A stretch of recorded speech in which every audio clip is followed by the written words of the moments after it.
Chaos is everywhere. Drones from all over the city are flying towards a tower that is floating in the air. All you can hear from there are human screams. The tower is the very real abode of evil. A huge dragon is destroying everyone in its path.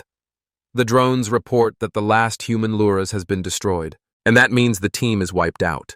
Stage 17 has failed, and the dragon's remaining health is 94%. The team that marched on the dragon with smiles on their faces and full confidence is now exterminated, and their bodies are among the ruins of the tower. The spectators who watched the battle were shocked. No one could believe that the Sword Lord Luras was dead, and the strongest team destroyed. People began to wonder who could defeat the dragon if even the strongest weakened the dragon by only 5%. Everyone has been notified that they need to destroy the boss before the deadline, and the remaining time is 32 minutes. In case of failure, the population of the exam area will be wiped out. The area being examined is the solar system.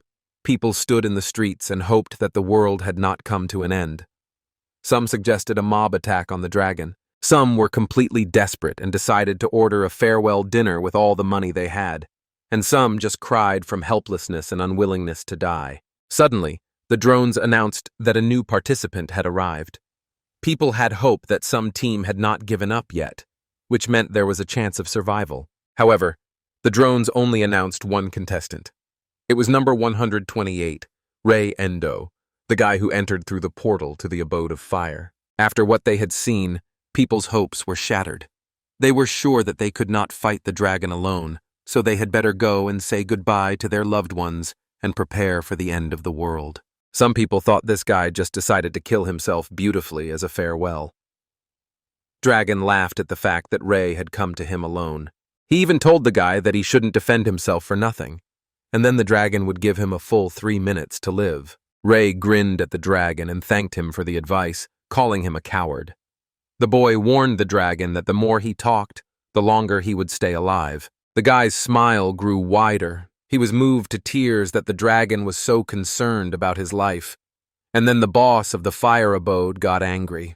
The dragon laughed, saying that this kid was just determined to bring his death closer. The drones sent off notifications that the dragon had used a square attack and dragon flames. However, Ray wasn't even scared when he saw such bright flames in front of him. The boy held his hand behind his back and snapped his fingers, summoning a magic ball. Ray made the first attack. The dragon was furious. He couldn't understand how the boy had managed to deflect his blow. Ray smiled and replied that he had not come empty-handed and had prepared himself for battle. And immediately the guy started attacking the dragon.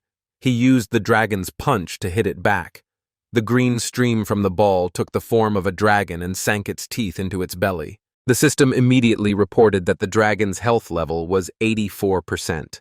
Blood was oozing from the dragon's wound, and Ray wondered if the great and terrible dragon skill only dealt 10% damage. Afterward, the disappointed guy held out his hand and said that he had only prepared for nothing, because even the number of spectators might drop after such a thing. The dragon recovered a bit and wanted to say something to the guy, but Ray interrupted him and pulled out a crystal encircled by a chain. He split the crystal into several pieces with a smile, and a small skull appeared inside. Ray told the dragon that he shouldn't have opened his mouth. The system reported that Ray had used a unique item, a soul shackle. One part of the crystal appeared above the dragon. The dragon found itself chained on all sides. It didn't know what to do. The dragon was then lowered to the ground, and the chains finally bound it, making it roar loudly. Ray reached up and began to draw energy to himself, ordering the dragon to shut up. The drone was showing the audience an exhausted and wounded dragon, and then he pointed his lens at the sign. On it were written details in Ray's name to transfer payment. Another drone flew up to the boy and reported that the remaining time was 22 minutes and 52 seconds. But Ray wasn't in much of a hurry to kill the dragon, so he said he'd stand for 2 more minutes. He grabbed the drone and said that if they wanted Ray to kill the dragon, then they should splurge. The guy then relaxed, sat down and addressed the camera directly, asking the audience how much they thought their lives were worth. The audience was angry with Ray, all yelling for him to end it immediately, as the whole world was at stake. They thought he was crazy, as money was not important in this situation. Ray poured himself some tea, The dragon was going crazy with anger and yelled that the guy would definitely pay for his bullying. Ray snapped his fingers, and the chains on the dragon tightened even tighter. The system announced that the Dragon of Death had activated the absolute skill flame of great fury. The dragon spat out a jet of bright flame at the guy. However, Ray didn't even move an eye. He continued to drink his tea. The dragon got even more angry. The boy put the cup on the saucer and told the dragon that he had never learned anything. Ray looked into the dragon's eyes and wondered if he hadn't told him to sit quietly, or he wouldn't be able to see the payment plate on his account. The dragon, in utter shock, couldn't believe that even absolute skill couldn't handle this guy. Meanwhile, Ray flipped through his account history and was surprised to see that he had only been transferred 10 billion. The boy asked if they had decided to make fun of him. He sat back in his chair and began to ponder the fact that it was unlikely that he would be able to get the job done properly for that kind of money. After that, the guy looked at the camera and said goodbye to everyone. The city screens abruptly cut off the live broadcast and displayed an error. People were freaking out and couldn't understand why Ray had stopped broadcasting. Some didn't realize that he really needed to transfer all their savings. One of the women fell to the ground clutching her child and began to beg that this savior of the world would help them survive. Meanwhile, the people in high places got nervous that Ray was demanding that the full amount be transferred to him. After all, if they did so, they would suffer great losses in the future. The boss shouted and ordered everyone to shut up, as this was something to think about later. Now they could be his sponsors. The boss told me to wire this guy everything I have. The guy finally got the money. Ray was happy and said that at last he had gotten as much as he wanted. Now he was the richest man in the world. The guy immediately activated the soulsmith side skill and said that it was time to save the world. Ray snapped his fingers and picked up a vial containing a dragon soul, then another vial containing a god soul, and a vial containing a mage soul.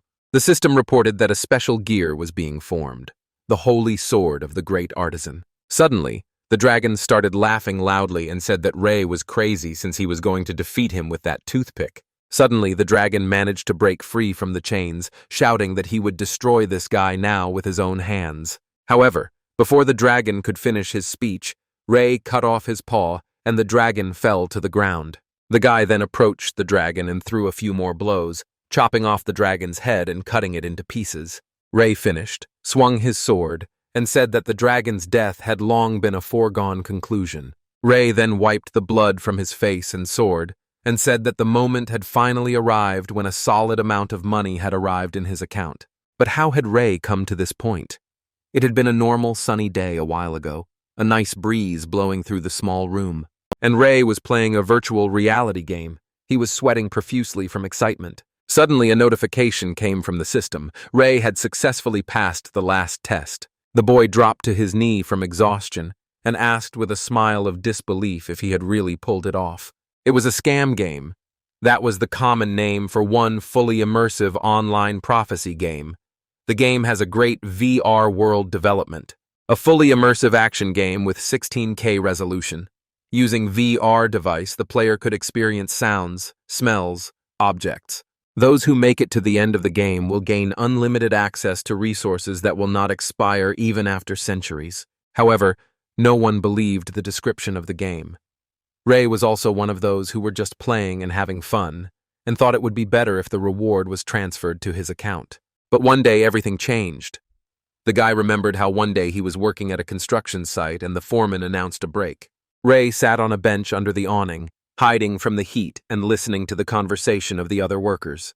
The guy couldn't get a normal job, so he started working part-time as a laborer on construction sites. He was squeezed as if in a vice, worked until the seventh sweat in the sun, and from his colleagues received only mockery and ridicule. When Ray opened the food container to have a snack, he got a message on his phone from a prophecy game online. The guy looked and couldn't understand how this notification came from the developer if he had turned off all notifications. In the message, Ray was addressed as the #1 prophecy player online. The guy was congratulated for being able to reach #1 in the power rankings among all beta players. It also stated that a reward would be sent to his account and the transfer had to be confirmed. Ray unscrewed the cap from his water bottle and said with a chuckle that did they really go rogue now, and decided to check it out. The guy logged into his account and started drinking water, talking about how his account was empty anyway. Suddenly, he stopped talking. Seeing so much money in his account, Ray was shocked.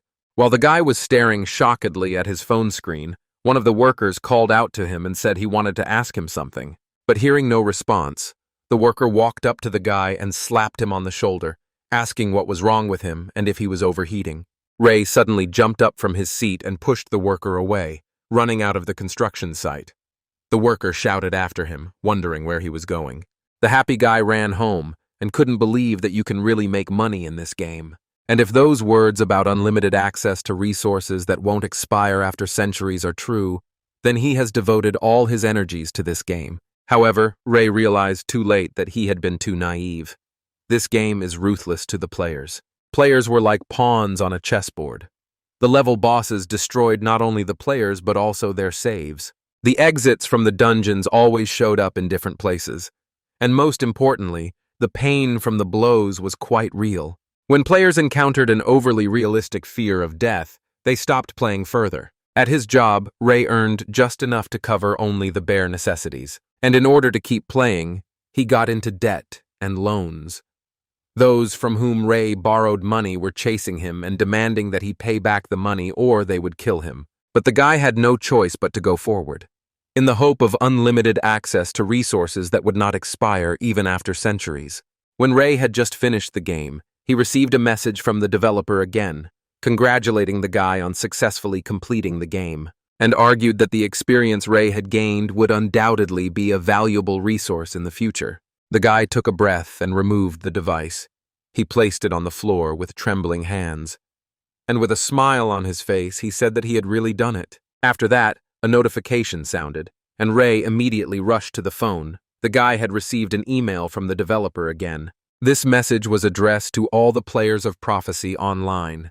The developer wrote that not so long ago they reached their goal. There was someone who was able to pass the game to the end. And due to this, all online Prophecy servers will be shut down from now on.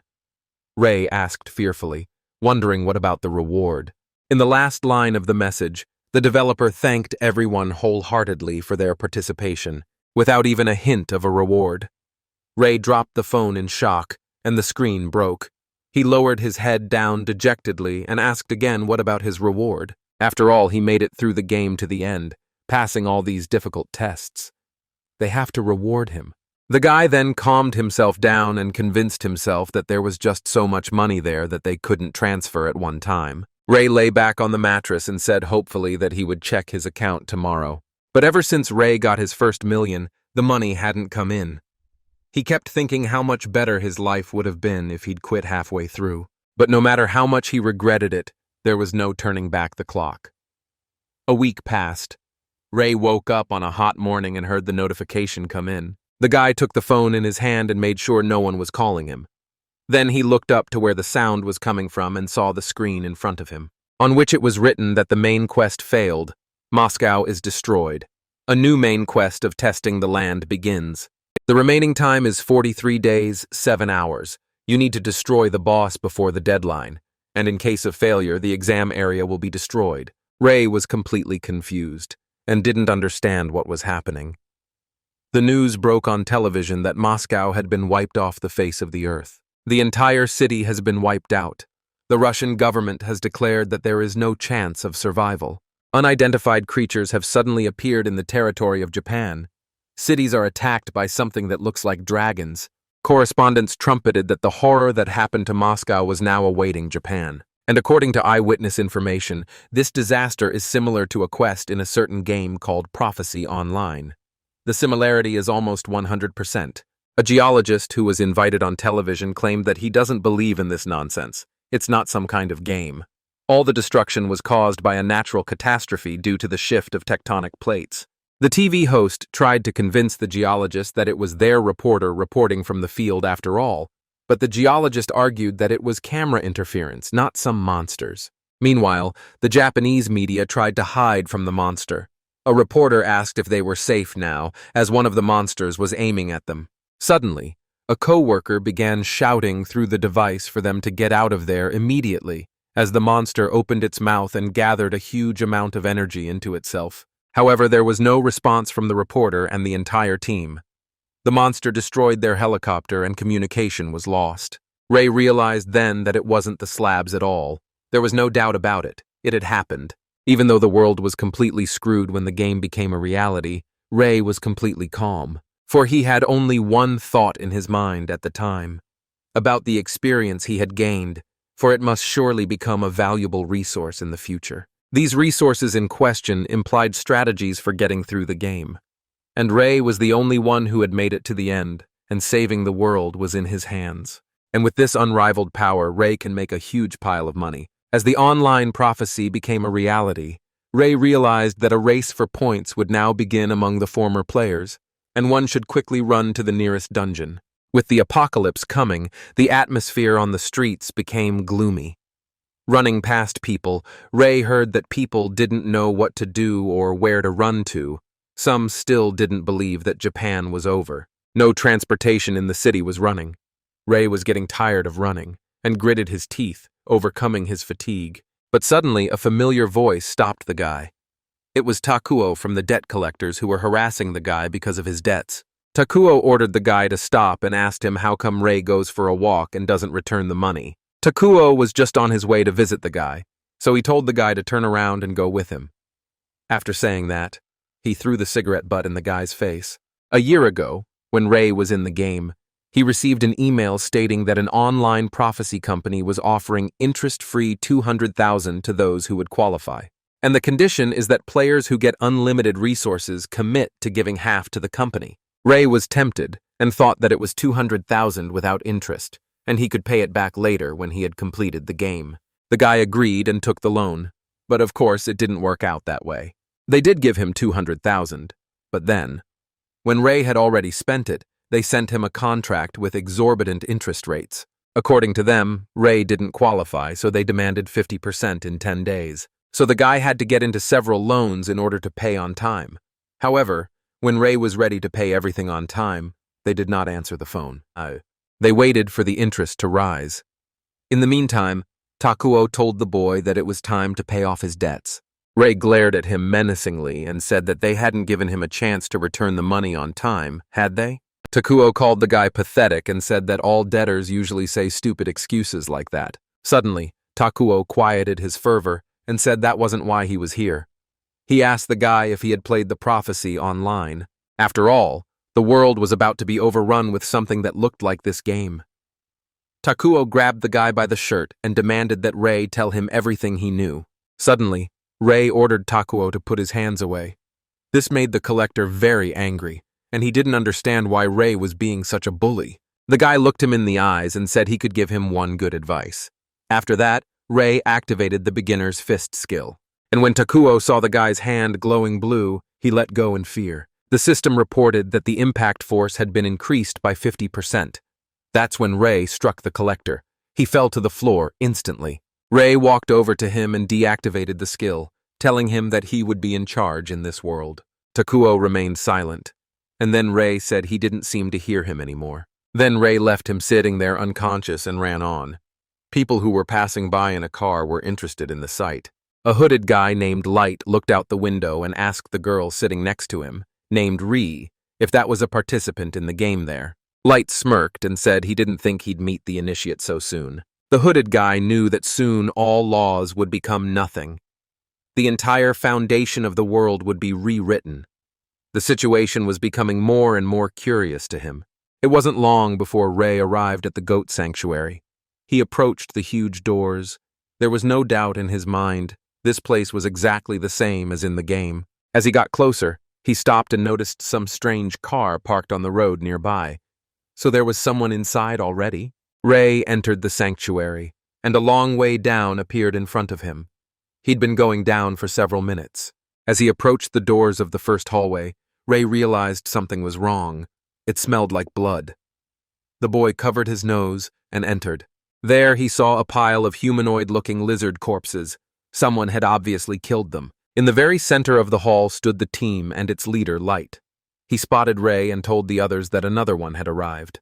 Light put both hands on the hilt of the sword he stuck into the monster and asked Ray if he was also a player since he had come to this place. Ray was clearly unhappy that he wasn't alone there and asked if they had killed the lizards. Light replied that it was their doing and these high-level monsters are called shining lizards.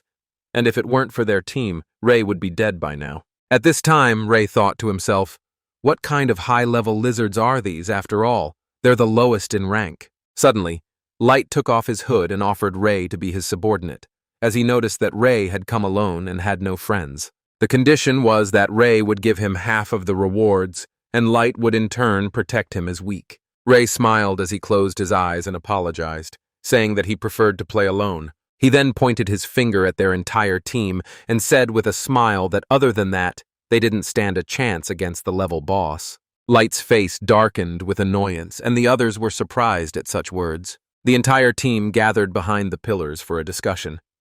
It was suggested to kill Ray after they dealt with the boss. The Re-girl disagreed, as it was too cruel.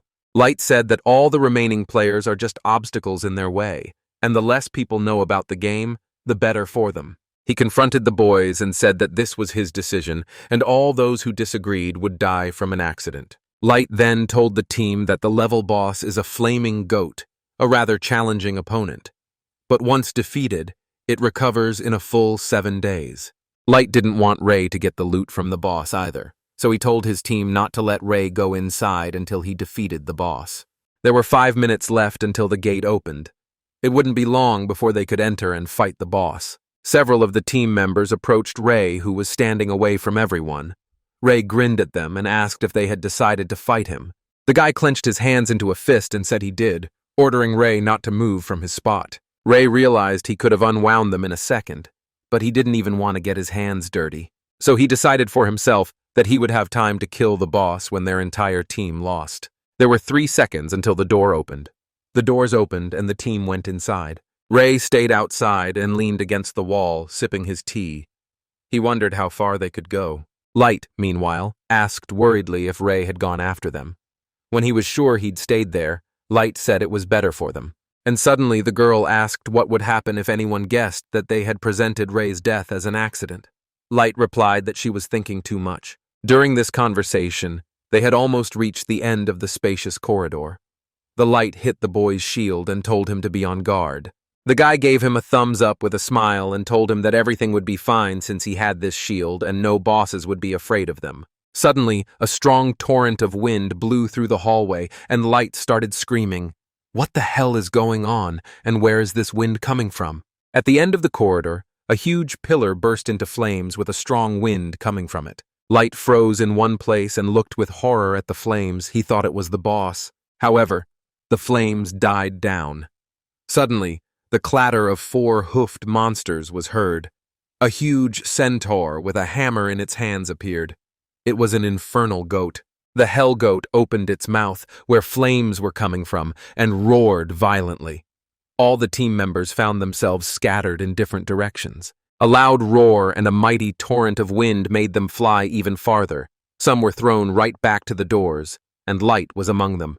The guy looked at the hell goat one more time and realized that this was all very, very, very bad. He didn't understand how they should proceed. A frightened girl ran up to him and asked him what they should do. The Light told her to be quiet and said that they would retreat now.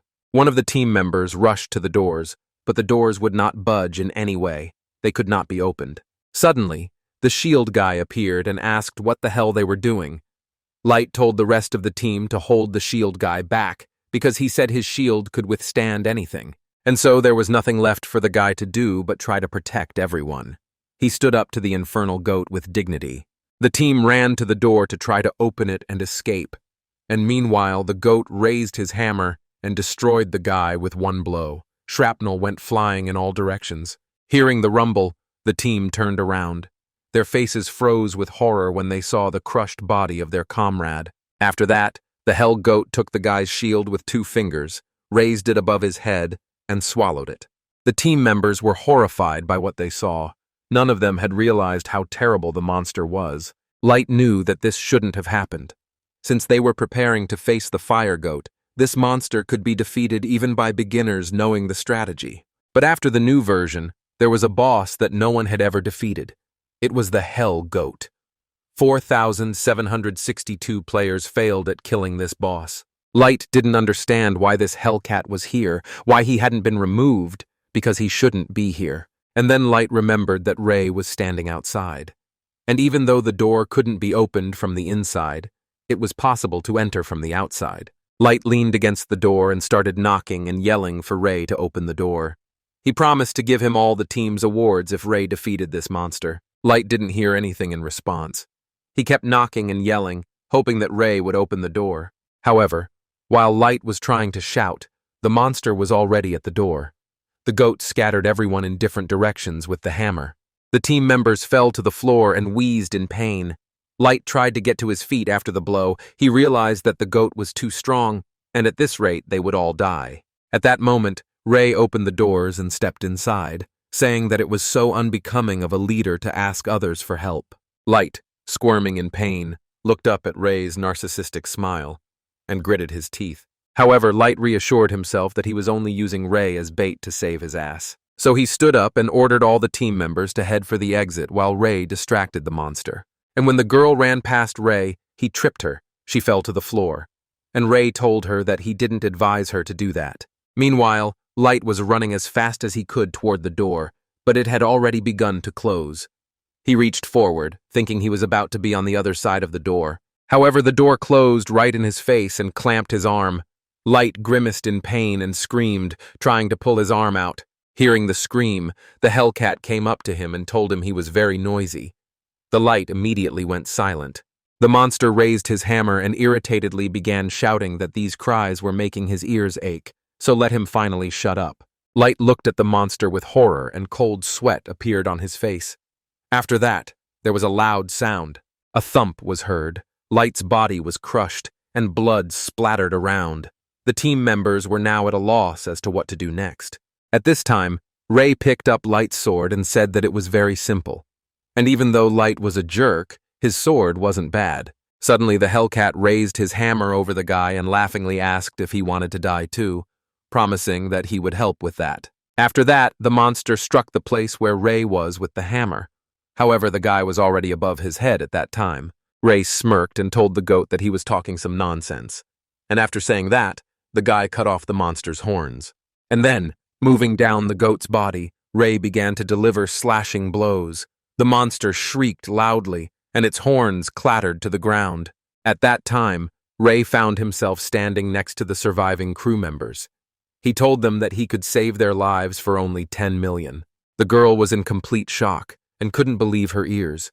Ray had told them again that for 10 million they would be saved. The girl decided to clarify whether it was 10 million each. Ray replied that that was correct, 10 million each for keeping them alive. And then the guy jumped up and started yelling for Ray to stop talking heresy since they don't have that much money and it's too much. Then Ray pointed his sword at them and said that if they had no money, then let them earn it by their own labor, and they would give him 90% of the bounty on every boss they defeated. Ray thought about asking for full payment, but decided they could keep the 10%. He wasn't a despot. The girl started shouting for Ray to cut the bullshit, as even Light-san was only demanding 50% of the loot from them. Immediately after those words, the monster's shadow covered them, and a torrent of flames erupted. The infernal goat screamed, how dare he rob him of his pride, his horns. After that, the monster released a fireball at the guys, and they didn't even have a chance to leave the line of fire. The girl immediately pulled out her staff and shielded everyone, but it wasn't enough, and Ray shoved them back so the fire wouldn't reach them. After that, Ray landed next to them and asked how long would their luck last for them to survive. And then the girl, along with the guy, fell to their knees and started screaming that they would agree to anything as long as Ray would kill that hellish asshole. Hearing that answer, Ray smiled and said that was the end of it. Then he turned around and looked at the monster. He yelled to the goat that somehow it had been a long time since he had kicked his ass. This made the monster very angry, and he replied that he didn't remember losing to a mortal. The team members, meanwhile, couldn't understand what Ray was even carrying, since with the new update of the Hell Goat, no player had ever managed to defeat him. Ray looked at the monster confidently and remembered that there was no update related to this boss in this game. After his victory over the Hell Goat, he changed his form, and players could only fight against the Fire Goat. While Ray was thinking, the monster attacked him, but Ray reacted instantly and prevented the blow. Trump got incredibly angry and started asking who Ray even was and how he was able to parry his hammer. Ray smiled and replied that with such an attack, even a level 50 veteran player would meet his death, and for him, such a blow would be fatal. But as long as Ray knows the goat's weak spot, the monster won't kill him. The hell goat swung his hammer in fury, and Ray slipped away from the blow. He then began to dodge each of the monster's blows, moving from side to side. The infernal goat became enraged and started screaming in rage as to why he couldn't even hit this mortal. At this time, Ray approached the monster's head and slit its eye, saying that it moved the same way it did in their last battle. Ray didn't stop and kept throwing punches. The team members watched this battle and couldn't believe that Ray was winning.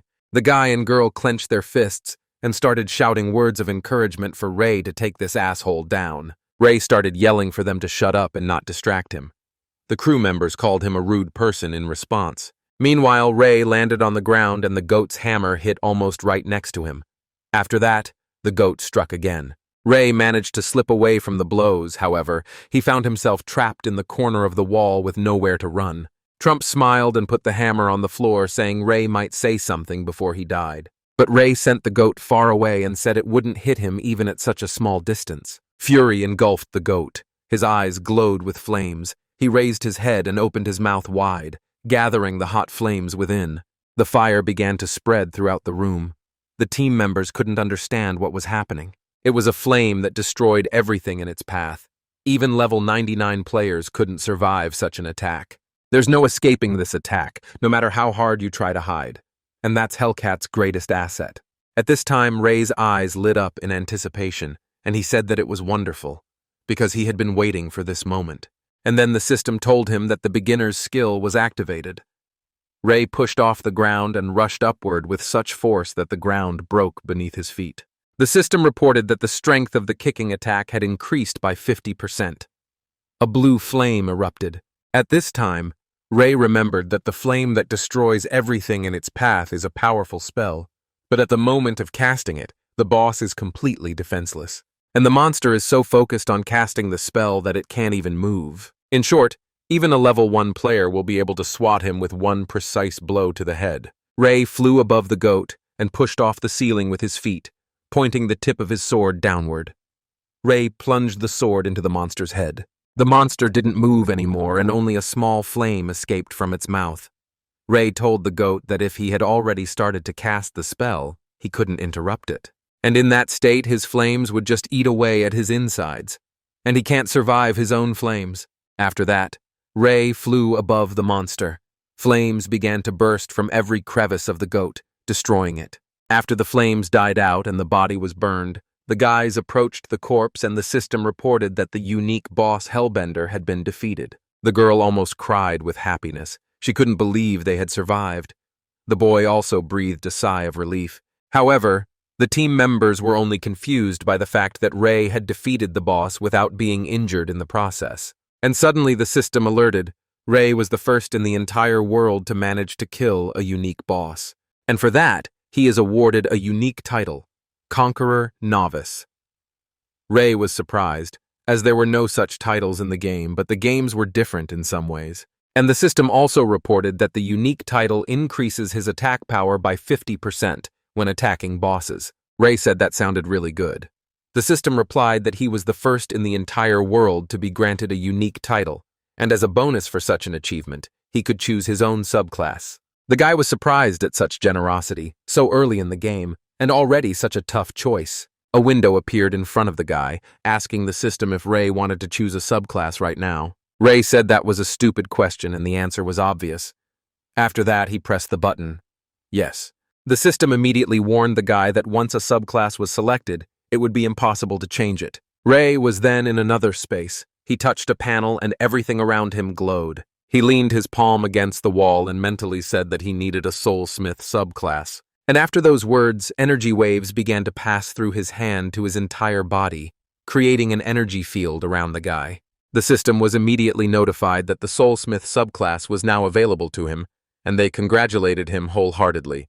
Ray smiled and said he was after the money and ended up making a real score. Now the guy decided to see what he got from the monster. A key and a dagger appeared in front of him.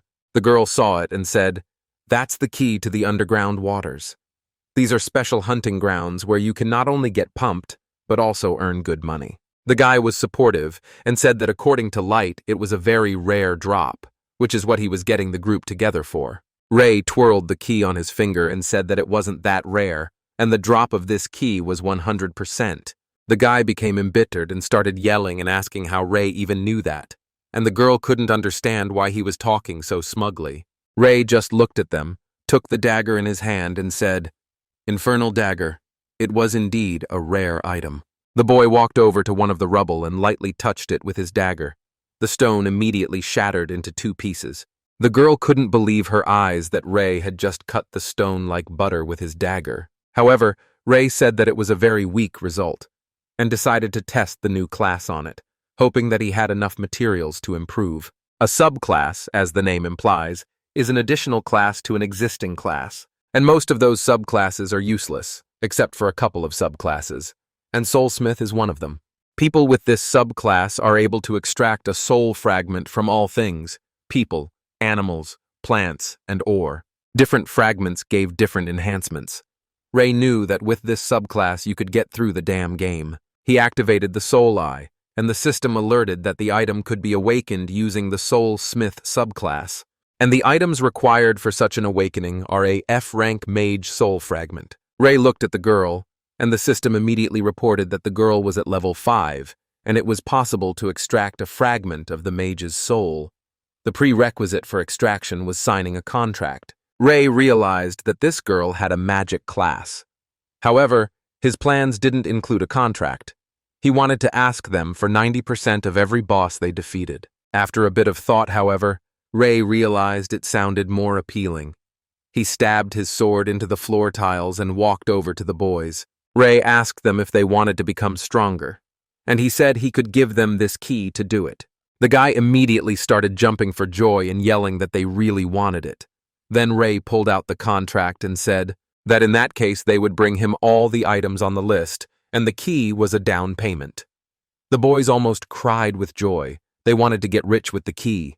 Ray said there was no need to thank him, as the richer they became, the richer Ray himself would be. The system reported that Ray had made a contract with the girl, and all the conditions for extracting the soul fragment of a F-ranked mage have been fulfilled. A vessel appeared in front of the boy.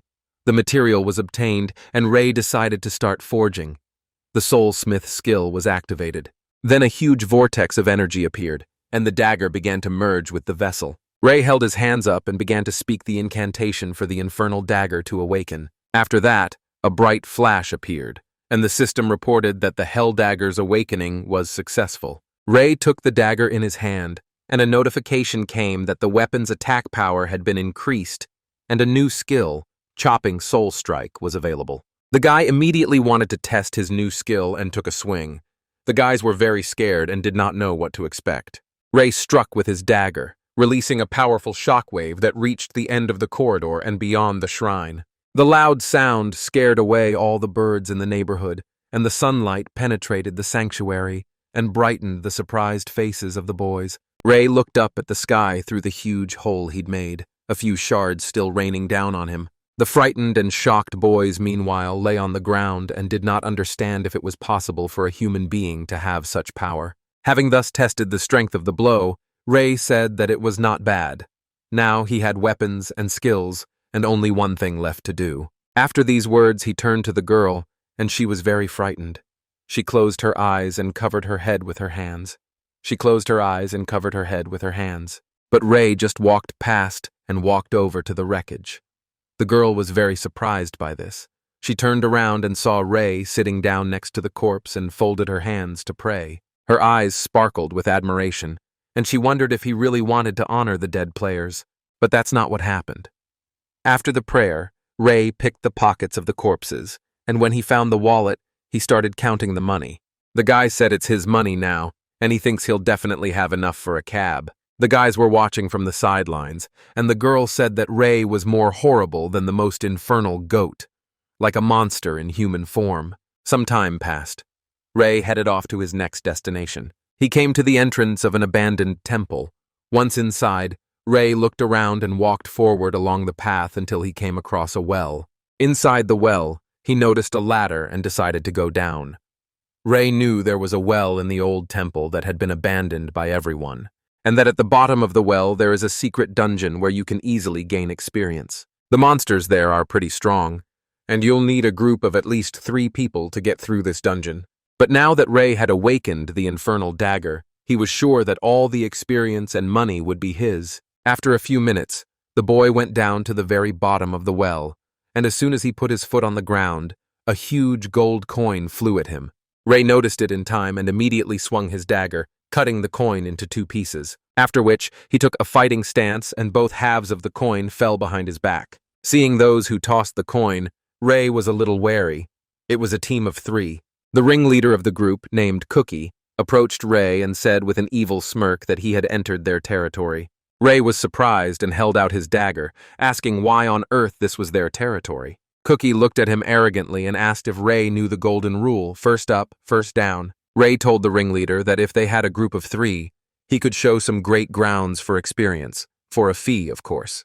In response, a guy named Ion said they were fine here, and a big closet-looking guy named Adrian suggested that Ray pay them and they'd let him pass on. Ray took a deep breath and realized that he was facing the new entrepreneurs of this new world. He rolled his eyes and wondered how much they wanted for a pass. Cookie smiled and said they were asking for 50,000 an hour, and there were tons of monsters ahead, and if Ray defeated them, he could recoup the money he spent. Ray agreed to the deal and handed him a stack of money, telling him he'd make up for what he'd spent quickly. Cookie wished him luck and told him he had the place to himself for exactly 1 hour. They let him through without any problems, and Ray found himself in a cave with crystals. It was the wolf's den. Hearing a loud howl, Ray immediately stopped and looked around. Animal footsteps could clearly be heard. The pack of wolves surrounded the guy on all sides, and they started howling loudly. Ray didn't move. Suddenly, he noticed a wolf with glittering eyes in front of him. Ray immediately realized that it was a diamond wolf, a mid-level monster with a low health score. He took a deep breath and wondered why the whole pack had come at him. He could have used a soul-cutting blow, but he decided to save his strength. Suddenly, the wolves howled loudly, signaling the beginning of the attack. They began to jump down from the rocks and attack the boy at the same time. But as soon as the wolves began to approach, Ray would chop off their heads, limbs, and anything else he could get his hands on. After dealing with all the wolves, Ray crouched down on a rock to rest and catch his breath. He then pulled some tea out of his pocket with a smile and decided that now he could have some refreshment, as his throat was dry after such a battle. Ray stuck a straw into the tea bag and began to drink. At that moment, Adrian appeared behind him. He swung around and was about to strike. Ray noticed it just in time. He tossed the tea aside and grabbed the dagger, blocking the blow. Then he took the dagger more comfortably and struck so that his opponent leaned back, trying to dodge. Ray's punch was so strong that it reached the ceiling and made a loud sound. There was a distance between them.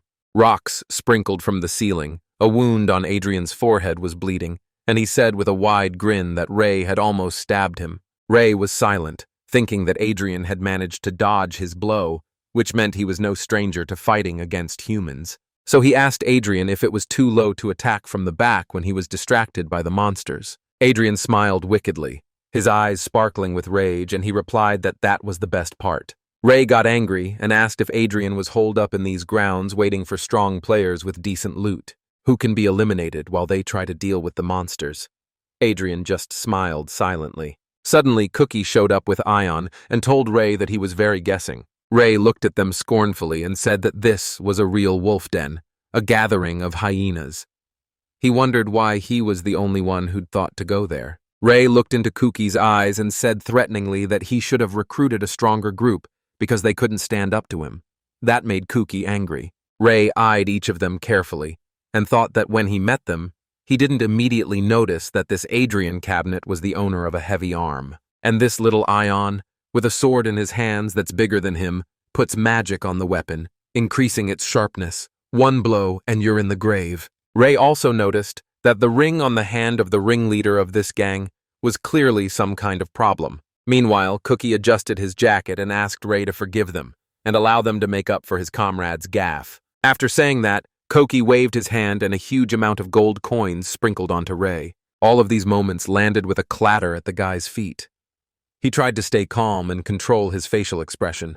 But at this moment, Ray was really angry that this jerk was throwing money around. It was sacrilege to throw 10,000 away. Cookie smirked and said that he seemed to have paid too much and asked that Ray pick up the excess and give it to him. Ray, of course, realized it was a trap. He asked Cookie how he compensates the victims, makes them kneel down and pick up money from the ground. Ray had already realized that it was an explosive coin ring. These coins can explode at the will of the ring's owner. Cookie decided to play on his greed and ignorance. And then Ray told Cookie that if he gave him his money, he would so-and-so let them go in one piece from there. Cookie got angry and came down from the cliff, saying that Ray is not friendly with his head, and don't forget that the three of them will be fighting against him. Suddenly, Ray's eyes flashed blue, and he started shouting that he didn't care how many of them there were, even 100. Their fighting skills weren't worth a dime anyway. These words hurt Cookie badly. He reached out with the ring and formed a fiery explosion. The ringleader then started yelling that he had originally thought of just blowing Ray up, but now ordered his guys to chop the freak to pieces. Adrian immediately pounced on Ray. Using his punch, however, Ray managed to dodge. And at that moment, Ion appeared behind him. They surrounded the boy from all sides, Ray blocking their blows. He then gathered all his energy and used an attack, throwing those ghouls away in different directions. Ray got angry and said that he had paid them $50,000 to leave him alone for an hour, and they ended up breaking the deal themselves. And now they are obliged not only to return his money, but also to pay the interest on top. Cookie smiled wickedly and replied that he would pay the interest with his explosive coins. After saying that, he snapped his fingers and used the coin explosion technique. Thousands of coins chased after Ray. At this time, while the coins were chasing the guy, Ion decided to jump off the cliff and attack. However, Ray noticed and blocked his strike just in time. With a swipe of his dagger, Ray chopped Ion's sword into pieces. Cookie was watching this battle. He couldn't understand how Ray managed to break Ion's sword. He noticed that Ray was holding a dagger, an epic weapon. Ray fought Adrian and Ion lightly, but the ringleader thought they were higher level than Ray and definitely wouldn't lose to him. Explosive coins surrounded the guy on all sides. Ray was pissed that the jerk was throwing money around like that and couldn't figure out if he had endless of it. Meanwhile, Adrian attacked from the back, using a missile strike attack. He struck with such force that the shards flew in different directions. Ray's dagger floated in the air. Adrian emerged from the pall of dust and cheered loudly, saying that it had been a great blow, and that Ray would surely die from such a blow. Ion, meanwhile, was pretty pissed off that Adrian hadn't thought of the others. He could have been hurt too, after all. More important to Ion, however, was the fact that repairing his sword would now cost money. Happy Cookie. At this time walked over to the dagger, picked it up from the ground, and said that no matter how rare the weapon was, it was worthless in the hands of a weakling. And suddenly Ray used the soul-capturing skill. Chains enveloped Adrian and Ion's bodies, preventing them from even moving. Cookie watched them with fear in his eyes. He watched the chains squeeze their bodies tighter and tighter. Adrian and Ion were screaming heavily. A worried and agitated Cookie called out to them, hoping they could get out. Inexplicably, Ray's voice appeared from nowhere. He began to say that with the help of the soulsmith skill, he had literally squeezed their souls into a vice. And suddenly Ray appeared from the remaining puffs of dust. He said that torture was far worse than death itself. Cookie was overcome with rage. He couldn't contain himself any longer and ran at Ray with a dagger in his hands. But as soon as Cookie got close, Ray grabbed him with his hand and pushed him back. Then he looked him straight in the eye and told him that Cookie was too slow. Cookie frowned and asked if it was true, and after saying that with a crazy smile, he grabbed his jacket with his hands and started shaking it violently, coins sprinkled at a great speed. Employing such a stratagem, Cookie told Ray to now try to run away from him. However, Ray instantly used the soul-capturing skill and the chains clamped onto Cookie's body. The chains then wrapped around his neck and began to tighten even tighter. Cookie started screaming and asking why the coin explosion hadn't happened. Ray replied that soul captivity could immobilize an enemy and deactivate skills if the enemy's level was far below his skill. It was like taking away a candy bar right in front of his face. These words hurt Cookie. He started shouting that it was impossible as his level 7 and he was one of the fastest developing players. As his body was squeezed by the chains and he squirmed in pain, Ray said that such progress was indeed good for a beginner. Ray's eyes flashed blue again. He used his soul eye to see what he could get out of these idiots. When Ray looked at Adrian, the system alerted that Adrian was a F-rank fighter soul fragment. Condition: feed the host. Ray cast a glance at Ion. The system alerted that Ion was a F-rank warrior soul fragment. Condition: reunite with his younger sister. And then Ray looked at Kuki.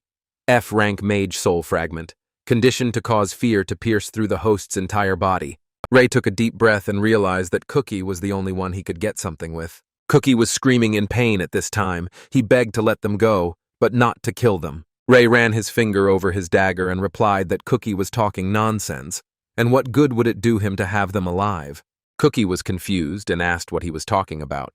Ray started listing eyes, blood, organs.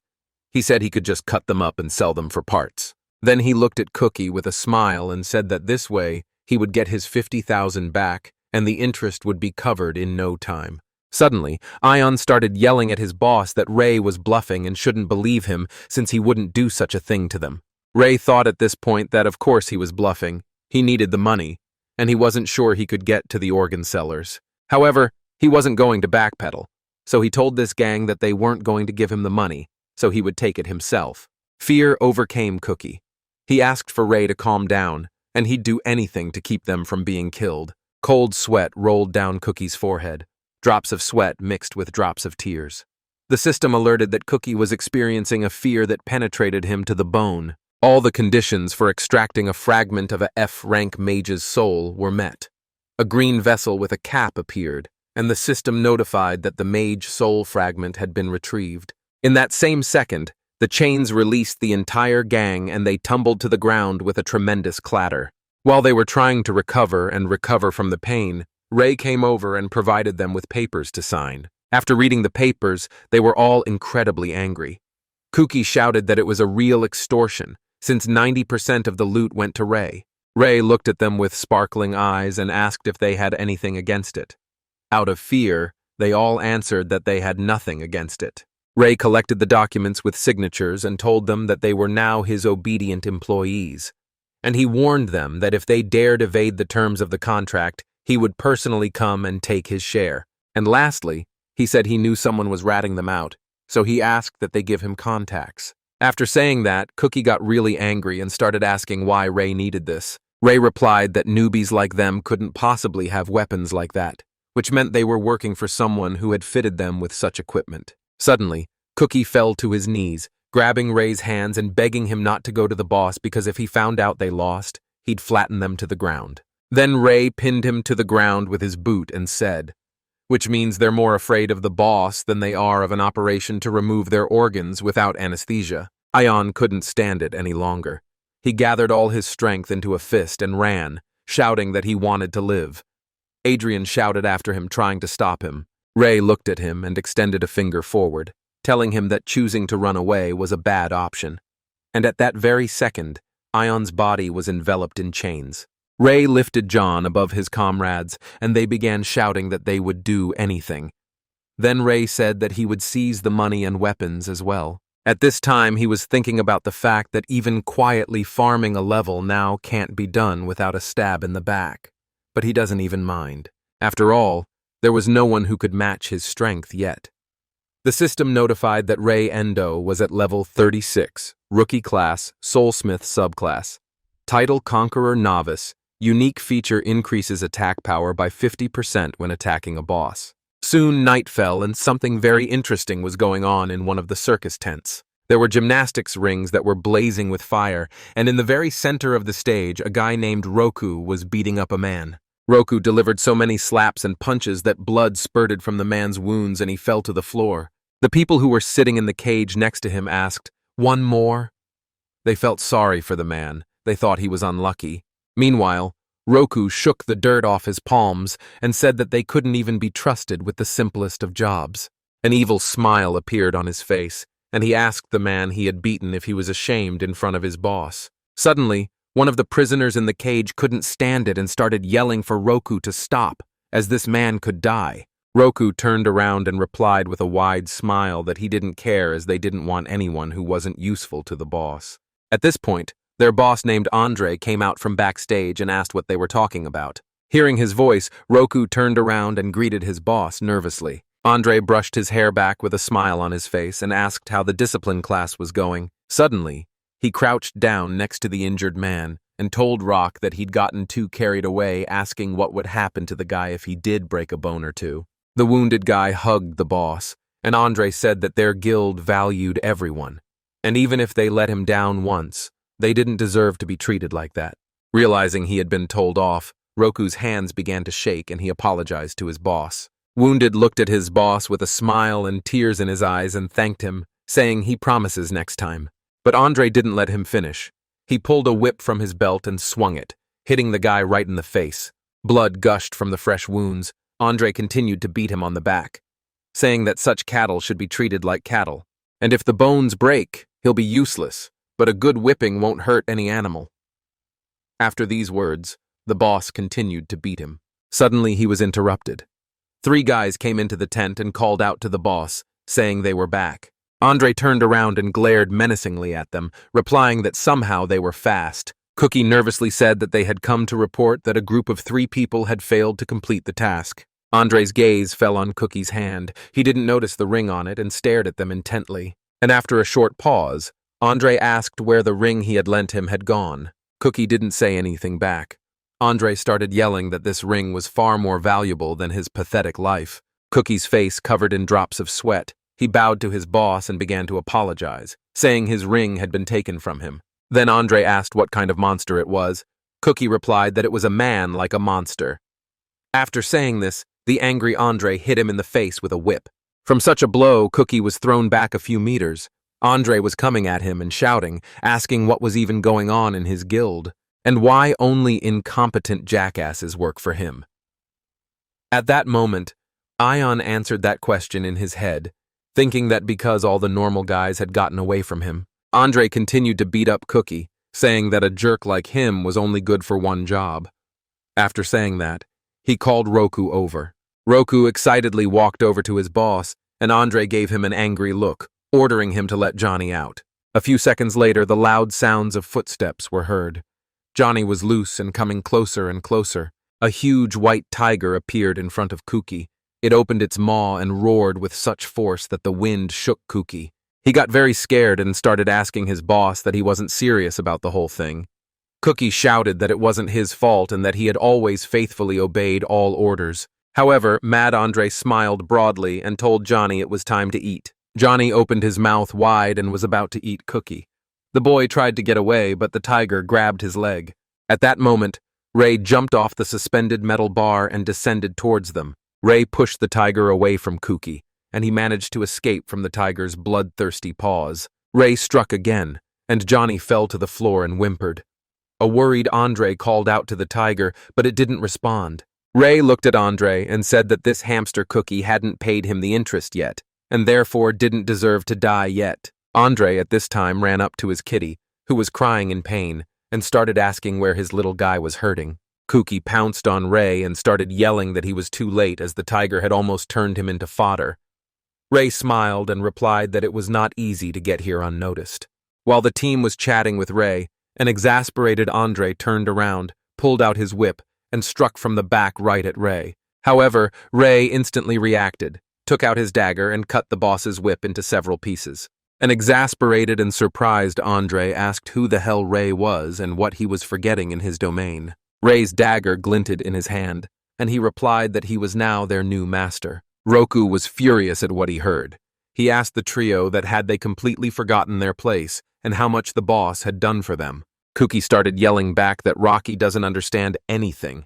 Ion backed up and said that he had no idea how awful Ray was and he couldn't be denied. Ray smiled and turned to the imprisoned men in the cage. He told them that if they agreed to work for him, he would free them from this circus with this clown. The prisoners could not believe these words. One of them asked Ray if he would really save them from this hell. Ray smiled broadly and replied that he was giving them his word. He added that they would only have to give 50% of the loot, and he in turn will give them tips on how to get through this game, and that's far more beneficial than staying with a sadistic clown. The trio heard this and began to resent Ray for ripping them off for the whole 90%. Then Ray threateningly reminded them that they had tried to kill him. Meanwhile, Andre had already lost his temper, his anger overpowering him. He began to say that Ray had hurt his little Johnny, and now he was going to take his workers. His eyes glistened with rage, and he began to shout that he would send them all straight to the underworld. Andre then pulled out a gold card and said that unfortunately for them, he had this. It was a guild certificate. It confirmed the card holder as the head of the guild and also provided him with all the necessary procedures to fulfill his administrative duties. Ray saw this map and asked what kind of certificate it was. Andre said that the Japanese government must have gotten a lot of insight into what was going on in Moscow. Raz has decided to endow the guildmasters with a document proving their status and power that will help pass this game. Andre smiled evilly as he held the certificate forward and said that he was the law, and he could kill them if it would help him fulfill his administrative duties. Ray marveled at how much innovation there was in their country. He said that if he had that piece of paper, he could create a real money-making empire. Andre looked at him with disdain and said that Ray was an idiot, as he had to be a rank B or higher player to get certified. At that time, Roku brought his boss a weapon. And then Andre said that it didn't matter anymore, since Ray would die here anyway. After saying that, he grabbed a machine gun and started shooting wherever he could, shouting to everyone, "Bye-bye, bugs!" However, Ray didn't even move. The bullets flew past at an incredible speed without hitting him. Ray took out a fragment of the wizard's soul, after which he activated the skill, Soul Barrier. After that, Ray reached forward and a protective field appeared in front of him that bullets couldn't penetrate through. Andre, meanwhile, didn't stop. He kept shooting and screaming that no barrier would stop him. After all, Moscow even launched a nuke during the ice challenge, but it didn't work in the end. Then Ray, standing on the other side of the barrier, asked Andre if he knew why. Why players don't go with firearms on monsters. Andre didn't listen and kept firing. Then Ray wrestled his weapon away from him and began to press the barrier like a wall. The boss found himself pressed against the wall by the barrier, about to be flattened like a bug by a soul. Ray stepped up close to Andre, and Andre found himself pinned down even harder, so hard that the wall behind him was already starting to break. Ray took a step back, and Andre was able to exhale. Ray looked at him disdainfully and said that skills were the weapon of this century. And no firearms trinkets can compare to skills and abilities, it's worth realizing. The prisoners in the cage watched it all and couldn't believe that Ray had defeated the boss. Ray walked up to them and asked if they were thinking of contracting him, since he'd even let this clown in for their fun. The prisoners began tugging on the bars and begging for Ray to let them out and give them a chance to get even with the creep, and then they would be okay with it. Andre heard all this and told Ray that contracting a bunch of people without a guildmaster's license is crazy, and the police won't stand aside. Roku asked his boss to save his strength and calm down. Then Ray asked Andre what he seemed to be ranting about, that you could do whatever you wanted with cattle. Andre remained silent and lowered his head, and Ray let the men out of the cage, and they approached their abuser. Andre and Roku looked up and saw a bunch of angry people who were ready to tear them apart. A real massacre had begun. Ray thought at this time that he had gotten the labor force for nothing, and he could rely on them for a while. So now he could get on with the pressing matters at hand. Ray opened the task window and found that there was a month left, so it was time. Sometime later, one sunny day, Ray arrived at the certified examination site at the headquarters of the Players Association. He was walking down a crowded street, holding a bottle of his favorite drink tea in his hand. Suddenly, Ray heard the guys behind him discussing something about players and ranks. He listened. The guys were saying that players with B rank abilities or even higher could be recruited by the guild and would be heavily sponsored. An annual salary of 10 million. One of the guys told them not to get too caught up in dreaming too much, as only 1% of all players have a B rank, and rank A players in general are only 9 people in Japan. Then one of them laughed and said that he would become the 10th.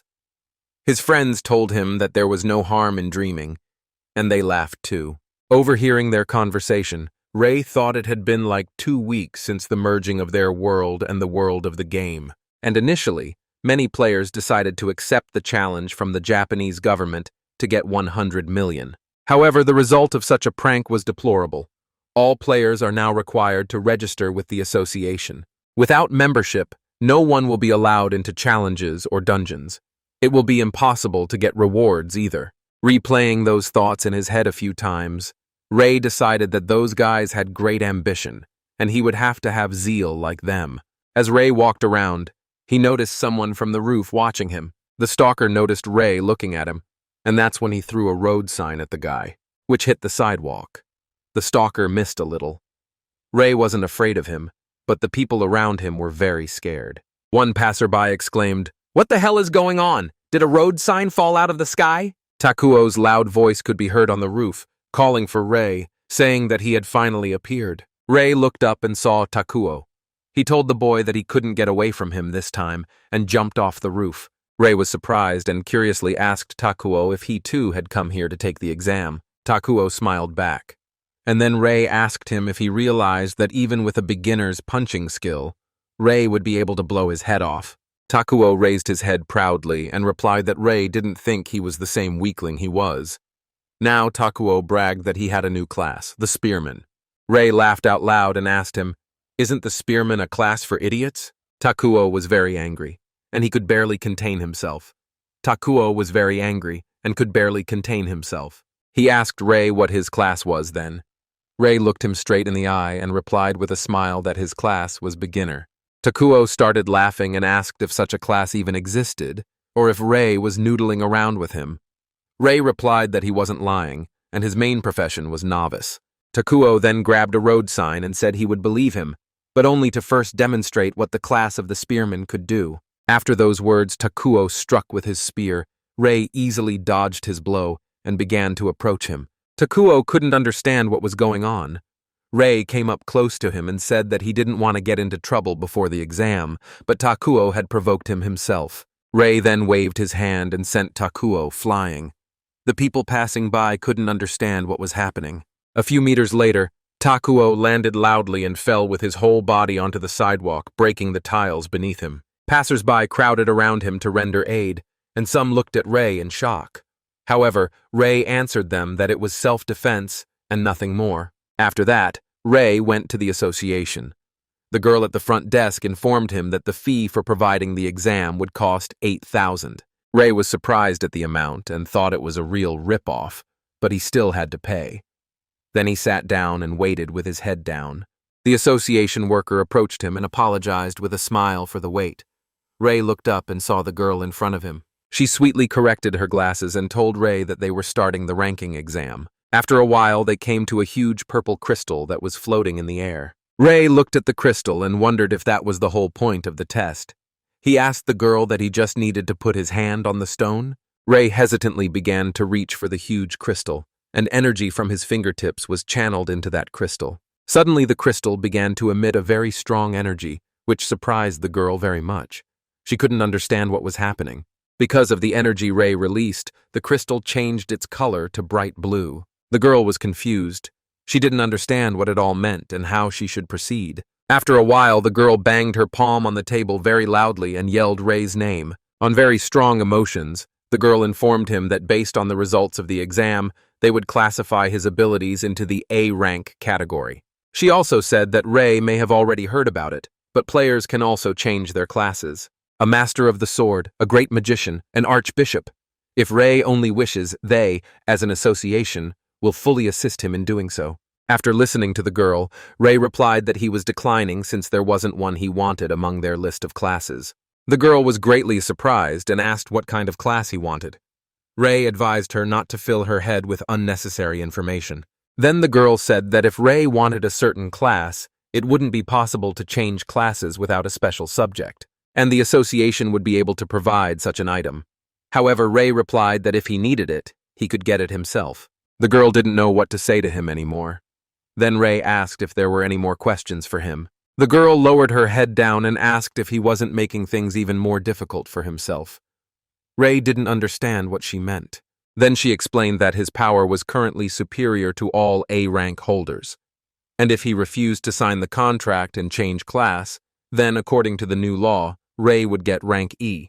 And E-ranked players get a lot of restrictions. For example, they can't form guilds or change class, and by refusing to do so, Ray will make things worse for himself. Ray sighed and said that it wasn't the first time the government had come up with stupid rules. At this moment, He thought that if he needed this guildmaster certificate so badly, he could force one of the B-ranked workers to get it. Ray knew that there was only one class that would be able to fulfill the last test in the game, and until he showed up, Ray wasn't going to change classes for the sake of a checkmark. And so Ray asked the girl that even if he had rank E, and if he passed the last test, he would still get 100 million from the government.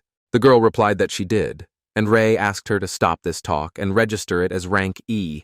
She could do no more and agreed, informing him that they would issue him an E-ranked player card. After a while, Ray was walking down the street where a large number of players had gathered. The people around him were shouting the slogan that if one had a C rank, one should safely join their guild. They invited everyone to join their Artemis Guild, starting at rank 0 and above. As he passed by, Ray thought about the fact that callers don't waste time.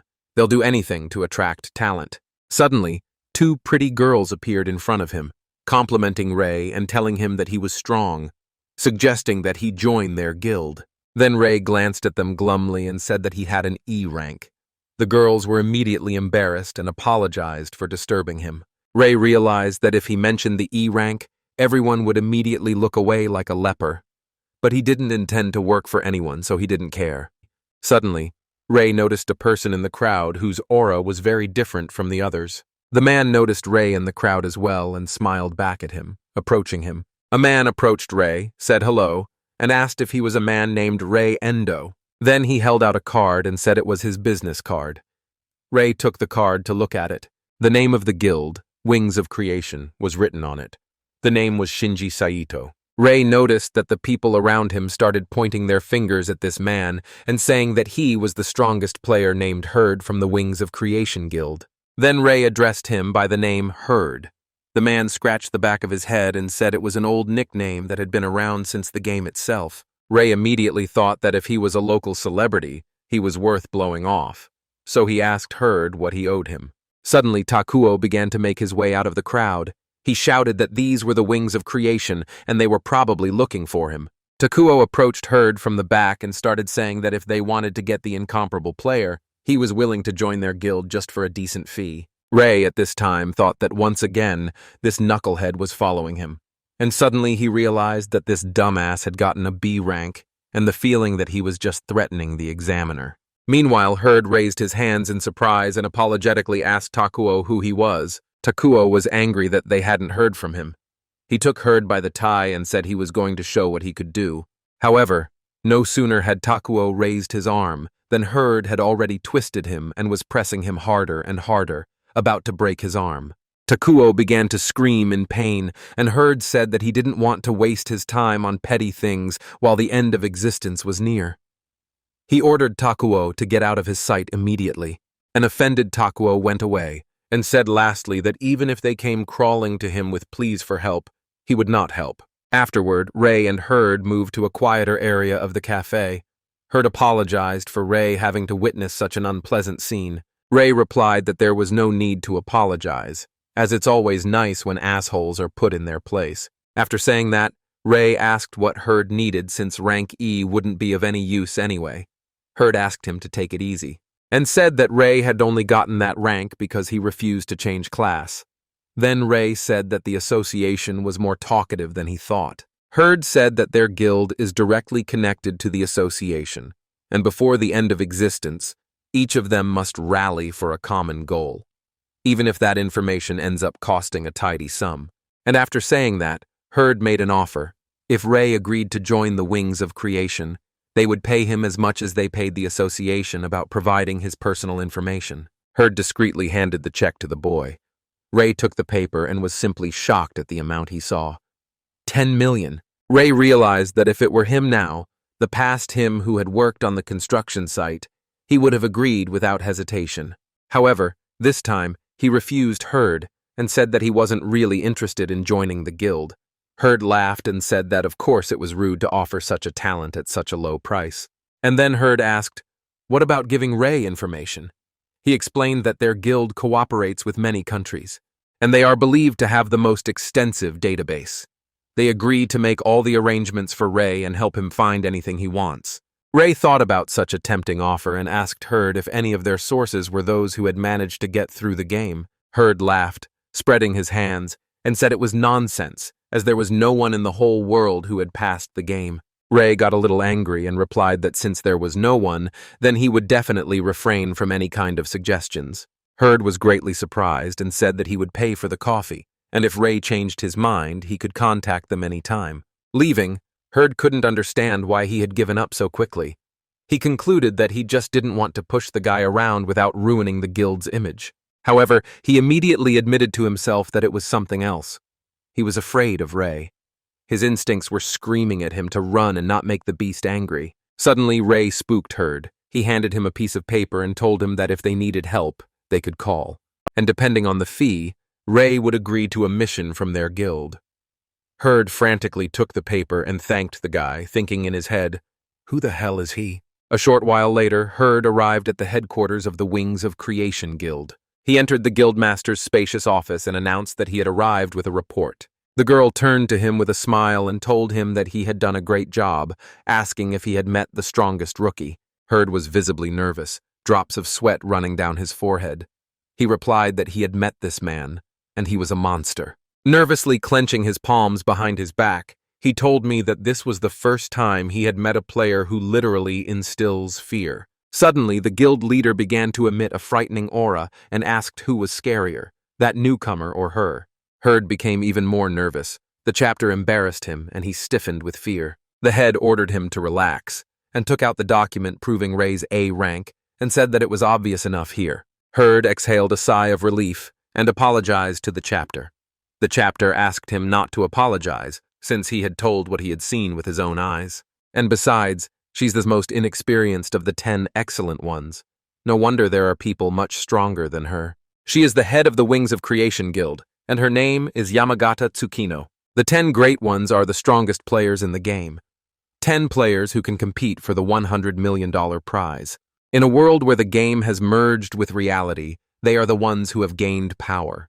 And even their presence affects the balance of power between countries. Tsukino asked, since Hurd had returned alone, did that mean Ray had turned down their offer? Hurd got pretty emotional and started telling me that he wasn't interested in their information database or the $10 million check.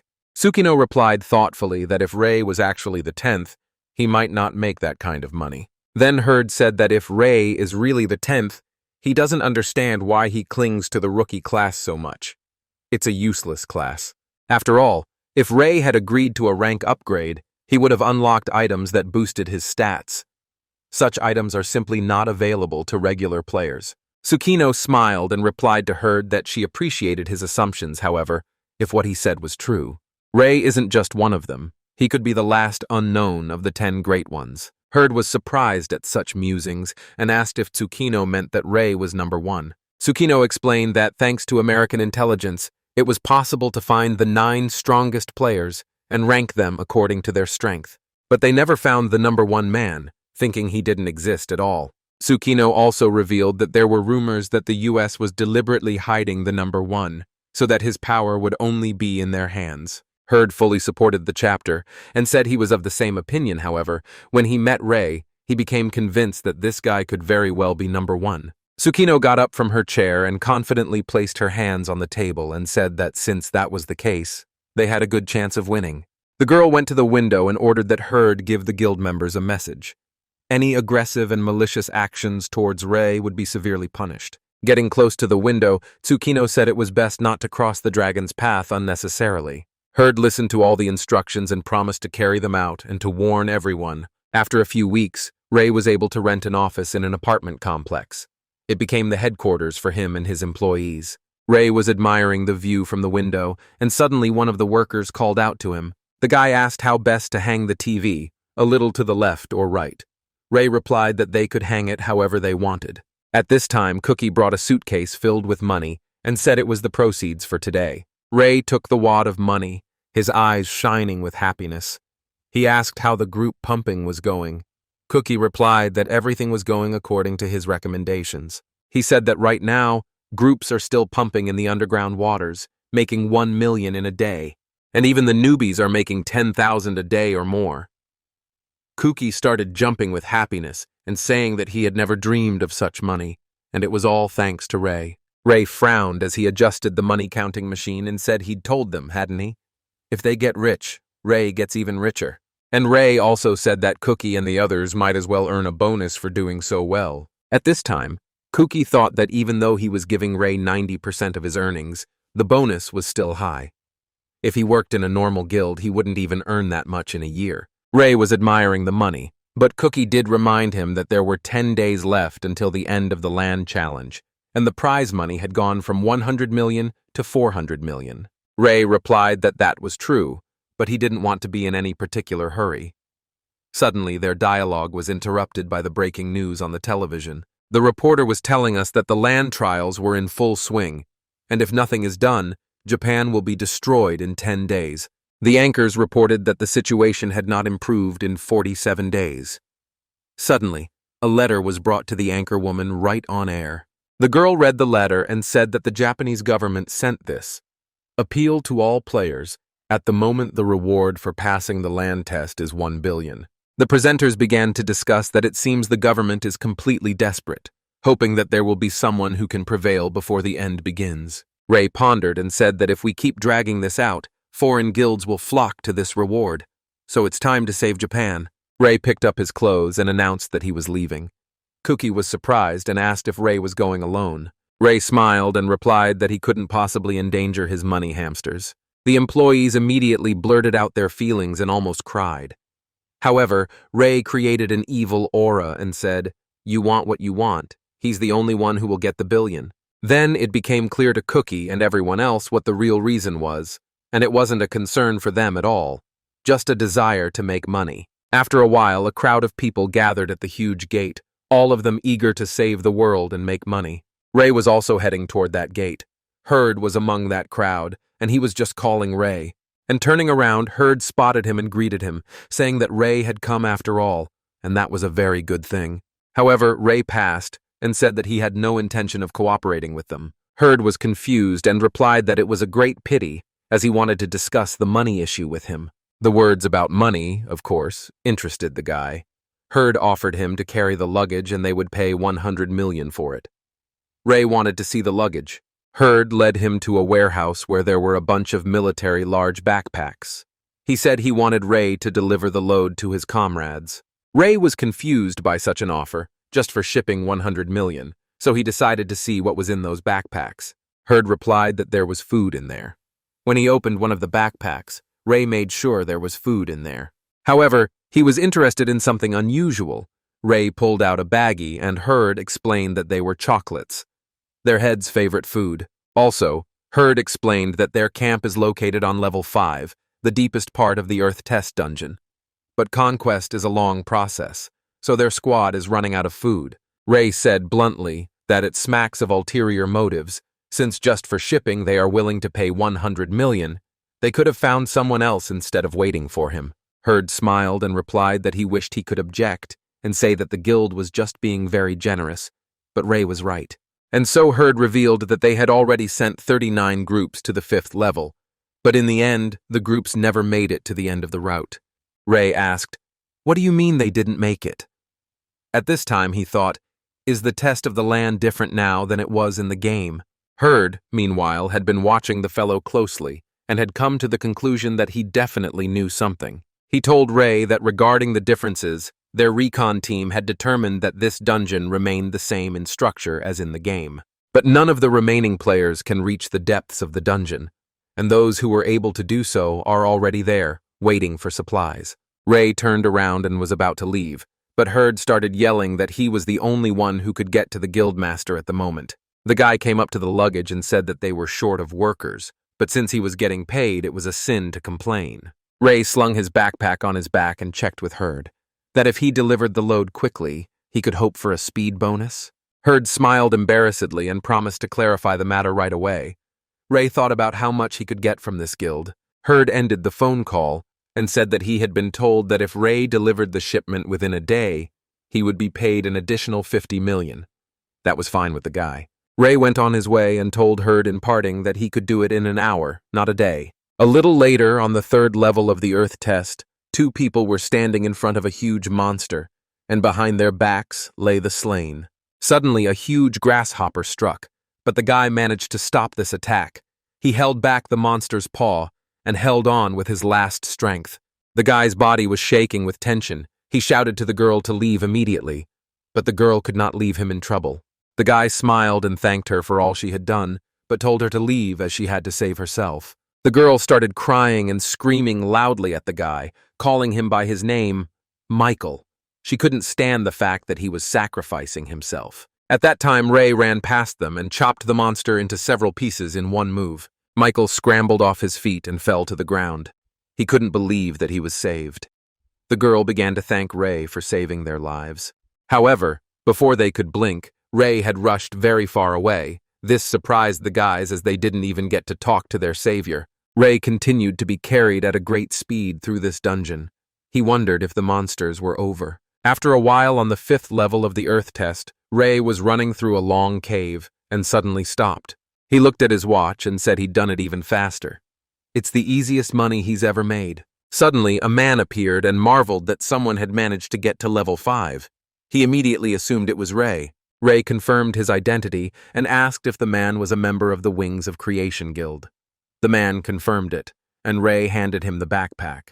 Ray said he delivered the shipment on time, and so he is waiting for his delivery payment. The man replied that the case had been assigned to him, and he had already wired the money because Hurd had assured him that Ray would handle the assignment quickly, so he hadn't waited. Ray pulled out his phone and checked his account. He had a transfer from the guild of 150 million. He thanked and said that he was always happy to cooperate. The man turned to his team and said that they had waited so long for this, and now the food had arrived. The boys immediately pounced on the backpack and started grabbing food. They called Ray their savior as they thought they were going to starve to death. Ray watched from the sidelines and told the man that their situation was so-so. The man replied with sadness in his eyes that it was. He said that they had lost many in the conquest. Suddenly, scouts came running up and shouted that monsters were coming and that they had to run away. The man said they wouldn't get them here and should calm down, but he noticed that the scouts were very tired and asked what had happened to them. Suddenly, there was a very loud sound that made them all cover their ears, and after that, a huge ball of dust appeared. A huge number of dragonflies, with sharp noses burning red eyes, flew towards them. Ray immediately realized that it was a swarm. However, strong streams of fire came from somewhere. The guy was surprised by it. Tsukino was already standing behind him with sword in hand, and with her fire attack she was destroying the monsters that were flying towards her team. Ray looked at her closely and realized that she was using the secret technique of a special elementalist class flame of destruction. He didn't know that there were already those who had mastered this class. Tsukino straightened out all the bugs, and stepping on the last one, she told Ray that she was glad to have such an encounter. The girl thanked him for daring to take on a mission from her guild, and after saying that, she introduced herself as the head of the Wings of Creation Guild, Yamaga Tsukino. She suggested that Ray work hand in hand from now on. Ray began to emit a strong aura, but when Tsukino began to approach him, he too felt a strong aura emanating from her. Tsukino looked him straight in the eyes, and her aura was literally staggering in its power. However, as the girl stepped closer to Ray, she stumbled and almost fell. Tsukino laughed and immediately apologized, explaining that she hadn't eaten anything in a long time, so her legs weren't holding her up at all. Ray said that he had heard that they were out of supplies, but that this was the first time he had heard that they were starving. At this time, behind his back, a real canned food fight was going on among the crew. After a while, Ray and Tsukino decided to continue their conversation in the tent. The guy asked her if she was the strongest among her squad. Tsukino replied that she was. Tsukino was finally able to enjoy her favorite chocolates, and revealed that although she was the last in strength, she was a member of the 10 excellent ones. At this time, Ray was enjoying his favorite tea, and he was surprised by such a marvelous name, 10 excellent. He asked what it was. Tsukino got angry, jumped up from her chair and slammed her palms on the table and started shouting that the name wasn't strange. And it's the name of the top 10 players who are in the top 10 with the time of the game. And that was the name the government had given them. Ray remained calm and asked how the government had managed to calculate their strength. Tsukino said that the data on the strongest players was obtained by U.S. Special Services. However, they still haven't been able to find a player who is first in the rankings. The girl also said that a dozen great players are sponsored by the government and asked if they weren't interested in him. The words about sponsorship interested Ray, and he asked how much the government was paying them. Tsukino replied that it usually depends on the country the player lives in. In Japan, it is around 1 million, and that's when things started to make sense to Rei. Now he understood where that first million had come from. In his head, he was very angry because people like this caused him to become a gambler, eventually almost losing his life. Rei realized that if he was still number one, it was worth keeping it quiet, since if anyone found out, there would be no avoiding trouble.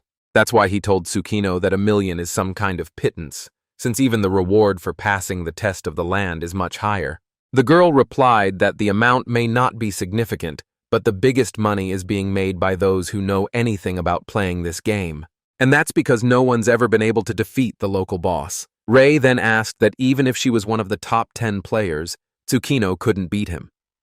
The girl replied that no matter how strong she was still an ordinary person. Tsukino explained that if she had the level and equipment of her in-game avatar, maybe she could do well. But in the current situation, it was unlikely that she would be able to prevail. Rei stood up and said that he had accomplished the mission, and if they needed help, they could go to him. And depending on their fee, they could make a deal. The guy headed for the exit, pondering that now it was time to kick the ass of the boss living on this level, since 1 billion wouldn't earn itself. Suddenly, Tsukino jumped up and started asking for Rei to stop. She shouted loudly and asked that they defeat the local boss together. The crew heard this, and they didn't like it. They started shouting that they could do it without Rei, and they didn't want to mess with that weirdo. Tsukino turned to them and reminded them in a gruff tone that any aggressive actions towards Rei would be severely punished. The team members quieted down, and the girl said that she understood their displeasure. However, she didn't want to lose anyone else. All of the team members immediately had flashbacks of fighting the boss. Tsukino tried to overpower him with hellfire. However, the defenses had already been breached, and her team members were unable to fight. The girl ordered everyone to retreat, and those who could still move tried to help the wounded. Then one of the team members told her that if they retreated, she might get hurt. But Tsukino gave the retreat command to avoid more casualties. Suddenly, one of the warriors held back the boss's attack and told Tsukino to leave while he held back the monster. The girl didn't want to leave and told him to go with everyone else. However, the warrior disobeyed, and the monster destroyed him before Tsukino's eyes. She watched this and couldn't even move from her seat. So now Tsukino treasures even the life of even one person on her team. She wants to keep everyone. The girl told her team that she believes that together with Rei, they can avoid big losses. She began shouting to her warriors that mopping up the land test and restoring the balance of power in Japan was all they could do to honor their fallen comrades. Suddenly, Tsukino was approached by Rei and told that it was a heartwarming speech and he was touched, but she could have done without being so crucified. He turned around and said with a smile, because he himself is able to overpower the boss alone. Rei walked out of the tent, and Tsukino thought, what an ego this guy has. But what if he's number one? She wondered if they were wrong about him, and how Rei was going to fight alone. She wondered if they were wrong about him and how Rei was going to fight alone. So Tsukino ran to catch up with Rei, and said that Rei had talked about her being able to go to him for help. She shouted after him that she was ready to hire him as part of a group to conquer the boss. Rei immediately stopped and thought he could finally smell money. He turned around and replied that he felt like she needed more than just defeating her boss, but something else as well. Tsukino said that she realized that they were asking for something exorbitant, so they were willing to pay compensation for the inconvenience. The words about compensation made Rei's eyes shine. He said that 10 million from each member of the group would be great, and on top of that, Rei set conditions. 1, they pay the advance. 2, they don't tell anyone what they saw in that fight. The team was furious at the demands. Rei said that they wanted everyone to survive and defeat the boss, so that was the price. Tsukino smiled and replied that she agreed. The team members started shouting, trying to stop her. The angry girl turned to the team and ordered everyone to listen to her. She told everyone to listen to Rei and help him win. Meanwhile, Rei wondered how much money this guild had, since it had so easily agreed to 10 million per person. A while later, they all set off together and stopped when they saw something terrible. A huge number of flying monsters were moving towards them. The guild members began to panic. Rei assumed an attack pose and told Tsukino that he could slaughter all those things for their money. However, the girl smiled and replied that she could handle them herself. Tsukino finished her chocolate bar and started laughing evilly. She used the all-consuming fire technique again. The monsters were literally being burned alive. Ray watched and thought it was pretty good. The team was proud of their leader. The girl finished, put down her sword, and told Ray that they could now continue their journey in peace. Ray looked at her and couldn't believe that this girl had been eating chocolates 10 minutes ago. He held out his phone and told her the advance had been deposited into his account, and now he's ready to pass Japan's first test with them and end this dungeon once and for all. A little while later, Ray stood quietly while the team members and Tsukino fought the monsters. During this battle, one of the team members asked the head if she was even sure about this guy. After all, considering how much she paid him, they expected more from his fighting skills. He's just using the usual attacks, that's all. Tsukino smiled and replied that wasn't exactly true. She told the man to look at the monsters Ray had killed. There were no visible injuries on them, however. They were definitely lying dead. Tsukino argued that this was what proved his skillful skills. She noticed that Ray didn't even try to dodge, and his punches weren't exactly original. The only thing that was interesting to her was what Ray would show Ray in the room of the boss himself. After a while, the team arrived at the 5th level before the entrance to the boss room. Ray noticed how the team members shuddered at the mere sight of this entrance. They clearly had bad memories of this place. Tsukino stepped forward and encouraged her warriors, saying that they must avenge their fallen comrades. She told them to use the most powerful blows they possessed as soon as the door opened. The gate opened. Tsukino raised her sword up and ordered the team to advance. They rushed in with a shout. The huge spider was in the middle of the room, surrounded by its web. The team approached him closely, Ray keeping to the side. The monster opened its eyes, and the system informed them that the boss of the 5th level of the Earth test, the cinnabar spider, was in front of them. Tsukino immediately used Hellfire to incinerate the monster. The rest of the team used Fire Fist and Phoenix Fury. Due to so many fire blows, an explosion occurred, engulfing the monster in flames. The team looked at this explosion and began to rejoice that they were able to defeat the monster. However, Ray said that wasn't true. The monster was still alive. And in that very second, the spider strikes so hard, forming a flash and throwing all the team members in different directions. The monster's web shone with a bright blue color, and having received so many attacks, there wasn't a single scratch on it. Tsukino didn't understand how this was possible. She was sure that insect-like monsters were weak to fire damage. Ray replied that she was right, but the power of their blows was so small that they were incapable of damaging him. At that moment, the spider started shooting a huge amount of web directly at Tsukino. The girl managed to dodge the attack. She landed on one knee and warned her team to beware of the web, for if they got caught in its web, it would be very difficult to get out. Ray was standing behind the backs of the 2 guild members at this time and noticed the cobwebs flying in their direction. He immediately grabbed them and flew off with them, dodging the monster's attack. Ray then dragged them away from the spider and threw them on the ground. The guy smiled and apologized to Ray for having to cover them. Ray looked at him and replied that he shouldn't apologize because if they died, his reward would decrease. That's why he was saving their asses. And Ray also added that they can keep getting screwed over, and then for each such prank, they will have to pay another 1 million on top for each one. Ray realized that he could keep dragging out the fight, making another 1 million each on their stupidity, but their guild was tied directly to the government, and if he continued to act like this, he could get himself into trouble in the future. Ray stood at the top and decided to apply the Eye of the Soul. He glanced at Tsukino, and the condition of receiving her soul fragment surprised him. The condition was to make the bearer experience the greatest surprise of his life. However, Ray decided it was worth the risk. He immediately took his dagger in his hand and flew straight at the spider. With one strike of his dagger, Ray was able to cut off one leg of the monster. The spider immediately turned its attention to him and directed its attacks at Ray. The monster swung its huge paw and was about to strike. The spider released so much webbing that there was a light explosion. Tsukino covered her face with her hand due to the large amount of dust along with the cobwebs and started screaming and calling for Ray. The girl was very frightened and thought that everything was, of course, and their last hope was dead. However, Tsukino heard Ray turn to the spider and ask him if he really tried to kill it with such force. The girl got very excited. Ray managed to stop the attack of the huge spider with just one hand.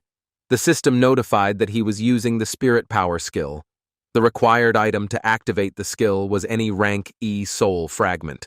The team members couldn't believe their eyes that Ray had survived and was blocking the boss's one-handed attack. Ray grabbed the monster by its paw and began spinning it around at breakneck speed, and then, with an incredible force, he threw the monster back a few meters, forming a rut. The guy immediately approached the monster, and after examining it, said that the weak point of this spider was its abdomen. Ray stabbed his dagger with great force and released a strong energy that flowed through that monster's entire body. The team members began to cheer and shout that Ray had defeated the monster. However, the guy asked why they thought that, since the fight was just beginning, and suddenly at the same moment, a huge amount of red liquid began to come out of the spider's wound. The guild members assumed battle stances and began to shout that this monster had changed its appearance. The spider's wounds healed, its paws turned red, and the monster's aura became much stronger and brighter. The guild members watched the spider rise to its feet.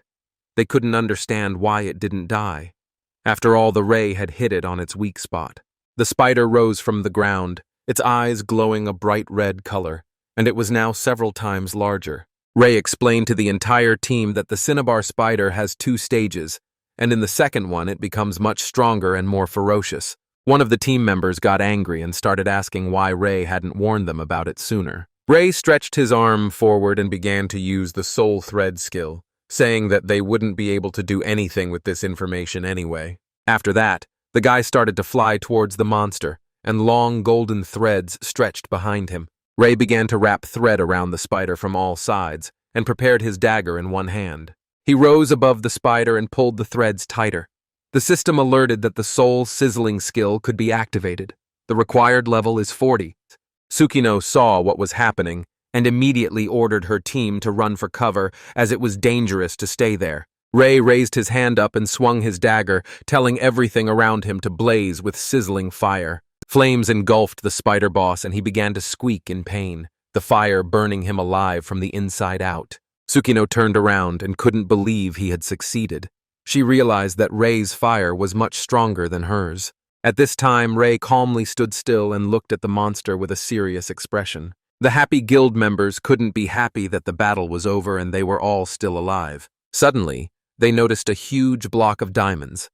They knew that valuable loot fell out of monsters, but they didn't expect a stone of this size to fall out of the boss. Ray immediately ordered them to stay away from the diamond. The guild members shouted that he was making fun of them, having already taken a lot of money from them, and now he wanted to take the loot for himself. Ray called them idiots, and then Tsukino noticed that there were paws sticking out of this gem and moving. Ray explained to them that the boss of the Earth test had turned from an obsidian spider to a vermilion spider, and this is his perfect form. The crew members almost went crazy. They couldn't believe that the monster was still alive. Ray ordered them to stop talking and prepare for battle.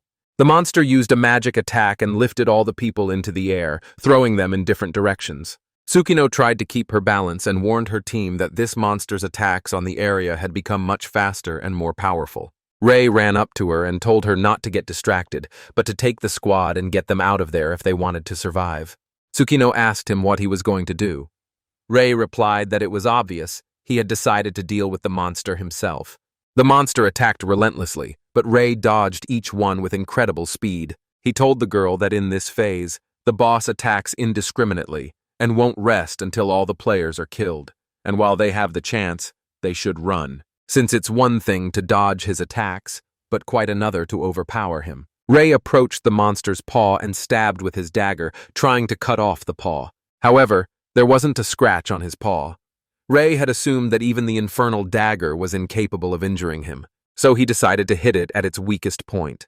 Ray rose above the monster and flew toward it with great speed. The system reported that the soul reserve had been activated. The guild members watched this and couldn't understand what he was doing and if he didn't value his life. Ray stopped above the monster and began to bait it with his aura, waiting for that very moment. At that moment, the monster pierced him with its tentacle, blood splattering in all directions. Ray winced in pain. The guild members were shocked at what they saw. Tsukino got scared and started screaming Ray's name. Suddenly, Ray laughed loudly and shouted that caught that monster at last. The spider darted its eyes around in horror and fear, realizing what was about to happen. Ray grabbed his dagger and used the soul-chopping skill. He inflicted thousands of cuts to the monster with just one strike. The spider's body shattered into pieces and scattered in different directions. Ray also began to fall to the ground. With a huge rumble, the stone pieces and Ray's body fell to the ground, forming a pit. An exhausted Ray lay on the ground and thought about the fact that he knew it was going to hurt like hell, but if they didn't heal him, he was definitely going to die. The system alerted that there were 3 seconds left to recover, and if Ray didn't recover his health within that time, his soul protection would be removed and he would die. The guild members gathered around Ray and began to apply higher healing, elemental healing, and restoration. Ray woke up and told Tsukina that thanks to her support, he didn't have to use his skills to recover. The guy probed his wound and said that their treatment was certainly excellent. An angry Tsukino asked him if he had planned this all along. Ray looked her in the eye, smiled, and said that they were all playing a game together after all. And it's not like a player can die so easily from a normal boss attack. Ray continued to smile stupidly. Tsukino got angry at such irresponsibility. She started yelling that they were in reality, and it wasn't just a game. Ray replied that he understood, but that the same strategy worked in the game anyway, so it would work in reality. And so it did. Tsukino got even more angry. She almost lost her mind, not understanding at all what this crazy guy was doing. And at that moment, the system alerted that Ray had received a soul fragment of a rank D swordsman. The condition was to make the bearer experience the greatest surprise of his life. Ray took the fragment and thought he was lucky, as it wasn't a surprise, but rather, it put the girl through a shock. After that, the system started to notify that the land test was successfully passed. And it is necessary to specify the name of the participants who passed this test. There are 5 minutes left until the dungeon disappears. The guild members began to jump with happiness that they were able to defeat the boss thanks to Ray. However, Ray interrupted them and said that before the dungeon disappeared, a decision had to be made on who to enter in the field of participants. He also admitted that although he wanted to take the entire award for himself, he suggested that they take it and then transfer it to his account afterward. Tsukino was greatly surprised and asked why it was Ray who needed them to specifically transfer the reward to him. Then, Ray said to them to just imagine how the news would explode, with the news that a test that no one could pass was able to be overcome by an unknown player. And instead, it's easier to say that a famous guild handled the challenge. Then the guild will get glory and honor, and the rewards for the next trials will be hung up as well. In fact, Ray realized that if everyone found out he was involved, he wouldn't be able to make money so easily anymore. Tsukino asked him if he was just worried about money. And as the head of the guild, she can't refuse something like that. But as a human being, she feels like she's appropriating someone else's credit. Ray replied that she wasn't appropriating anything for herself, and she could consider hiring him to subdue the boss for 1 billion. Tsukino agreed, and they agreed that they would announce that it was the Wings of Creation Guild that had passed the test. The system alerted that the record of the participants had been successfully saved. Ray could only hope that no one in the room would reveal his involvement in the test. After all, it's comparable to accusing your own guild of stealing laurels from a poor newbie. The ground test was successfully passed. However, a short time later, a media helicopter flew over the burning forest. The girl correspondent reported through the device that the earthquake has been going on since the morning, and the epicenter was identified underground.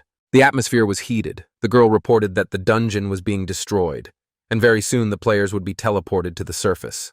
At this time, rocks were falling on the players in the dungeon. To them, they tried to be extremely careful as everything around them collapsed. Suddenly, a magic circle appeared above them, attracting all the players like a magnet, pulling them to the surface.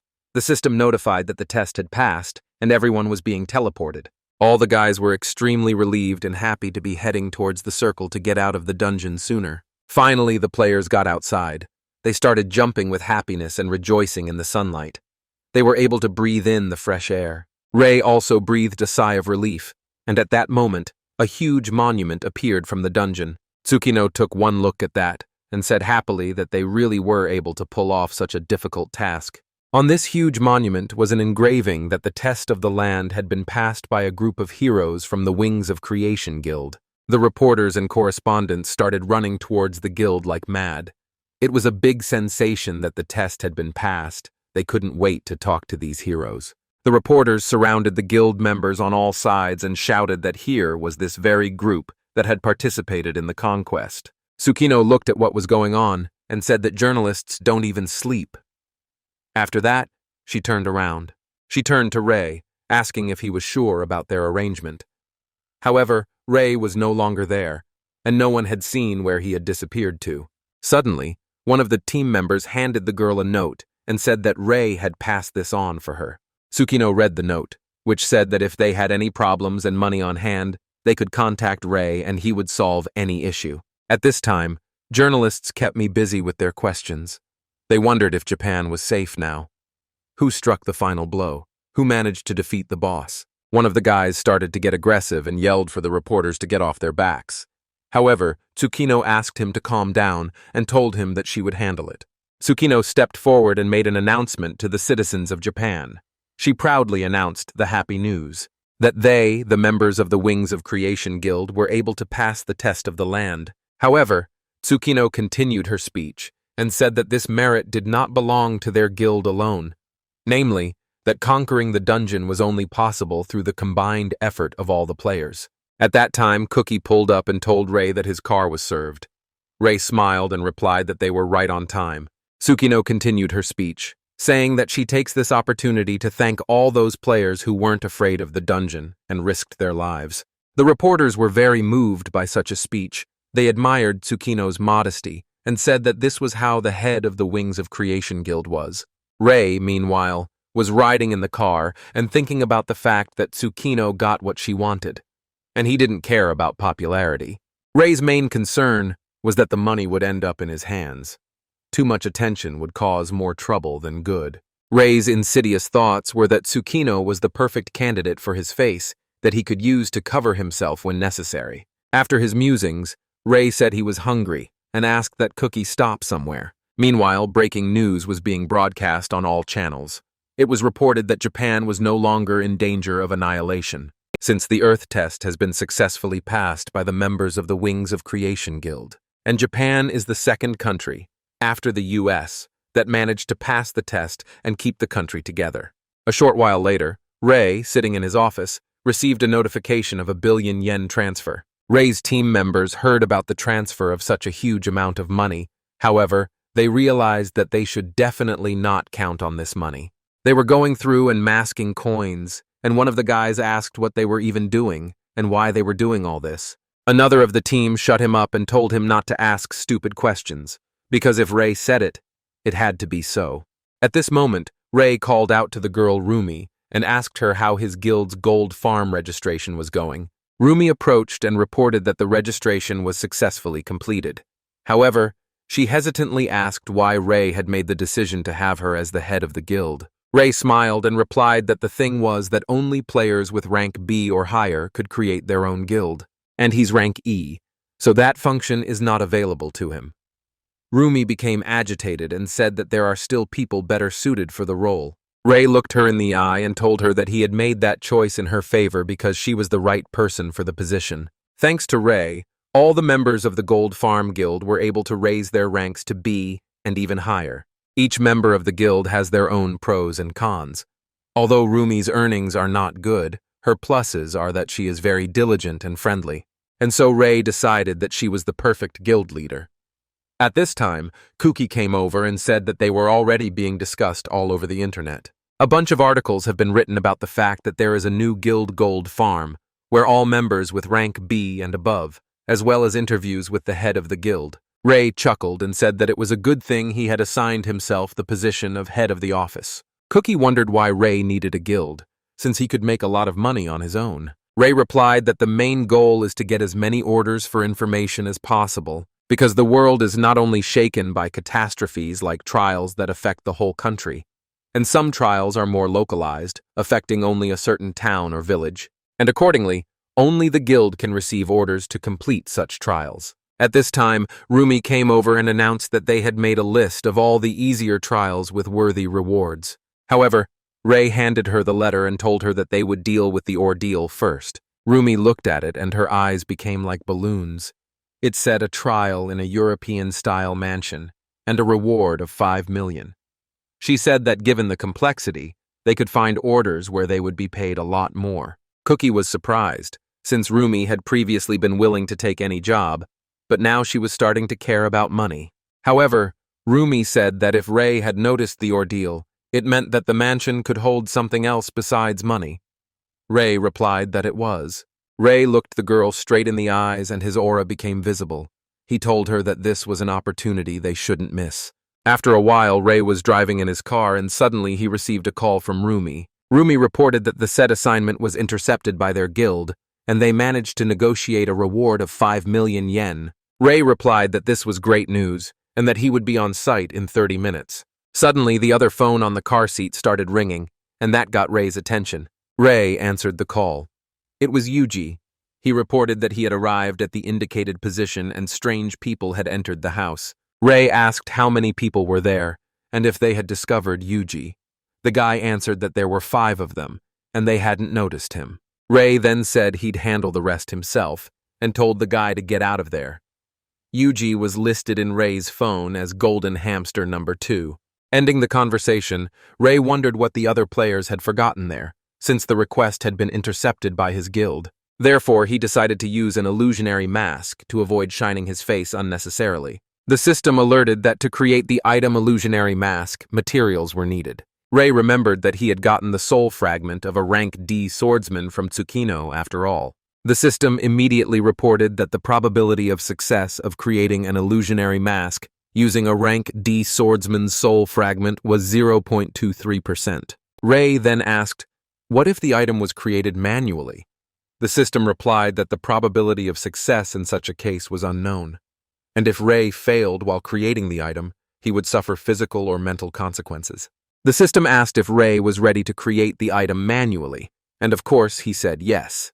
And at the same second, the system announced that the transition to the Soul Forge had begun, and also that Ray needs to harmonize his soul with the subject, and the likelihood of success depends on how he handles this task. And since the base success rate is below 1%, the difficulty will be increased. The time limit is 60 minutes. Ray immediately got to work. He was shifting and connecting the pieces like puzzles, and he did it with incredible speed. The system reported that time is up, and the soul is in perfect harmony. The probability of success is 100%. The transition to the real world is performed. The illusory mask was made thanks to the skill of the soulsmith subclass. Ray was perfectly happy with the mask and told him to stop the car as it was time for him to get out. He got out of the car, put on a mask, and now people will see him as a different person. Ray walked up to the very huge mansion they had been contracted for. He went inside and saw a pile of corpses. They had been set on fire and the smell of burning still hung in the air. Ray walked past them and down the stairs, thinking that it looked like he was already expected downstairs. As he descended to the lowest point, he noticed that the hidden door was open. Ray realized that they were looking for a hidden test. Depending on the complexity, trials are divided into large-scale and small-scale trials. Large-scale ones are those that involve an entire state. Small-scale ones involve small communities like towns and villages. Well, it is logical to assume that small-scale tests are not so complicated. Hence, you can't raise a lot of money on them. But even among them, there are exceptions, hidden trials. They arise only in small-scale trials, in secluded corners. Their level of difficulty is much higher than that of small-scale tests, and usually has nothing to do with the main test. The best part of these challenges is that you can get rare items. In other words, these challenges can only be found by those who have information about the game. Meanwhile, Ray found another staircase and began to descend even lower. Here he met a team of people dressed in black clothing. They noticed Ray, and one of them took off his hood and asked if Ray was a representative from the Gold Farm Guild. Ray was surprised, and replied that he didn't know what the Gold Farm was. Then the man apologized and said that he was mistaken, and afterward told Ray that he could see that he was capable of passing this hidden test. Ray gave him a sullen look, and said that he had no intention of undergoing the hidden test for their sake. The man smiled and replied that Ray had misunderstood and that it wasn't necessary at all. And then Ray didn't understand anything at all. Then the man showed him the box and said that the test had already been passed, asking if Ray had come for the evolutionary box. Ray wondered if they had really passed the test, and wondered if he really needed the box. At that very second, the man threw the box right into Ray's hands and said that as a token of their appreciation, they were giving it to him. However, in return, they asked to fulfill their request. Ray asked what exactly they were asking for. The man smiled and replied that Ray needed to keep other people from going through a small-scale trial, and it didn't matter how he did it. He also said that if Ray is an experienced player, he should definitely know how to thwart others. Ray wondered why these people would want to prevent him from passing the test. Suddenly, he said, he realized who they were. Ray asked, "That are they really the Dark Guild and want to set up the same thing that happened to Argentina?" It happened 2 weeks ago. One of the cities in Argentina, specifically Mendoza, was completely destroyed because no one could pass a simple test. But the whole problem happened a week ago. Shares of companies that were based in Mendoza underwent massive short selling across the board. It was as if someone knew in advance that Mendoza would be wiped off the face of the earth for good. Ray told the man that there was talk that the Dark Guild was to blame. He asked if they'd had enough of Argentina and now they were going after Japan.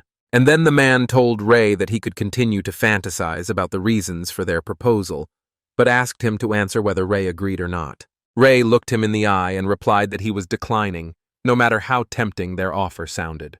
And if it were to choose which one of them would destroy the city, it would be far more profitable for Ray to do it himself than to serve someone else. Then the man replied that it was a great pity, and held out his hand and demanded the box back. Also, Ray would have to pay a small percentage for the time he held that box in his hands. Ray asked, "What other percentage?" And then the man looked at him angrily and replied that the interest was in the form of his life. He pulled a syringe of unknown liquid from his pocket and told Ray that he had only 2 choices: either cooperate obediently or die.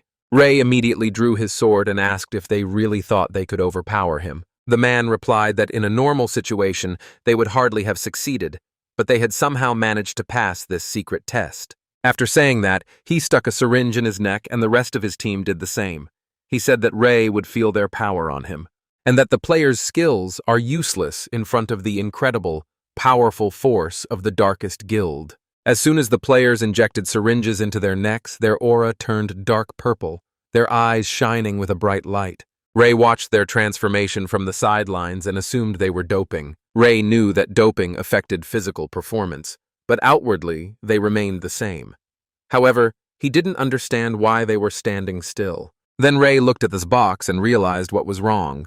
He smiled and decided to play along. Ray then shook the box a few times, and the team leader immediately pulled out a remote and pressed a button. The box exploded. The members of the Dark Guild immediately started laughing loudly and said that Ray was a real idiot if he fell for such a simple trick. And in general, all players are like that. They believe that due to game mechanics they became an imba, but remained too naive.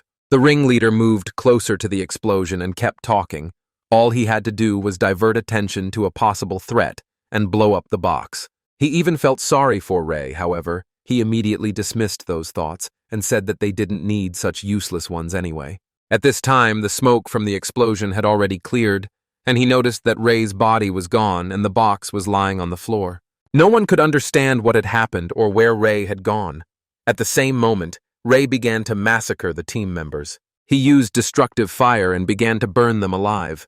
The leader noticed that Ray was using an illusionary mask. After dealing with everyone, Ray approached the ringleader, taking off his mask, and said he felt sorry for his friends. After saying those words, he used the soul-capturing skill, and the chains shackled the ringleader in that very second, preventing him from moving. The ringleader kept yelling that it was impossible, and asked how Ray managed to survive such an explosion. Ray smiled and replied that he was well aware of the value of the box, and certainly didn't believe they had given it away out of the goodness of their hearts. He went to the box, picked it up, and said that it was clear from the beginning that it was booby-trapped. Tormenting himself in chains, the ringleader asked why Ray had picked it up then if he knew it was booby-trapped. Ray started laughing and said that they had underestimated the high-level players, and for them, the blast from such a small bomb was like a breeze in the face. After saying that, Ray started calling Rumi. He told the leader that he would take the money from his wallet for the ruined clothes. The ringleader became frightened and started yelling that it was wrong for Ray to call the police. Ray smiled and replied that he was making the call on a much more important matter. Rumi answered the phone and cheerfully asked if Ray had already handled the test. However, Ray told her to look at the regions in Japan that were buying up shares with more fervor. After all, it was possible that the Dark Guild was doing the same thing to their country as they were doing to Argentina. Rumi immediately set to work, and Ray said that they must not let the tragedy repeat itself. The ringleader at this time started laughing loudly and told Ray that he was a straight-up hero of justice. Ray smiled and replied that he was talking nonsense. After all, the Dark Guild was deliberately collapsing the sales of local companies' stocks by selling them cheaply. And if Ray's people buy them out and he passes the test, how much money will Ray get, as if out of thin air? The ringleader got angry and asked if Ray was thinking of going to war against the Dark Guild. Ray replied that if there was a lot of money at stake, he would be more than happy to, well, or they could cooperate with them. The ringleader got even more angry and asked what kind of idiot would cooperate with him. Ray called Rumi and asked if the re-education course was ready. Rumi clarified, the same one that would require a character with re-education? Ray said that was it. Then Rumi said that everything was ready, but they had not yet conducted experiments and did not know how effective such methods would be. Ray smiled and said that he would be delivering the lab rats to them soon, so preparations must be made. After that, Ray opened the box, and the system reported that thanks to the evolution box item, the F-rank mage soul fragment had turned into an E-rank mage soul fragment. Sometime later, Ray, using an illusionary mask, arrived at the Museum of Modern Art. He called Rumi and asked if she was sure that was the purpose of the Dark Guild. Rumi replied that it was accurate information since the ringleader and the rest of the Dark Guild members had confessed to it. However, Rumi said that they unfortunately didn't know how many enemies would be in the territory, and maybe he shouldn't have gone alone. Ray replied that he would figure it out. Ray went inside and ordered that Rumi continue to monitor the stock and let him know if anything happened. A crowd of people had gathered outside the museum, and in the very center, Ray spotted a guy named Takeshi. He was putting an ad on the internet saying he was looking for a group to conquer. No rewards implied. They had to protect the city together. Takeshi shouted that if anyone is interested in participating in the trial, they are free to join. He is the leader of an association for the protection of humanity. Ray noticed that there were quite a few people gathered. Over 100 for sure. Takeshi continued to speak his moving speech. It was hard for him to convey his feelings of admiration and pride at how many people had come to defend the city. He thanked each and every one of them. Ray was among the crowd and couldn't believe that so many people had gone to such an ordeal without reward. He assumed that a spy could easily have been in the crowd. Ray wondered if he should find the spy before going inside. He'd already applied the soul eye, but there. Takeshi started shouting that it was time to start the trial.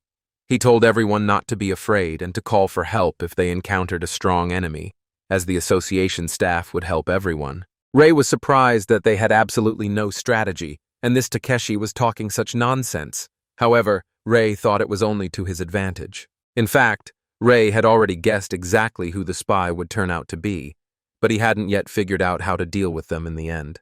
Of the 107 players who took part in the challenge, all 106 participants turned out to be spies from the Dark Guild, with the exception of one Ray.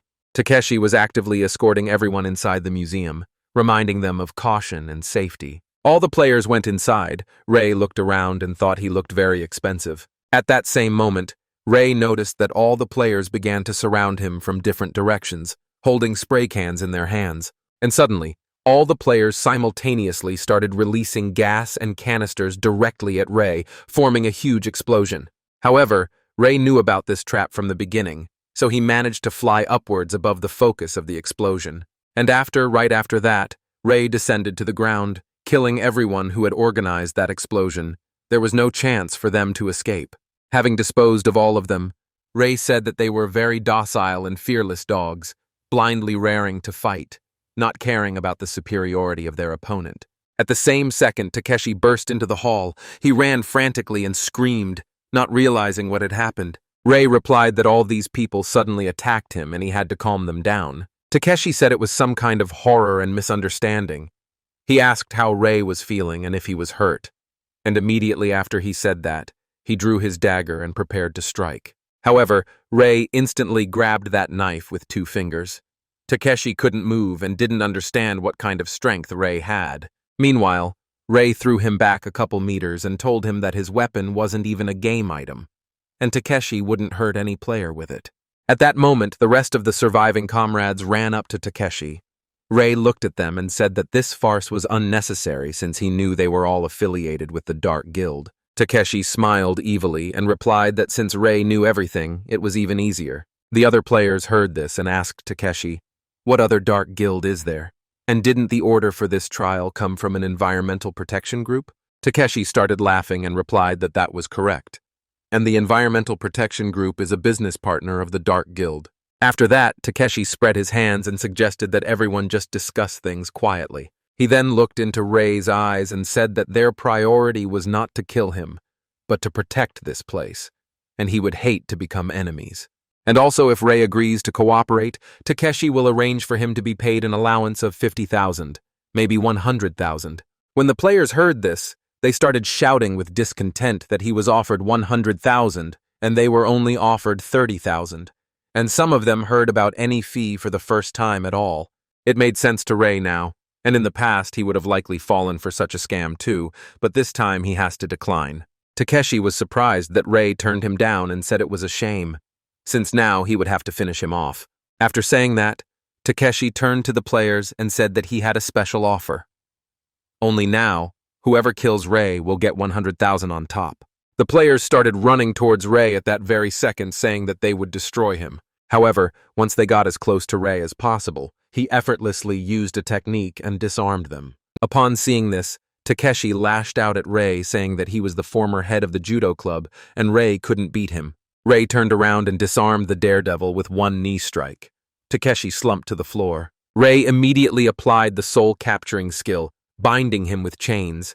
Takeshi couldn't move and screamed in pain. After that, Rei turned around and noticed two players hiding. They began to beg Rei not to kill them. Rei figured they might know something about the Dark Guild, and it would be foolish not to take advantage of it.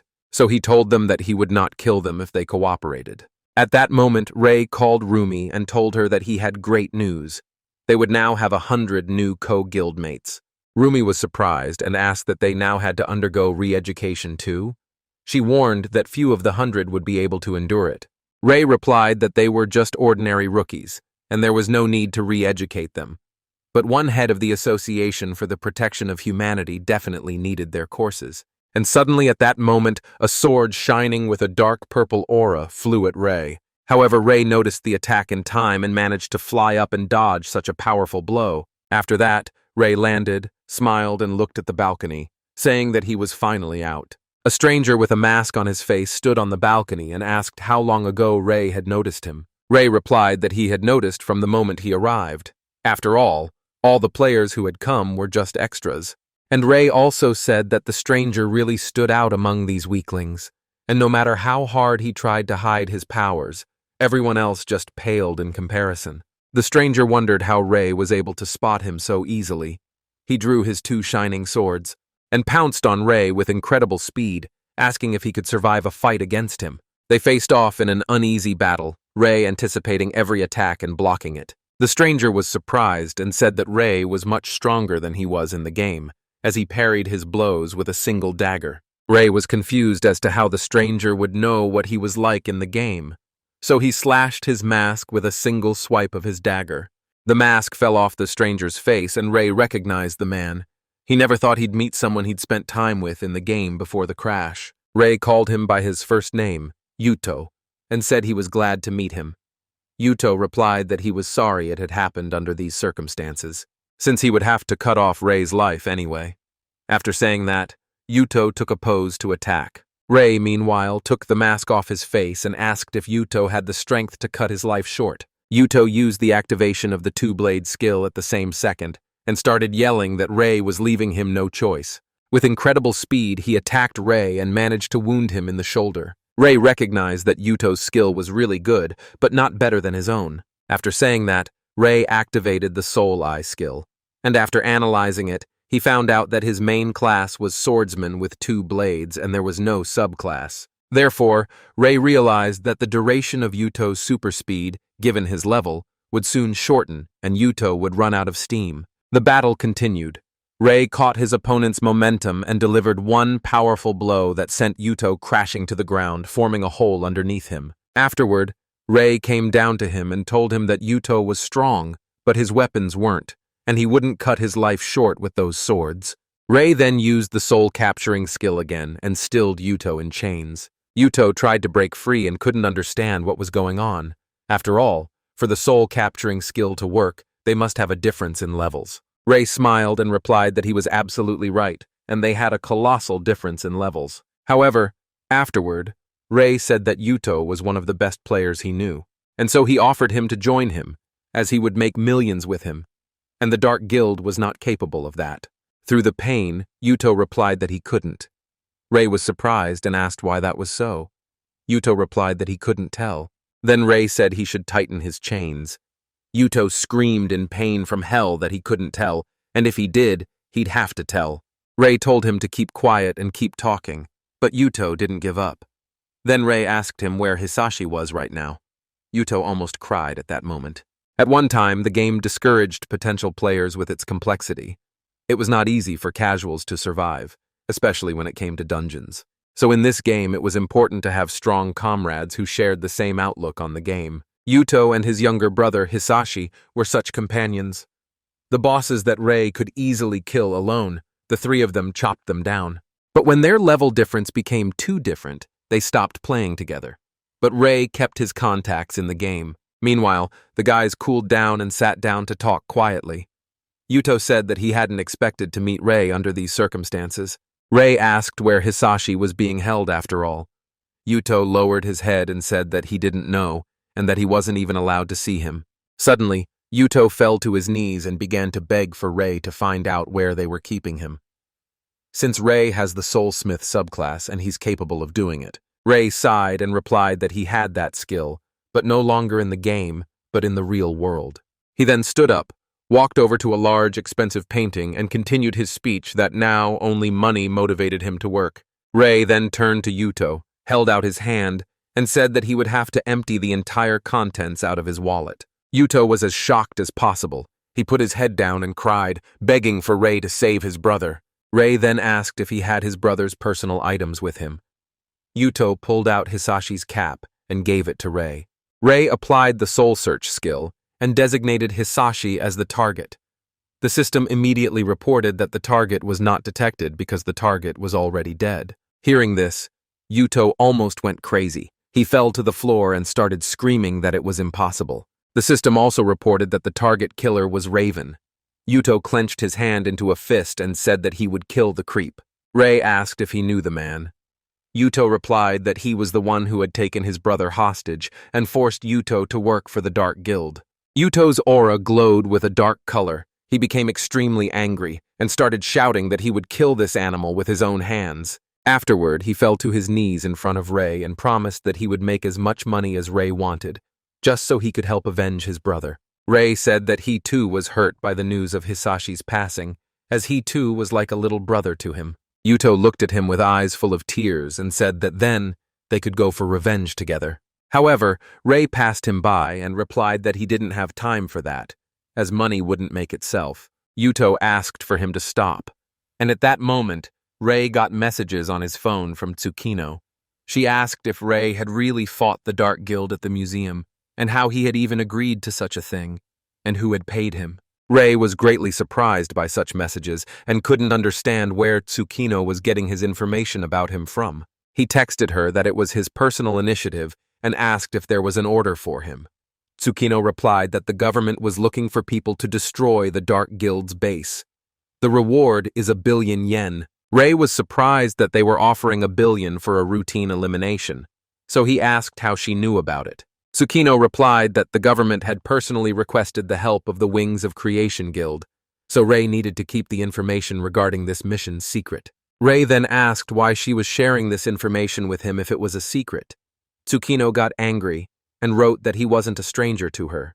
And Tsukino also said that there were rumors that the guild headquarters held assets worth over 10 billion yen, and if the order could be fulfilled, the government would keep quiet that there was something there. Ray turned to Yuto at the same second and asked if he was aware that Raven might be at the Dark Guild headquarters right now. Yuto was surprised and replied that, of course, since Raven was the head of the Japanese branch of the Dark Guild, and it was unlikely that he had ever left his abode. Ray smiled widely and replied that there was a change of plans and he would help Yuto avenge his brother. And at that very second, Ray sent a message to Tsukino that the Gold Farm Guild would take this order. And so after some time, Rei, along with Yuto, set out to find the headquarters of the Dark Guild. Suddenly, Rei received a message from Tsukino. She wrote that the local police had found the Dark Guild's base and they were on their way. Rei asked her if their base was on the 12th floor. Tsukino was surprised and asked where Rei got that information from, since they had just gotten that information from the government. Rei wrote that he was personally investigating the Dark Guild, and now he's headed there. In that case, Tsukino asked that Rei help the police since he was already going there, because if the Dark Guild fought back, the police wouldn't be able to handle it. Rei immediately asked what the price was. Tsukino offered $1 million per person for the safety of the Dark Guild members, and also for the safety of the police officers, $1 million per person. Tsukino also promised to discuss these terms with the government, but if refused, the Guild of the Wings of Creation would take payment. Rei agreed to those terms. Rei decided to inform Yuto that the local police were also heading to the Dark Guild's base. Yuto, of course, rejoiced at such news and suggested that they should hurry over to their place sooner rather than later. However, Rei said that he would go alone and for Yuto to wait here, since the Dark Guild doesn't know yet if Yuto is alive or not. Therefore, Rei decided to hide this fact from them and take them by surprise. Yuto realized the seriousness of this operation and agreed, promising that he would be waiting on the spot. As an admonishment, Yuto asked that Rei be careful, because if the police found them, the guild could set traps all over the building. Rei replied that he would keep that in mind. After a while, Rei approached the building where the base was located. However, the building was completely sealed off and no one was allowed to enter. However, that didn't stop Rei. He lifted the tape and wanted to climb over, but a man stopped him and said that due to a gas leak, the passage to the building was temporarily sealed. Rei replied that the Guild of the Wings of Creation had personally asked him to join in the capture of the target, and asked if he had the wrong address. The man immediately apologized for his rudeness and led Rei in the right direction. He led Rei to a room where negotiations between serious men in business suits were actively taking place, and said that a player from the Wings of Creation Guild had arrived. One of the men immediately became aggressive and yelled that no backup was requested. He also looked Rei upside down and said that the slob wouldn't be any use anyway, and they'd handle it themselves. He then turned his back to Rei, and turning around said that he was connected to the people at the top, so his orders were absolute and that Rei dare not interfere. The man led a whole squad of police officers and gave them orders for them all to go forward. Rei watched from the sidelines and told one of the attendees that this was a bad idea. A few seconds later, there was an explosion on the top floor. Debris started falling on them, and Rei said he had warned them. So Rei had to take matters into his own hands. He used the soul thread skill and blocked their floor so that the debris wouldn't collapse and the fire wouldn't continue. The man's eyes stopped in front of his eyes at the debris that was flying at him. He couldn't believe they were saved. Rei then looked around the area and decided it was worth it to save the very male fool and the police officers. He flew in their direction. Rei landed and found the police officers lying motionless on the floor. He thought he was too late. However, at that moment, Rei heard the man coughing and realized that he could still help them. Rei looked at him and said that one man's life was worth 1 million yen, and it would be a waste if he died here. After saying that, Rei wrapped a golden thread around all the police officers and began to pull them out of there, lowering them to the ground. Rei did his thing and said that there was nothing more to do here and he had to go. The people around him thanked him and couldn't understand who this player was. After a while, Rei came to Yuto and said that he was done with all the chores. Yuto was eating ice cream and said that he had somehow gotten through it quickly. Yuto also handed Rei his favorite tea and asked how it went.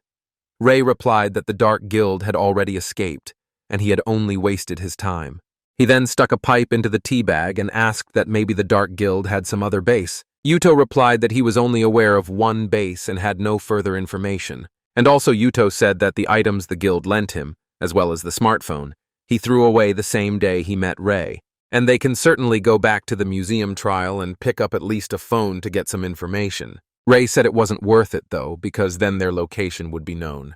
And besides, Rei already knew what to do. The guys continued on their way, and Rei said that it was hard to do criminal business and organize a hideout when you were at gunpoint with the police, and especially when there are cameras all over the city that can easily reveal the identity of any passerby. Then Yuto asked that, consequently, The Dark Guild would choose a place with minimal cameras and hard to find. And under this description, some dungeon with low level to pass and low reward would fit perfectly. Ray replied that that was correct, and he had already instructed his army of money hamsters to look for such a place. Yuto was surprised and didn't understand what army he was talking about. Ray rolled his eyes and explained that he was talking about his guild gold farm. He also added that Yuto would of course be part of that team as well, and for that, he would need to work hard and bring in millions. Yuto replied that Ray was not at all ceremonious about it. Suddenly, Yuto had a question, asking if they needed to call his army for backup. Ray replied that it was not necessary. They also have busy schedules and completely different tasks. At this time, the golden hamsters finished disguising the coins, and Ray told Yuto that if he summoned them, he would disrupt their schedule and reduce his profits. At the same second, Ray received a message from the team that there were only 36 dungeons recorded in a month that no one could enter, and 7 of them were in nearby Tokyo neighborhoods. And the only closed dungeon with constantly regenerating monsters is the Tower of Carnage, located deep in the mountains of Chiba Prefecture. The dungeon is located deep in the mountains in the Tower of Carnage. Ray realized that a dungeon where enemies eventually revive was the perfect place for a base. And given the difficulty level of the dungeon itself and the low level of the enemies, no special levels or items can be gained there. The dungeon is a place they wouldn't even think of going to, even given its dislocation. Ray told Yuto that they'd have to go there. Yuto replied that everything was already in place for that, since Ray had asked to take care of it himself, knowing that it wouldn't be a long journey. Yuto then pointed to one of the parked cars and said that this baby would survive the mountain roads safely. The guys got in the car and Ray told Yuto to drive faster and not to worry about speeding tickets since he would solve everything. Hearing such words from Ray, Yuto happily stomped full speed, and the car almost flew into the sky. Ray calmly sipped his tea and said that they shouldn't let them leave this time. Yuto replied that he was damn right. The boys continued on their way and were already out of town. The road was quite long. Ray navigated the guidebook and told Yuto to go straight ahead. Yuto replied that there was no further road and asked if he should continue. Ray said he would handle it and ordered Yuto to drive carefully and keep his speed up. Ray put on his illusionary mask, and Yuto hit the gas. The car soared over the cliff. Then the car landed on a rocky road, and such a jolt made Ray's tea fall out of his hands, and Yuto was having fun with such adrenaline. Ray used his skill and formed a defense around the car. They continued to roll downhill and even knocked over a tree in their path.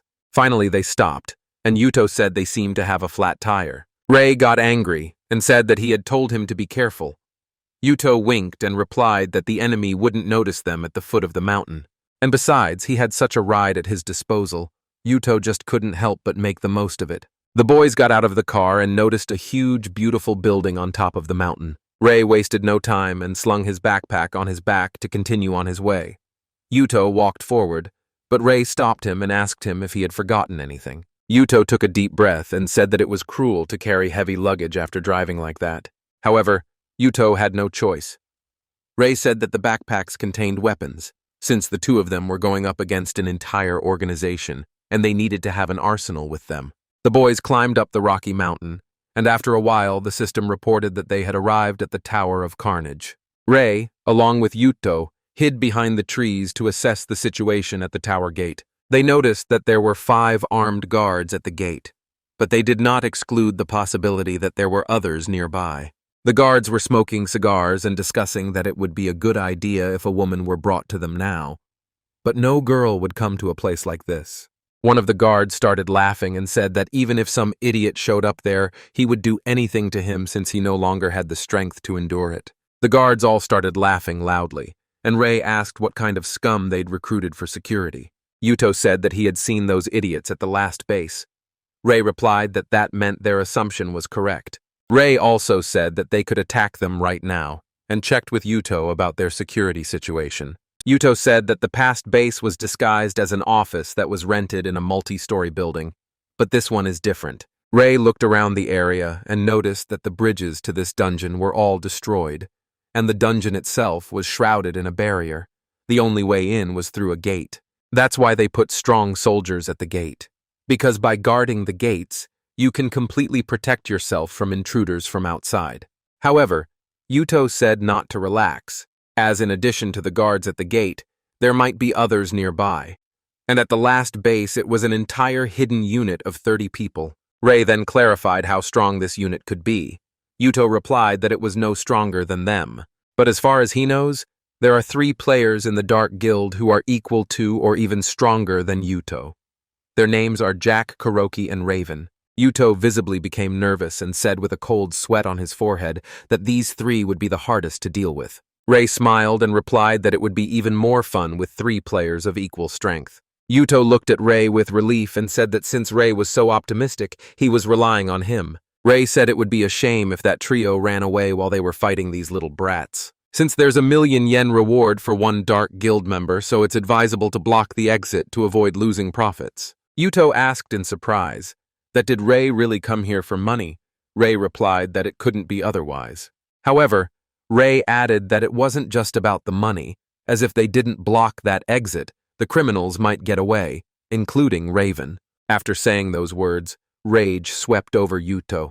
He said that they needed to block the exit by any means necessary, so that no creature would slip through. Ray agreed and said that the wings of creation could be enlisted for backup. However, if one were to contact Tsukino directly, there's a chance that the Dark Guild might find out about their plans. Then Yuto said that he would have to hold them back until the Guild of Creation wings arrived, and asked Ray if the 2 of them could handle it. Ray smiled widely, looked him in the eye, and said so Yuto didn't even doubt it. Ray then wrote a message to Tsukino that he had discovered the second base of the Dark Guild. It was urgent to send the strongest players who could help in the blockade. And also the fact that there might be a spy of the Dark Guild in Tsukino's guild could not be ruled out. So Ray asked her to send only those she trusts as herself. Ray then said that after sending the message they could begin. Yuto took a pose to attack. Ray started the countdown. 5, 4, 3, 2, and on the count of 1, Ray pressed send. Yuto activated the super speed skill at the same second. Yuto flew up to the guards and started disarming them one by one. The guards couldn't even realize what was happening. After straightening everyone out, Yuto said that this heavy backpack had reduced his speed. Then he looked at Ray and said that in that case he couldn't blame him for being slow. Ray threw off his backpack and told Yuto not to whine as it was time to pull out their weapons. He opened the backpack, picked it up, and started spinning at an incredible speed. Thousands of those same disguised coins spilled out of the backpack. Ray then sighed and said that everything was ready. All that was left was to wait for them to come out. A security camera spotted Ray and Yuto and alerted them that there were intruders on the premises, and they needed to be eliminated. Many soldiers immediately ran out of the tower. Yuto grabbed his backpack, and Ray said, "Here comes his millions of yen running straight into his hands." This amused Ray a lot. He looked at Yuto and said that it was time to earn money. Ray then activated the coin blast skill. There was an explosion that caused the soldiers to start burning. Ray looked at it and said that just as he thought, the weak explosion made everyone fall immediately. Some managed to survive. One of them warned the others to be careful, as they could not see anything because of the smoke and the enemy could attack at any moment. At that same second, Ray threw a punch and said with a smile that they were very savvy boys. He then looked at Yuto and said that he was doing pretty well and had already destroyed 10, and one of those was worth 1,000,000. Yuto smiled broadly and replied that he was just getting started and the most fun was just ahead. However, at that moment, Ray was attacked from behind by one of the warriors. Yuto started yelling that there was an attack from behind. However, before Ray could even blink, Yuto had already cut the enemy apart, saving Ray. Yuto then turned around and said Ray had spotted the enemy and was purposely standing there waiting for Yuto to finish him off. Ray replied that he guessed correctly and pointed to the camera, saying that he didn't want to put on a show and reveal all the trump cards to them. And also, Ray asked not to be called by his name, as there might be a microphone on the camera, and if there's no microphone, they can still read lips. Then the guys looked around, and Ray said they had done enough, and it was time to take away their view. After saying that, he destroyed the surveillance camera. At this time, the guild leader and the others were watching what Ray had done. Raven, the head of the Japanese branch of the Dark Guild, asked his subordinates that they had come after all. The girl told him that one of the attackers was Yuto, a mouse and a traitor to their organization. and the identity of the other attacker was unknown. One of those present said that they were running the identity of the other through the databases of the Japanese Adventurers Association, but so far no data had been found. Raven realized that if one of them was Yuto, he had learned of his younger brother's death, so he betrayed them. Raven thought for a moment and said that all Yuto and his brother were doing was getting in their way. He suddenly recalled a moment from the past when he had assigned his younger brother a special mission. Raven clarified if Hisashi could handle such a job. Hisashi replied that it wasn't about the complexity of the mission, but about what needed to be done. Hisashi didn't like the fact that his client's wishes required him to eliminate a target he held a terrible grudge against. So he came to Raven to tell him that this was utter nonsense. Raven got angry and said that it was his business to eliminate the target and get a decent reward afterward, and that shouldn't be a problem. Hisashi then asked if Raven knew that the client wanted to destroy the wings of creation. Raven replied that it was a funny joke. Then Hisashi started shouting that the target was his longtime friend from the time of the game. He is a healer with a kind and friendly disposition, and it is impossible to hold a grudge against such a person.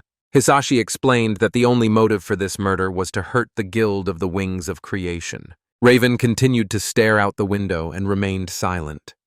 Hisashi continued to say that healers are valuable to each guild. They are weak on their own.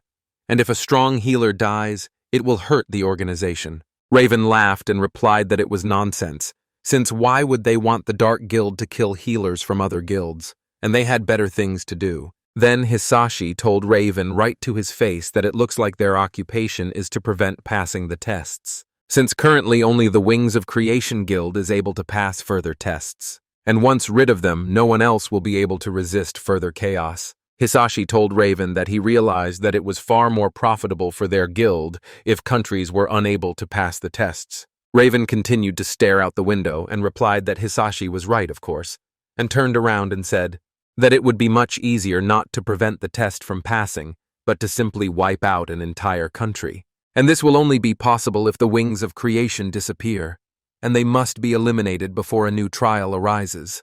At this time, Raven let his dark threads go and wrapped them around Hisashi's leg.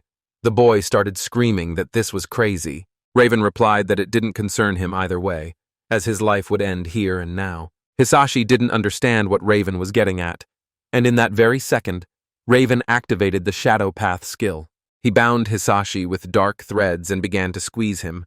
However, Hisashi started laughing and shouting for Raven to kill him so that his older brother Yuto would finally be free.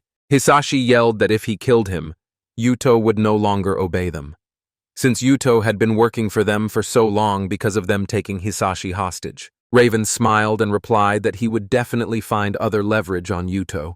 However, Hisashi didn't give up and said that there was no way they would be able to subdue Yuto through other means. Raven pulled out and activated his spear, telling Hisashi to think about why he was forbidden to communicate with his brother. Then he stuck a spear in the guy's heart and said his brother wouldn't even know of his agonizing death. And after that, Raven said he was even a little sorry, because if Hisashi hadn't minded his own business, he would have lived a lot longer. Remembering these events, Kuroki told Raven that he had told him that he should have just cut off Hisashi's limbs and crippled him. Kuroki then smiled widely, fixed his mustache, and said that Hisashi would be a good new toy for him. Raven replied that if he left alive someone who knew their plans, there could be a leak and he couldn't let that happen. Kuroki said that if their plan went well and Japan disappeared, he could warm his bones in a fancy resort. He was starting to think about whether to go to Hawaii, the Maldives, or Dubai. The boy Jack laughed and said that the old man already had his old man's plans for his life in his head. Jack also added that lying down at the resort gets boring after a day, but playing with gaudy toys is just the right activity for Kuroki. Kuroki got angry, jumped up, and started yelling that little Jack was yapping a lot today. One of those present tried to calm him down and told him that they could get promoted if they destroyed the country. A place in the head office was assured. Kuroki replied that he wasn't interested in paperwork and would rather be on the front lines. After all, it was more fun to kill people than to sit in a stuffy office. And it's good for your health. Raven listened to each and asked how the trespassers were doing. The girl reported that they had sent soldiers there, but the intruders had managed to overpower them all. Raven got up from his chair and said that it was obvious since Yuto was there, and of course the small mercenaries couldn't match him. He told the girl to tell the boss that they would handle it themselves. After that, Raven took his weapon and said that Kuroki and Jack would go with him. Kuroki was surprised that Raven was so serious. After all, those two rats wouldn't be able to do anything against them. Raven turned around and said not to take rodents lightly, because a cornered rat could chew a cat's neck off. And on top of that, this guy they know nothing about. So Raven decided to kill him as soon as possible using the most of their powers. Meanwhile, Rei and Yuto were trying to count how many warriors they had put down and how many millions they had made. Yuto said that they'd gotten half of it right. Rei said that was fine, since there was another half to raise money. Suddenly, Raven came out of the tower. Rei noticed that Yuto was getting very nervous and asked what was wrong. Yuto said, and there he was, coming out. Raven turned to Yuto and said that it had been a long time since they had seen each other. And if he'd gotten this far, he already knew the truth about his brother. Fury overcame Yuto. He said that Raven would definitely answer for his little brother's death. Yuto applied the super speed skill. However, the system reported that the super speed skill could not be activated, and the skill rollback time was 3 hours, 25 minutes, and 52 seconds. Yuto was very angry and decided to pounce on Raven and get revenge on him after all. Rei watched from the side and thought that Yuto had completely lost his head. However, he decided to let him do one reckless act today. However, Yuto didn't even have time to fly to Raven. Jack appeared and cut him off using the wide cut skill. Yuto spotted Jack and Kuroki. Jack laughed loudly and said that Yuto was an idiot for coming all this way to be finished off. Kuroki intervened and told Jack that it was rude of him to make fun of Yuto, since such a fool could only be pitied. It was a foolish thing to risk his life for a dead body. Yuto could barely contain his anger and said that Raven had brought Jack and Kuroki with him. Rei asked who they were and said they could be blown up with coins. At that moment, Yuto turned to Raven and demanded that he explain why he had taken his little brother's life. Raven smiled and replied that there was no reason. The rat bit his master's hand and paid for what he had done. Yuto looked at him angrily and asked if he had killed Hisashi because he didn't want to obey him. Raven's aura turned dark and he asked Yuto that if he was as stupid as his brother, that he couldn't realize that useless rodents were supposed to be gotten rid of. Yuto clutched his weapon with all his might and said that Raven would pay for daring to laugh his brother into the dirt. At that moment, Jack and Kuroki surrounded this one, telling Yuto to watch his back or else he'd go after his brother. And suddenly Rei appeared. With a chopping blow of his soul, he disarmed Kuroki and Jack, dropping them to the ground. Rei then looked at Yuto and said that he could go and Rei would deal with those freaks. Yuto thanked Rei and turned his attention to Raven. He wanted to destroy him by any means necessary. However, Raven called him an idiot and asked him how he was going to take his life without his super speed. And after saying that, Raven used the Ice Fortress skill. A wall of ice appeared in front of Yuto. However, Yuto said not to underestimate him. He gathered all his strength, flew to the top, and released a huge amount of energy using the thermal explosion skill. With a powerful punch, Yuto managed to crack the ice wall and he found himself facing Raven. Rei saw what happened and realized that things were bad. He immediately used a cut and coin blast towards Yuto. There was an explosion and Yuto was thrown back a few meters. He got to his feet and screamed at Rei for why he had done it. Continuing the battle with Kuroki and Jack, Rei said that Yuto would thank him again. He asked Yuto to turn around and see what he had saved him from. Turning around, Yuto saw a huge ice pillar. He realized that if it wasn't for Rei, he would have been under the pillar. Rei shouted to him that he actually charges millions for saving a life, and after the mission, Yuto would have to pay up, and to how he could get revenge if he skates off. Suddenly, Raven turned to Rei and said that this was the first time he was seeing him, and he seemed to be the one who had thwarted their plans with the trial at the European mansion and museum. Rei preferred to play dumb and replied that he didn't know what he was talking about, and it wasn't worth it to talk nonsense. But Rei was sure that Raven knew about the Gold Farm Guild, but had no clue about his identity. Raven told Rei that he didn't understand why he would go against a strong organization and mess with a traitor, condemning himself to death. Rei laughed and asked what that was for the sake of making more money, of course. Raven was surprised by this response and asked if Rei had really decided to make an entire guild his enemy. Rei started laughing even louder and replied that there was nothing in this world more precious than money, so he was not embarrassed by anything. Rei then said that there was a 1 million yen reward being offered for Raven's head, and besides, if he died, Yuto would work for him for free. At that moment, Ray gathered his energy and told Raven that he had once killed Hisashi for his guild's profit, and now it was time for him to die for Ray's money. And right after those words, Ray used the spiritual limit-breaking skill. The system alerted Yuto that the player Ray wanted to use the skill on him. The system also warned Yuto that this skill required a quick reaction. Yuto needed to press the green key to confirm. The boy agreed. In the same second, the system notified that the spiritual burst skill was activated and the skill rollback time was reduced to 0. Also, for the duration of the skill, Yuto receives protection from the Ray player's powers. Ray looked at Yuto and gave him the command to move forward. Yuto immediately used his super speed and headed towards Raven. Raven got angry and said that it was very cheeky. He didn't expect Yuto to be able to use super speed again. Meanwhile, Yuto was confidently flying towards him. However, in a moment, an ice peak appeared in front of Yuto.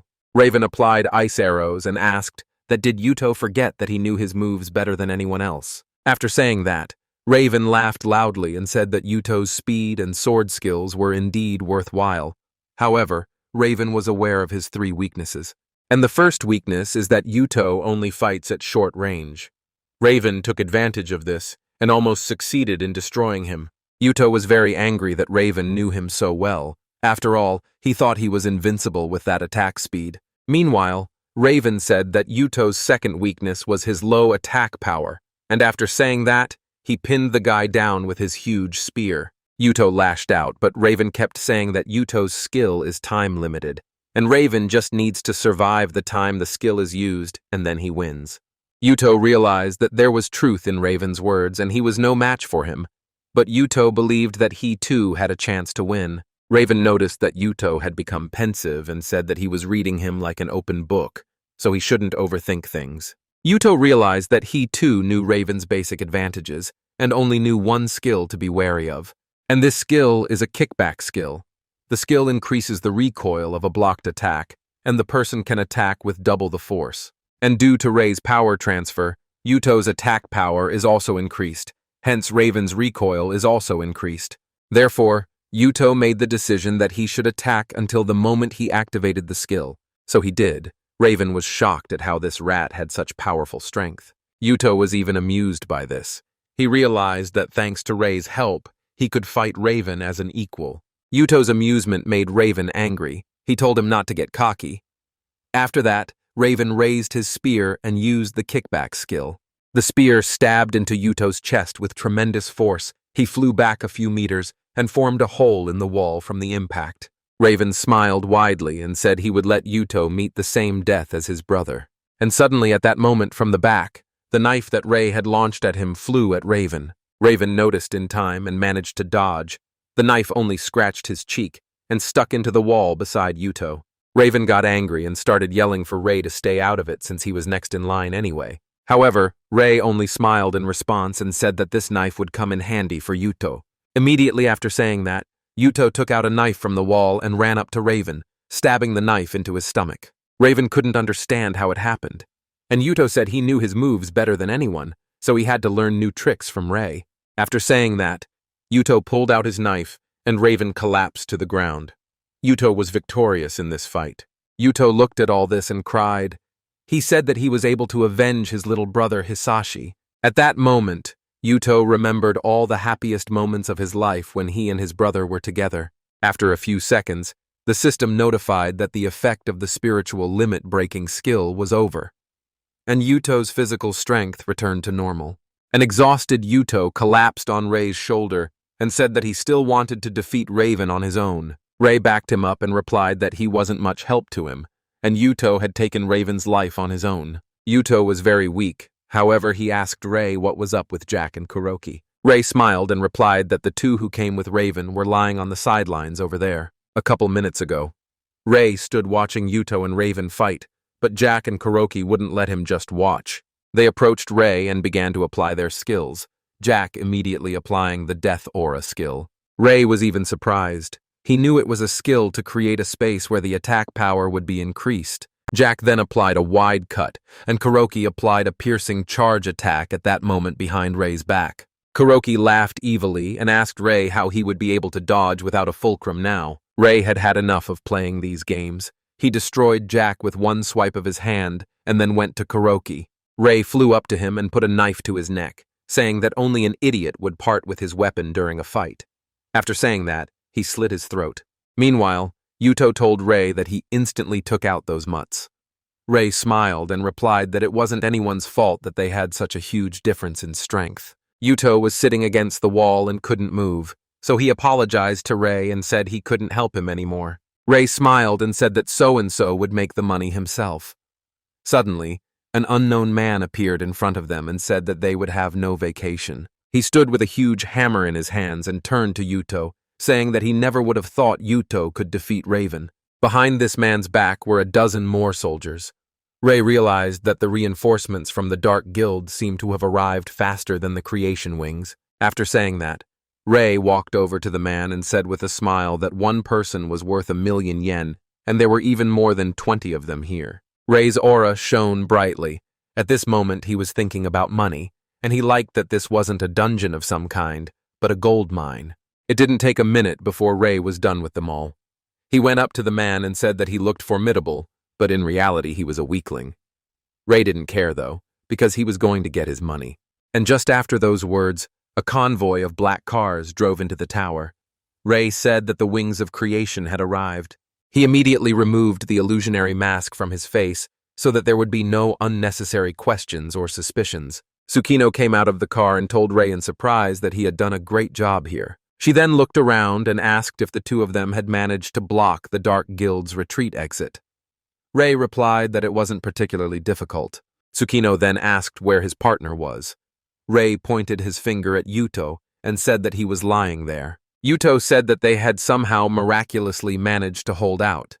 Tsukino replied that it must have been a tough battle. After that, Tsukino gave a command to her men and said that from now on, the Wings of Creation would also help in the blockade. One of the members of the Wings of Creation Guild said that the blockade and such complications are unnecessary because all the bad guys are sitting inside and they should just go in and kill them.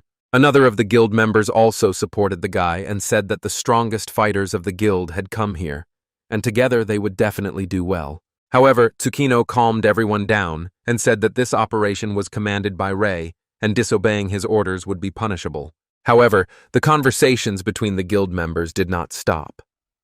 Then, guild member Hoshino intervened. She started yelling for everyone to shut up since Tsukino had clearly told everyone to listen to Ray. One of the men told Hoshino not to interfere. However, the girl put him on the spot and asked him that did he really think he could shut her up because she was a woman. Ray intervened and said that their opponent's strength lies in numbers, so one must not act indiscreetly. Also, Ray said that if anyone has any objections, they can speak up, since Ray is not going to cooperate with anyone who doesn't like his ideas, and also he won't be responsible for their lives. He then asked for a show of hands from all those who agreed to his terms. Everyone agreed, but Ray asked that Yuto keep an eye on the two who were initially against it. Ray then gave a clear order for all the captives to be sent to the guild branch. After a while, they all camped there in friendship and cooked a bunch of delicious food. Tsukino sat down to eat a marshmallow and said that it had been 3 hours since they had arrived, and the Dark Guild guys were in no hurry to come out. Ray grilled the meat menacingly and said that they must have figured out that reinforcements were coming to them. And this fight is going to endure, but they can't sit here for long, as the food supply will run out at some point. And all they can do is wait. Yuto took a bite of a piece of steak and said that here was some delicious grilled meat they had. Ray clarified that they brought the creation wings. Tsukino smiled and said that a blockade couldn't be survived without good food and pleasant company. Hoshino supported her and said that they could wait as long as they wanted in comfort. Tsukino stood up from her chair, looked up and said that however their barbecue was coming to an end. As she was notified that 2 suspicious men were approaching them, Ray immediately took off his apron.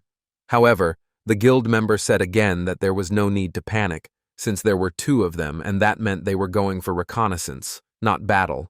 However, Ray took a bite of meat and replied that when it comes to players, it's quality over quantity that matters, and 2 strong fighters would cause more trouble than 100 weaklings.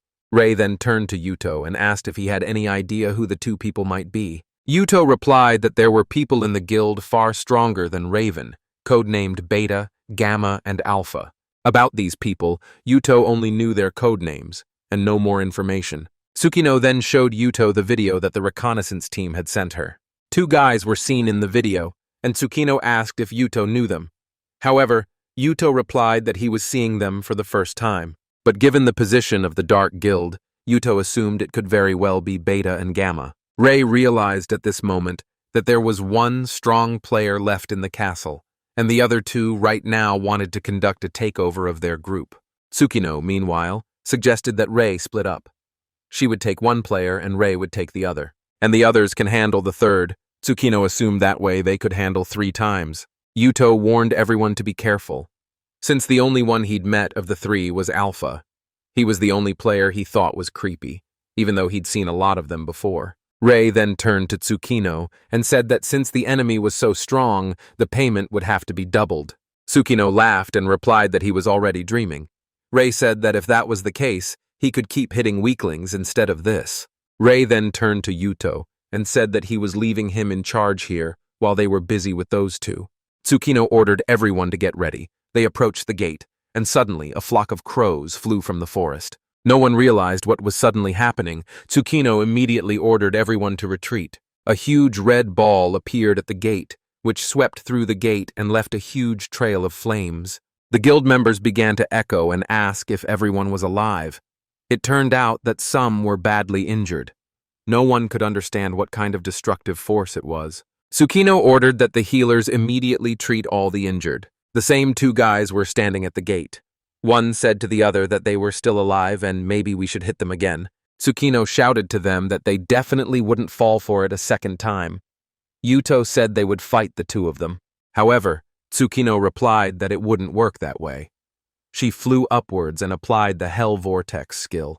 Fireball attacked those 2, and Tsukino said she could handle them on her own. And suddenly the man on the roof said that it was uncivilized to make noise in someone else's house, and even at night. After all, they didn't think at all that they were preventing him from admiring the beautiful full moon. Tsukino was fighting 2 strong players. One of them was surprised that she was that good, and immediately realized that she was the head of the Wings of Creation Guild. Meanwhile, Hoshino was fighting the second one. The one was also surprised that they had strong women in their guild. At that moment, Hoshino noticed the same man from the roof coming at Tsukino and warned her. He approached Tsukino and said that if it wasn't for that girl, she would have lost her head by now. He asked if all of the 10 excellent ones were such weaklings. And when it comes to monsters, they're certainly good, but they lack experience in real combat. Tsukino got angry and replied that she shouldn't rate 10 excellent since she had plenty of experience in actual combat. Suddenly, he flew up and said that she didn't realize that he wasn't talking about experiences against monsters, but battles against humans. At that moment, another flew up, activating his skill. He released an energy needle at Tsukino and wounded him. She fell to the ground, pulled out the needle, and couldn't understand why everything was swimming in front of her eyes. The system immediately reported that Tsukino's player was under the status of lethal poisoning. The guild healers instantly reacted and used the mass healing skill. However, Tsukino only got worse. The healers couldn't understand what was going on and why it didn't work. One of the enemies laughed loudly and said that there were no healers who could cure her of his poison. Tsukino then raised her weapon up and said that in that case, she would just kill him until the poison spread throughout her body.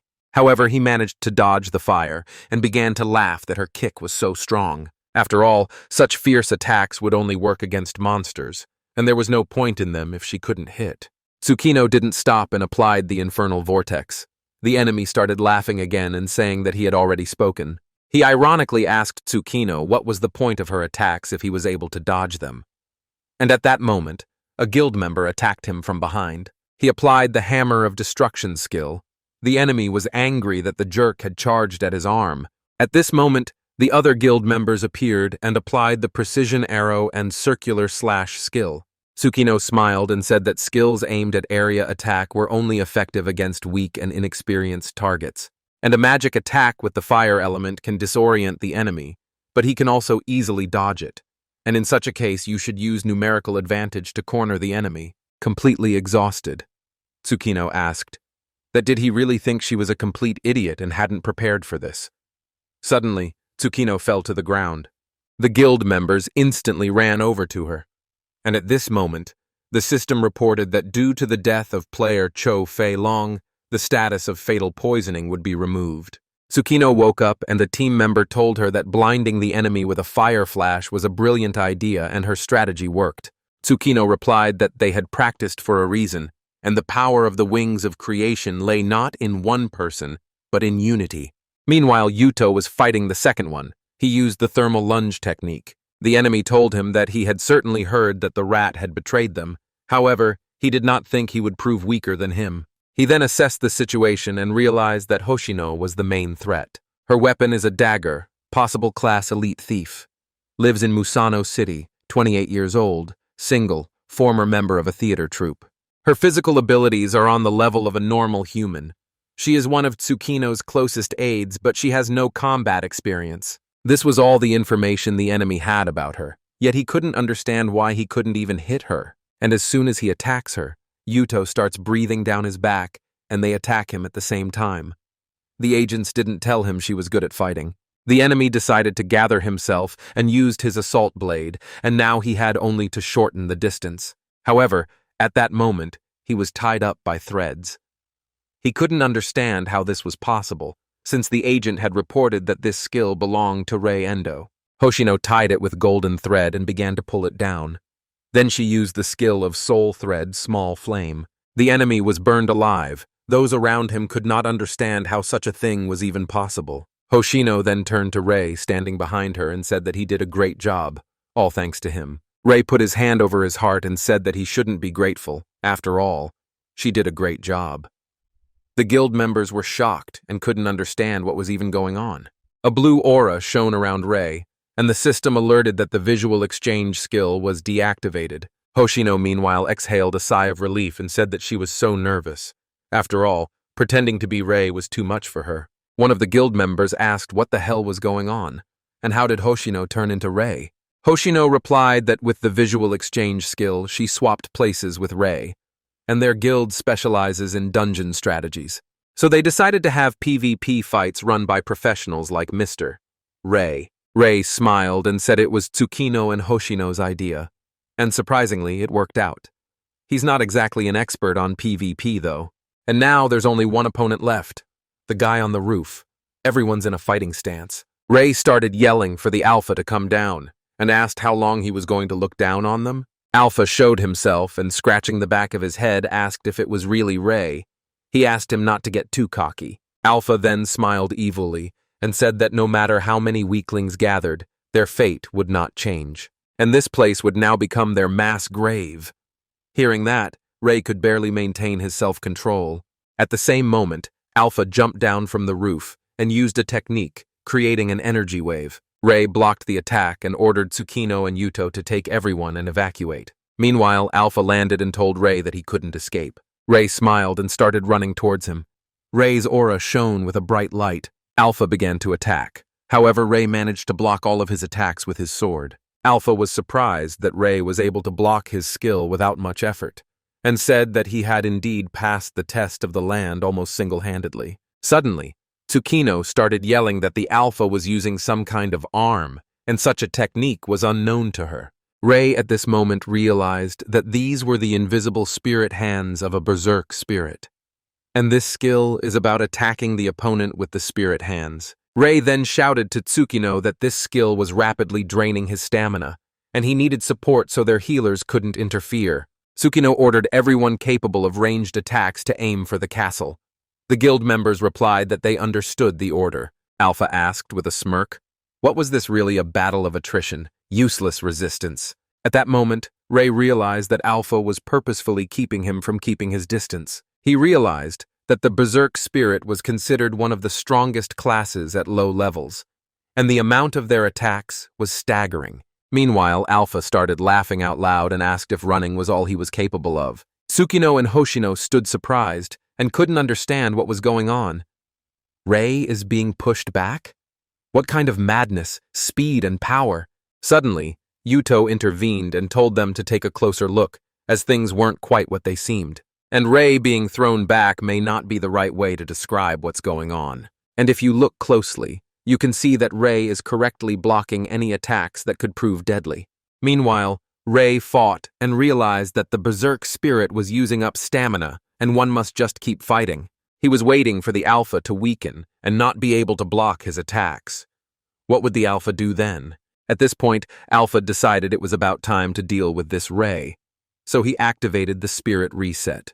Ray immediately used one of the sword techniques that thousands of swords use to block the attack. Then he landed and told the Alpha that it wasn't original at all. Suddenly, after Ray's words, an incredibly powerful aura began to burst out from the ground. No one could understand what was happening. The image of a snake began to appear. Tsukino and Hoshino stood in complete shock, neither of them having any idea what it was. Meanwhile, Ray was on top of the snake, and addressing it by its soul snake name, said that it could rejoice as there was plenty of food for it. Alpha started laughing and asked, "So what? What can one simple snake do?" Ray immediately began to attack, not to give the Alpha a chance to rest and regain his strength. "We need to wear him down." Meanwhile, the healers were casting spells, damage recovery, elemental healing, advanced summoning. But suddenly the healers realized that the healing wasn't keeping up. There was too much damage. Alpha started laughing loudly and asked if they could see it now. "That's the power of a berserker's spirit." The Alpha then asked that without even having a basic class, did Ray really think he could stand up to him? Meanwhile, Tsukino ordered the healing team to hold out somehow. The healer replied that everything was under control and Mr. Ray's health had not diminished in the slightest. Suddenly, Alpha was surprised and asked what was it. Had Tsukino's snake multiplied? Ray smiled and said that with as much food as they had, it would be strange if it didn't breed. Ray then petted his snake and said that it looked like it had run out of food. But there was no need to worry, since the most important dish is still here in front of her, absolutely alive and well. The angry Alpha asked, "Food? Does he mean to say he's some kind of food?" Alpha started attacking and yelling that Ray would regret those words in the afterlife. After saying those words, he used the spirit territory technique, with which he inflicted damage to the snake. Ray at this moment realized that it was a skill that increased the speed and power of weapon creation at the expense of decreasing the range. But this fighting style burns energy too quickly, and the Alpha won't last long enough to defeat the snake. And in that case, Ray decided that the best thing to do was as follows. Suddenly Ray felt an attack from the other side. Yuto had said that they had finally exposed themselves. It was time to punish them. And while Yuto fought the two, Ray continued to block the Alpha's attacks as well as attacking back. Suddenly, the Alpha was behind Ray's back and decided that now was the moment to end Ray once and for all. However, Ray turned around in the blink of an eye and stuck his sword into the Alpha's chest. In horror, the Alpha started screaming and falling down. Alpha fell to the ground and wondered how he blocked it. After all, it should have been a perfect surprise attack. Ray smiled and replied that it was far from a perfect attack, and he knew from the start that the two were spies. Back in the beginning, Ray had told Yuto to keep an eye on those two, and Yuto agreed. The Alpha said his last words to Ray be damned, and asked that did he really think he could survive after turning the Dark Guild against him? Ray took a deep breath and said that in this way, the main forces of the Dark Guild were finished, and now it was time to move on to collecting the spoils, so the prisoners were captured. In the end, it was calculated that 1,000,000 yen per person, totaling 452 detected, totaling 452 million yen. Ray organized the trucks to transport the gold, since the quantity was not insignificant. Soon the guys approached Ray and reported that the upload was complete. It was a good job. Ray then walked over to Tsukino and said that everything was ready and they could feel free to take whatever was left in the castle. Tsukino was surprised and asked if there was still stuff inside. Since she thought Ray would take everything away, Ray pulled out a baggie and said there was some weird white powder left in there. Tsukino gave him a strange look and said she didn't want it. A short time later at the gold farm, the girl informed Ray that the government reward had been transferred. Ray replied that it had worked out quickly, and the girl also informed him that in recognition of his contribution to the gold farm, Mr. Ray had been assigned an assistant. Ray was surprised and asked what kind of government aid. After all, he doesn't need the government watching him. The girl said that's what she thought Ray would say. And by the way, she asked how are they supposed to liquidate these trophies. Yuto asked that couldn't they just sell them on the precious metals exchange? The girl replied that given their dubious origins, probably not. Ray agreed and said that after all, they came from a criminal organization. Suddenly, an unfamiliar voice was heard asking if Ray was here. Ray turned around and asked who it was. The girl asked, surprised that he didn't remember her. The cute girl said that they met during a ranking exam conducted by the Players Association. Ray looked at her strangely and said he didn't want to memorize something that didn't make him money. The girl smiled and said that in that case, he might as well remember now that her name was Misaki Sakuma. Ray's assistant was surprised and said, "What about her?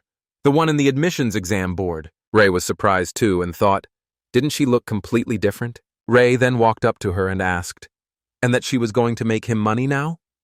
Of course, Misaki replied. And she also said that the Japanese government appointed her as an assistant. In other words, she's a free assistant that he can use at his discretion, and that way he will save on labor costs. Ray apologized and said that he had enough manpower as it was, and he had enough helpers. Misaki said she'd do anything, and asked if she wasn't as good as them. Misaki began to say she could do everything from cleaning the office, to organizing vehicles, to laundering untraceable assets, acquisition of explosives and weapons, even covering up illegal activities. If it's something useful, she can do it. Ray at this point thought that cooperating with the government would do it good too. Ray then asked Misaki that, for example, if he asked her to launder gold bars whose origin could not be traced, what would she do? Misaki thought for a moment and replied that if she formalized the funds as a special commission from the Players Association, it shouldn't look suspicious. Then she asked, gold from the mountains in Tochigi, right? And should she give it a try? However, Ray replied that he didn't trust her. Then Misaki asked, in that case as a trial, how about an advance of 6 billion yen? And the actual value of the gold should be much higher. And she'll transfer the difference later. Ray asked if she could do that. Misaki said that she is authorized to manage the funds herself up to that amount, and she needs 10 minutes and she will figure it out. Ray then said he was giving her a chance, and exactly 10 minutes to do it all. The girl said she'd do it all. 10 minutes later, the assistant informed Ray that 5 billion yen had been transferred. The sender is a 15-player association. At that moment, Misaki came over and asked if Ray now realized that she could be of use to them. Ray replied, okay, and asked to send a detailed invoice to the address. Misaki reported that the gold from Tochigi had been exchanged, and the difference of 1,272,056,000 yen was transferred. Misaki provided a detailed appraisal report. Ray said that it seems to be quite useful. However, Ray said that before he officially welcomed her to the gold farm, he wanted to ask one thing. He asked what was the true purpose of the government. Misaki replied that since everything would soon become clear, she would be honest. The girl said what is being done is to counter recruitment from other countries. After all, countries around the world are competing fiercely for talented players. Ray then said he would make it clear. If he couldn't earn money here, he would go to another country. So Ray asked her to do her best to make sure he could earn as much as possible. Also, Lumi's assistant told her to prepare the necessary paperwork and also to get busy choosing missions for the 3rd week this month. Meanwhile, Yuto asked Ray, that is Lumi so demanding when it comes to work? Ray replied that that's why he made her a guildmaster.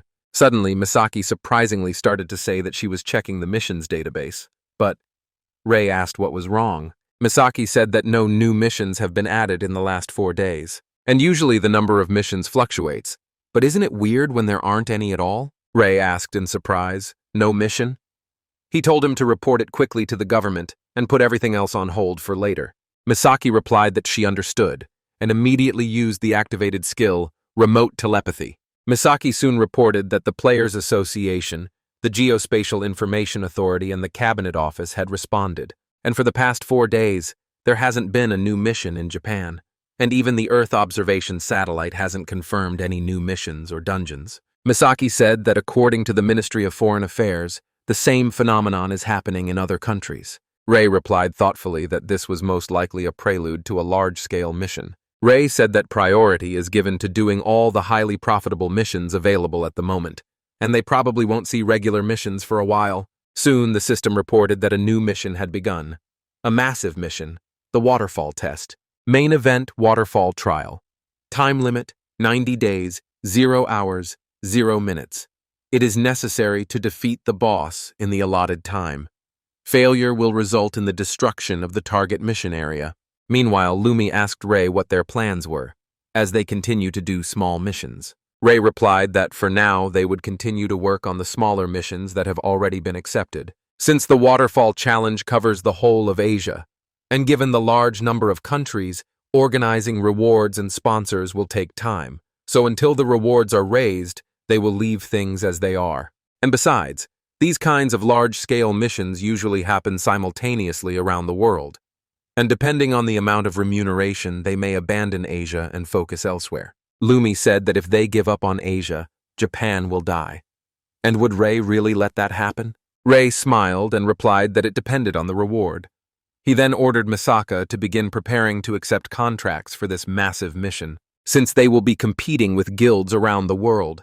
And on top of that, they need to start selecting potential partners. Ray said that Genesis Wings wasn't a bad option, but there might be cheaper guilds willing to cooperate.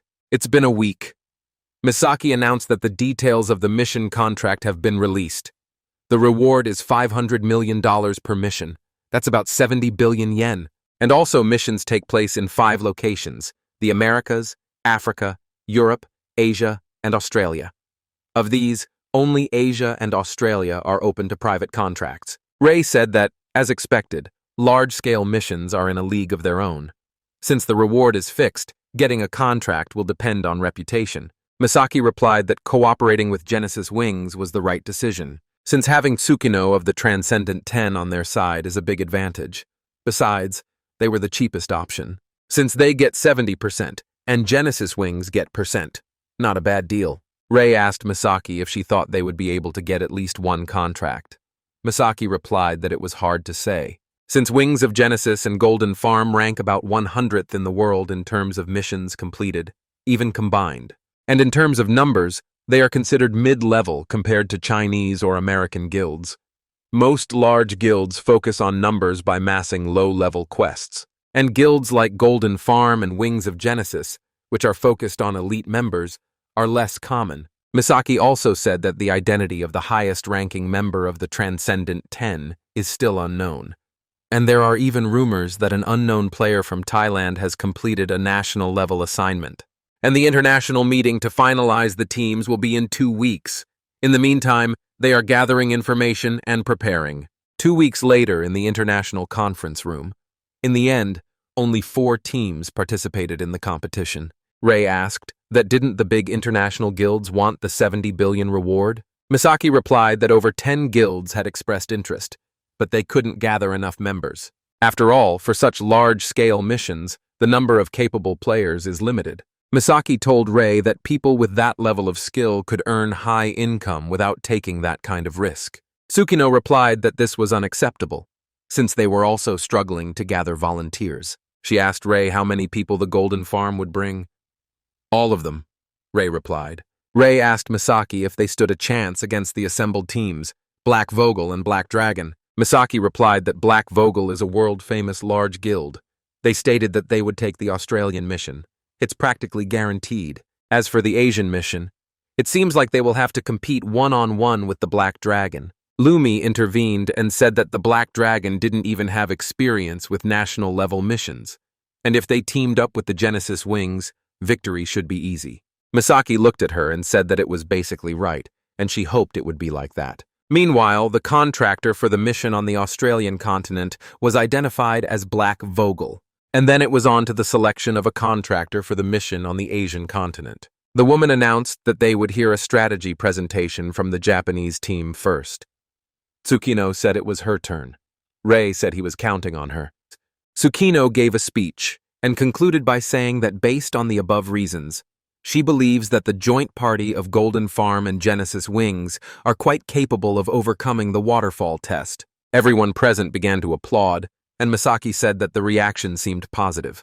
Ray replied that yes, it wasn't bad. At this point, Ray realized that the real problem was how the other team would present themselves. Suddenly, the Black Dragon representative stood up and thanked Tsukino for the extremely boring presentation. He then stepped forward and said to keep the committee awake, he suggested we talk about something more intriguing. Suddenly, he pointed to the healers and said that they are the whole problem, and their research shows that over 70% of dropouts are related to healers. The man then asked if it wasn't better to just get rid of the healers. No healers, no fragile classes. He also revealed that their party consisted of a sword master, a staff master, and a fist master. And all of these classes can protect themselves with an aura that surrounds their bodies. In other words, as long as they have the aura, they won't get hurt, and they don't need healers. A party with no weaknesses. During Prophecy Online, they used this same lineup for missions on other continents: Trial of the Storm, Trial of the Abyss, and Trial of the Eastern Lands. And the man concluded by saying that although they have no experience with the waterfall test, they believe it can be cleaned using the same methods. Tsukino said that a party without healers is absurd, and she can't imagine such a strategy working in continental-level missions. She asked what Ray had to say about it. Ray replied that depending on the mission, it could be powerful. Especially for something like the Abyss trial, it might even be the best approach. However, that's a terrible strategy for a waterfall test, and they will definitely be wiped out. Total annihilation. Tsukino said that's where they would end the presentation, and they hope that they now realize that they are the most appropriate choice. Then the girl announced that both teams had finished presenting their strategies, and there will now be a review meeting after which the results will be announced. The content of the review meeting will remain confidential. Meanwhile, Lumi ran after Ray and started asking if everything was going to be okay. After all, the association has collected a lot of data on missions on the continent, and there's no way they're going to elect a party that can't do it. Ray replied that no one knows, and anyway, it wouldn't be a bad outcome for them. Suddenly, the Black Dragon representative intervened and asked that weren't they the ones who had already lost. Ray asked if he was calling them losers. The man said that was exactly right, and he didn't think anyone else would bother to apply. Good effort gone to waste, though. Tsukino got angry and started yelling that it wasn't true, and the results hadn't been announced yet. The man smiled and replied that the results were already predetermined, even before the meeting, or rather before they got here. Ray asked if they had bribed them. Who knows, the man replied, smiling back at Ray. He also said it was a blessing in disguise for them. One healer is ridiculous, and there's a woman in charge, and at least they can now avoid a senseless death. Yuto intervened and said that it was obvious that they were arrogant and not very smart. But even so, from the guild, they were doing missions and protecting the cities where people lived. And if such a guild was destroyed by a reckless endeavor, it would be a loss to the people. Tsukino looked at the man carefully and asked with a smile if he wanted to change his mind and quit. The man immediately got angry and started shouting that did they really think they would retreat? And don't underestimate the Black Dragon. The man rushed forward. Tsukino drew her sword, but Ray suddenly came up and stopped the man. Ray said he apologizes for the behavior of his participants, and they can consider the request to withdraw from the game denied. Tsukino started asking Ray what was going on. Ray asked Tsukino that they didn't understand or read the terms of employment. The recruitment term went like this. If the contracting party loses the ability to fulfill the assignment due to casualties or other reasons, the contract will go to the party who chose the second option. In such cases, the reward will increase depending on the remaining time of the mission. In other words, they will be paid more. The man started laughing loudly and asked that did they really think they would succeed if the Black Dragon failed? A joking party from a women's guild and a lowlife like Gold Farm? A joke party of a female guild and a nameless like a Gold Farm? It's a funny joke, the man said, and he added that the review board had already decided that the contract would go to them. It's a shame, though, because he should have let you win. But in the end, they'll get a big reward and get to watch the pathetic Japanese die. Suddenly, the system alerted that the review results had been received. Everyone immediately tensed in anticipation. The system announced that the contract party for the waterfall test would be a Black Dragon. Ray smiled and congratulated them, asking that they take their time in failing. After all, the longer it took, the more the remaining time would increase the reward. The man looked at him angrily and said that they had no time to waste here. He ordered his members to hurry up. After a while in the management of the Gold Farm, Tsukino asked Ray what they should do now. Shouldn't they go back to Japan for now?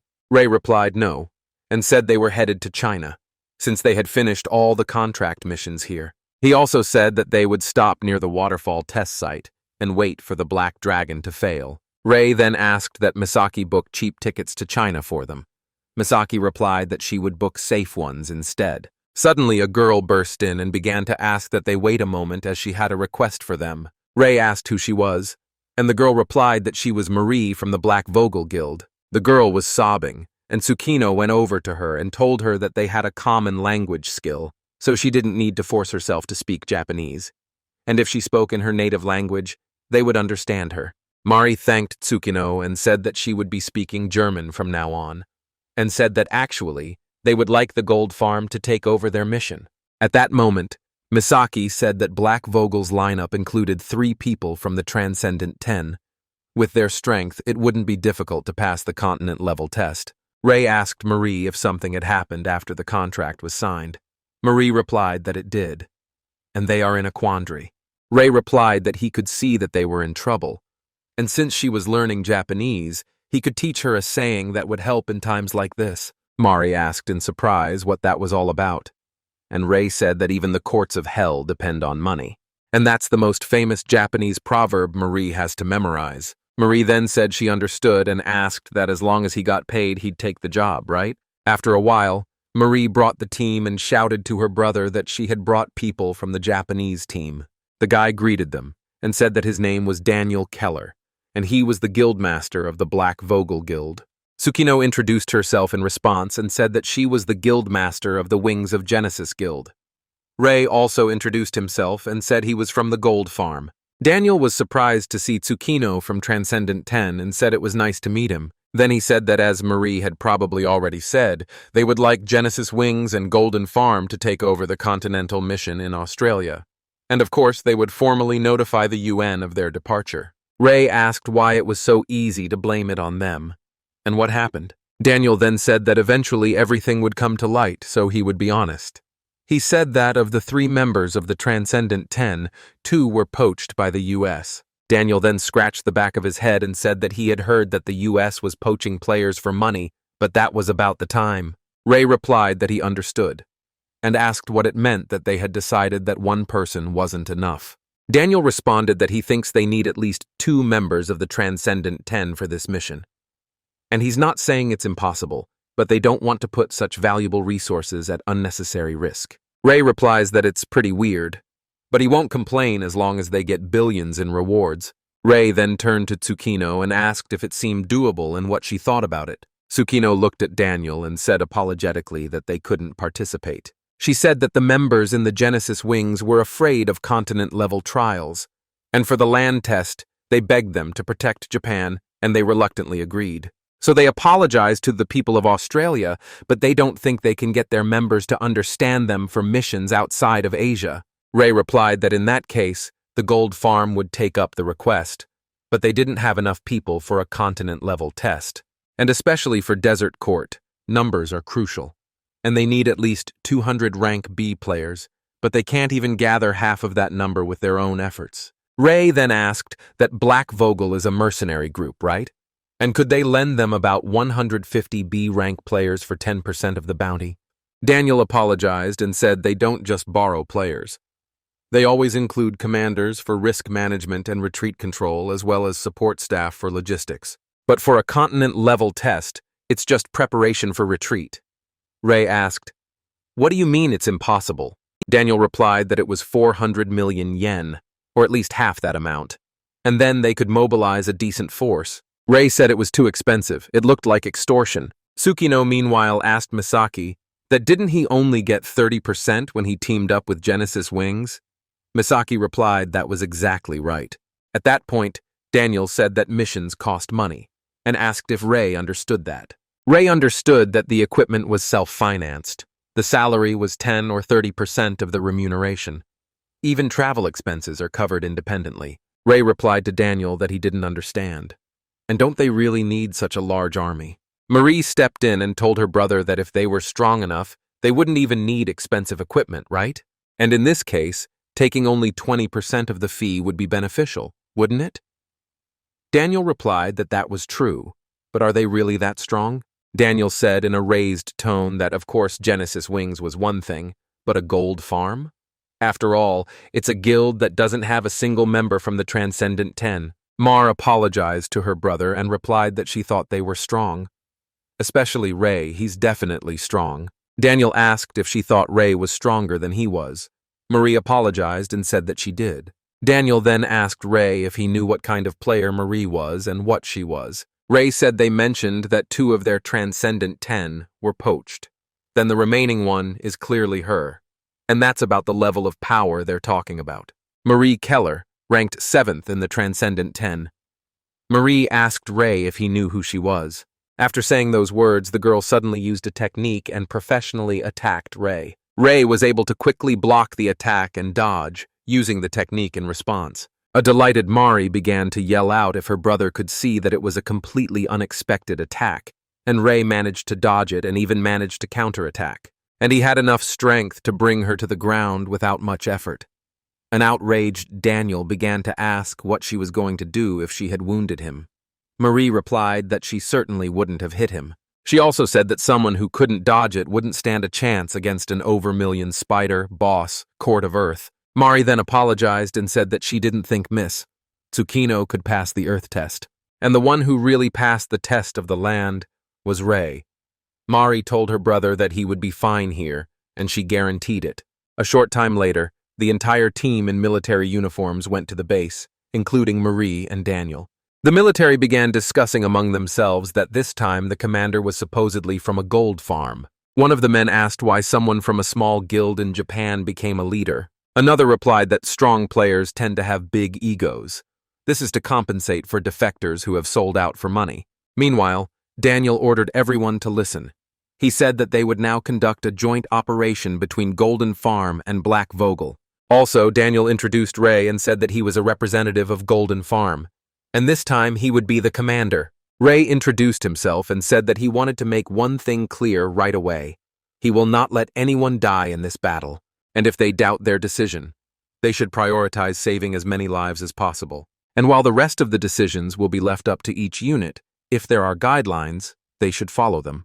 One military man asked if they could, in fact, win a continental-level test with such idealistic nonsense. Another military man immediately replied to him that it was better than being treated like a disposable item. At that time, Ray said the reward was set at $5 million, minus Vogel's expenses. However, for every death on Vogel's side, $10 million will be deducted from the bounty.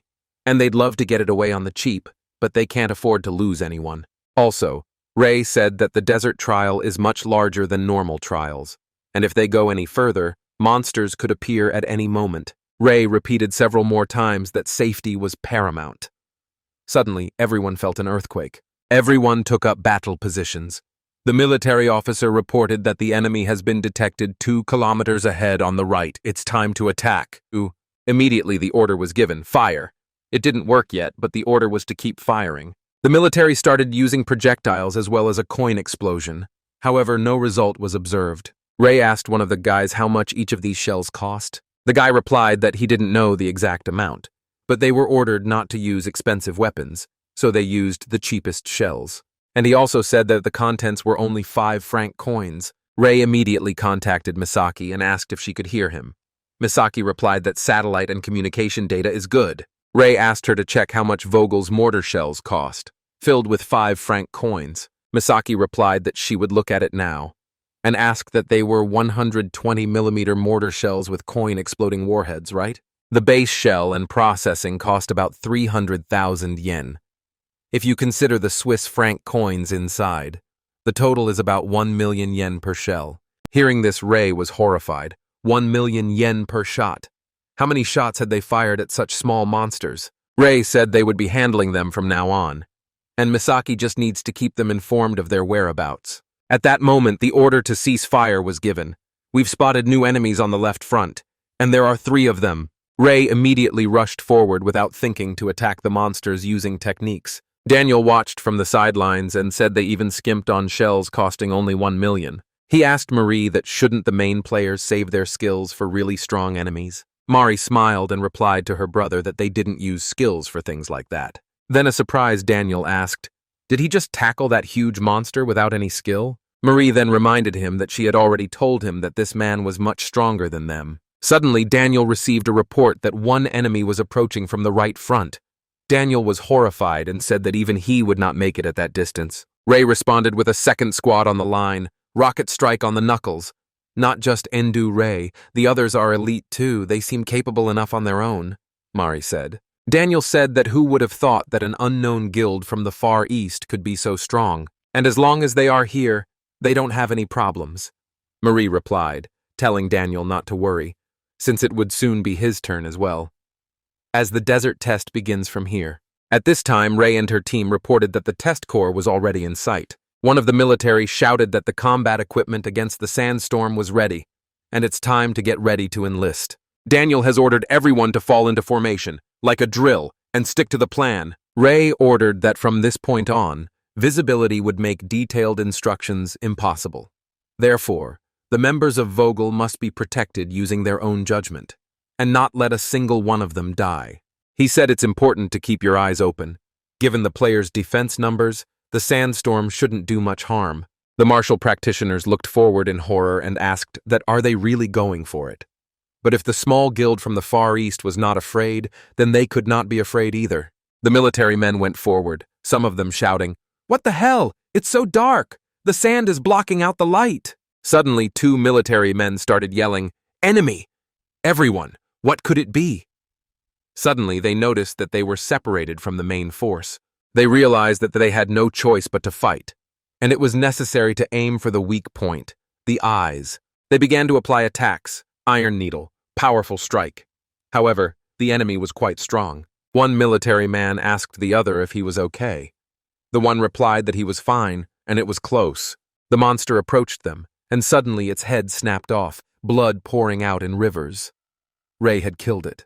Afterward, Ray said that no breaches in the defense network should be allowed to form. Also, Ray told Daniel that unlike him, these guys die easily, and you should think of them as $10 million bundles of money and cherish them. Their lives are worth $10 million. Ray has ordered a reformed formation, and those who cannot defend themselves must form a tight cluster. Daniel started yelling to the military that no matter what they did, they must not lose sight of the comrades next to them. Marie screamed that if they were separated, they would die. And it's already getting brighter all around. They had almost overcome the sandstorm. System alerted that main mana pillar trial core 100%. Guardian barrier last defense 100%. Also, the system has alerted us that the sun is indestructible. And welcome, foolish applicants.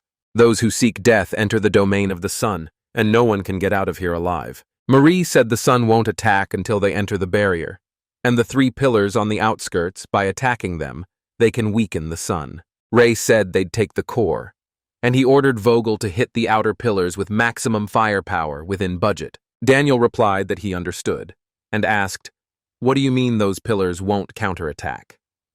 Ray replied that that was exactly what it meant, and they should be considered heavy-duty punching bags. Ray ordered them to attack the pillars until they turned red and keep them that way. Marie asks Ray if she can join the fight against the core, since she wants to see if her plan works on the continental level. Ray apologized and replied no, as calculations show that even with all of Vogel's firepower, the damage to the pillars is barely enough. And if one Class A player leaves, the color of the pillar may remain unstable. Then Mari, smiling, asked that perhaps Ray would take her place in that case. Ray turned around at that moment, pointed his sword at her, and said that he was giving the orders for this operation, and if she disobeyed, she would be fined $10 billion. He then added that, as they agreed in the contract, if she is willing to pay $10 billion, she can join the fight, but he can't guarantee her life. Marie replied that it was too expensive to take from the allowance. Ray replied that it was unfortunate. Then he turned to the squad and ordered everyone to begin the attack. Everyone immediately started attacking the pillars. Yuto turned around and shouted that the pillar had turned red. One of the military shouted that their pole had turned red as well. "It looks good," Ray said. Ray also said that the main assault group of the Golden Farm is stopping the attack on the pillar. Once the color of the pillar stabilizes, they will continue the strategy. Meanwhile, Marie approached her brother Daniel and asked him to reconsider what she was talking about the other day. Daniel got angry and replied that it was too much. Marie then used a technique and asked if he, her brother, would challenge her. After a while, Daniel approached Ray and said that he had a request.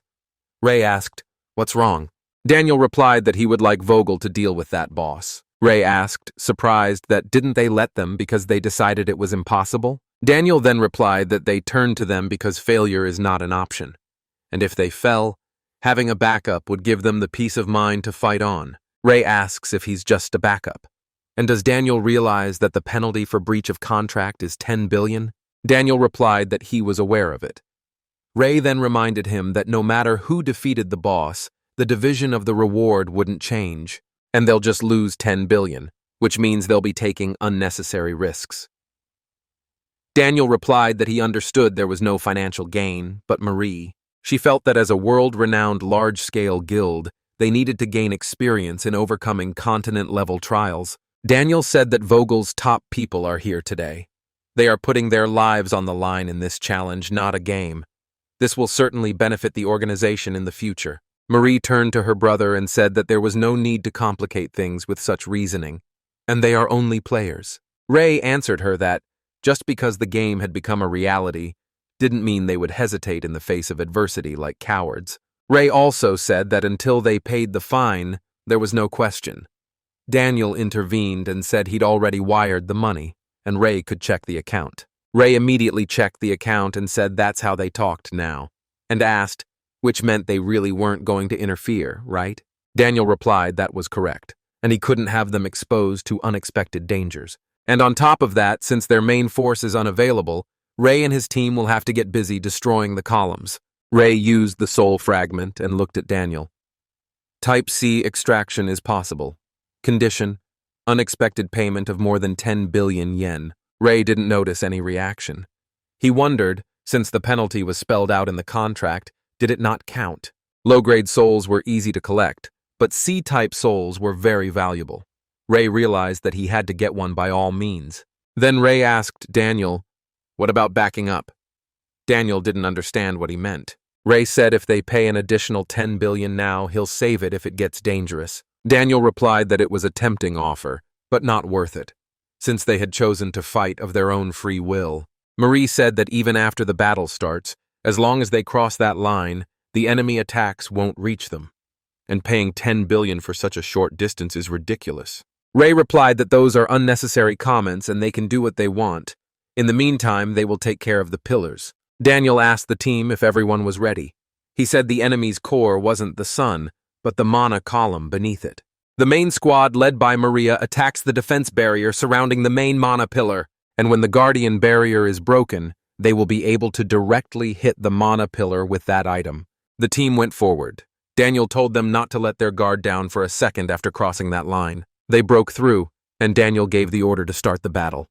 The knight's intimidation attack was used. Intimidating the knight provokes enemies by attracting their attention for a certain amount of time. The sun said they were foolish opponents. He would grant them the blessing of the sun, a peaceful death. At this moment, Daniel used a technique, water charm.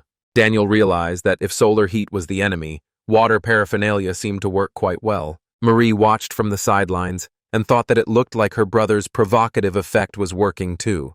And if they can maintain the weakened state of the pillars of strength, they can defeat him. Marie ordered everyone to move forward. They started using techniques. Throw! The crackle of obsidian. Meanwhile, the sun got really angry. The sun told the stupid, foolish pretenders to get ready because there would be a surprise.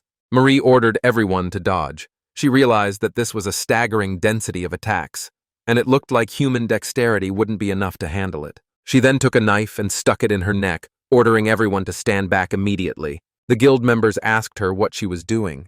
Suddenly, the system alerted that the skill activation of the blood skill was up. Marie has transformed into an incredibly powerful yet terrifying Spider-Woman. Yuto looked at her and said, "That's incredible mobility." Skills that trade power for powerful buffs are common, but such bright ones are rare, aren't they? Ray replied that the real value of this skill was in its attack power. Each of these spikes has an attack power equivalent to a normal player's skill. Yuto asked, "Such a powerful skill must consume an incredible amount of energy, right?" Ray replied that it was probably optimized for energy, enhancing skills and state configurations to ensure practical activation duration. This strategy is unique to large guilds that can rely on other members during sorcerers. Daniel said that Ray was well informed.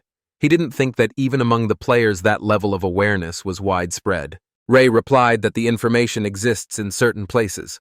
Suddenly, a guild member approached Ray and asked, That don't they need Saint Elmo's fire anymore? Ray answered no. The sun's attacks intensify as the barrier decreases and reach maximum difficulty when the barrier is destroyed.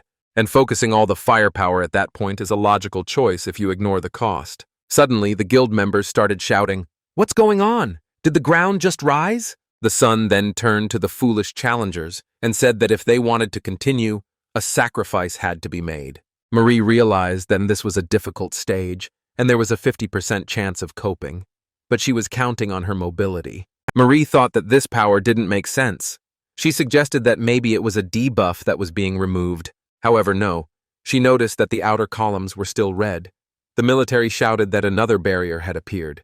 The sun alerted once again that if they wanted to continue, a sacrifice had to be made. The system announced, to attack the defense barrier, at least one player must remain on the altar. Marie realized that was why they weren't allowed to retreat. She rushed forward and started yelling for the cannonball to come toward her. After a couple seconds, she plopped down on the ground and wondered if she couldn't dodge. But her eyes were already starting to get used to the brightness. Ray said that usually one hit would cause panic and stunned, but she had the courage to do it. Daniel asked if the difficulty would increase. Ray replied that at least until the keeper's barrier was broken, it was still risky.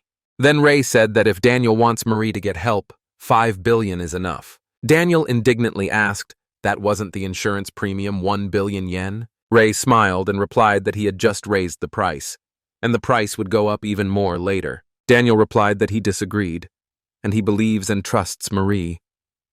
Ray smiled and replied that he could see that. Meanwhile, Marie realized that she had no way to attack, and the strength of the guardian barrier was not decreasing at all. Marie began to ask her body to make more effort. But now it's impossible.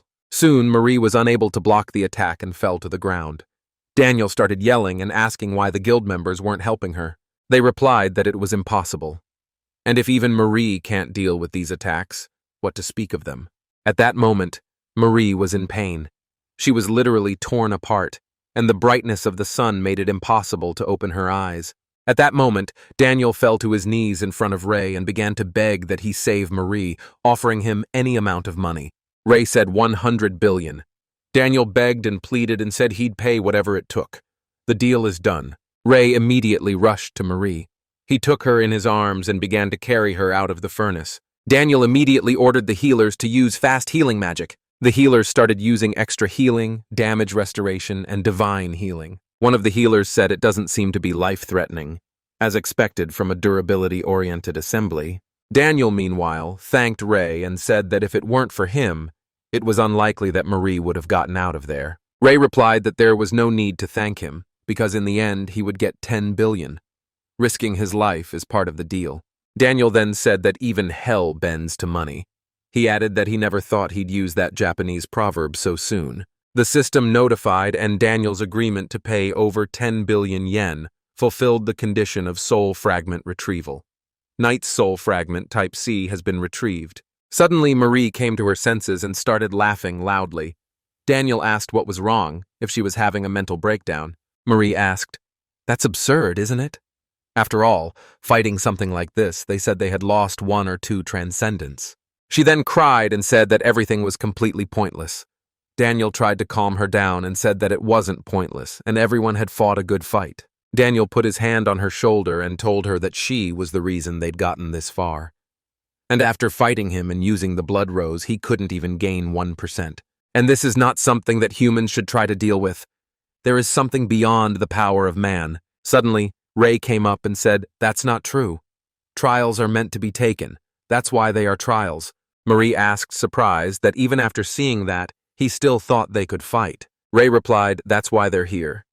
And fighting the core is the gold farm's job." Ray and his team stepped back, and Marie asked her brother to carry her to that pillar. Daniel asked what she planned to do.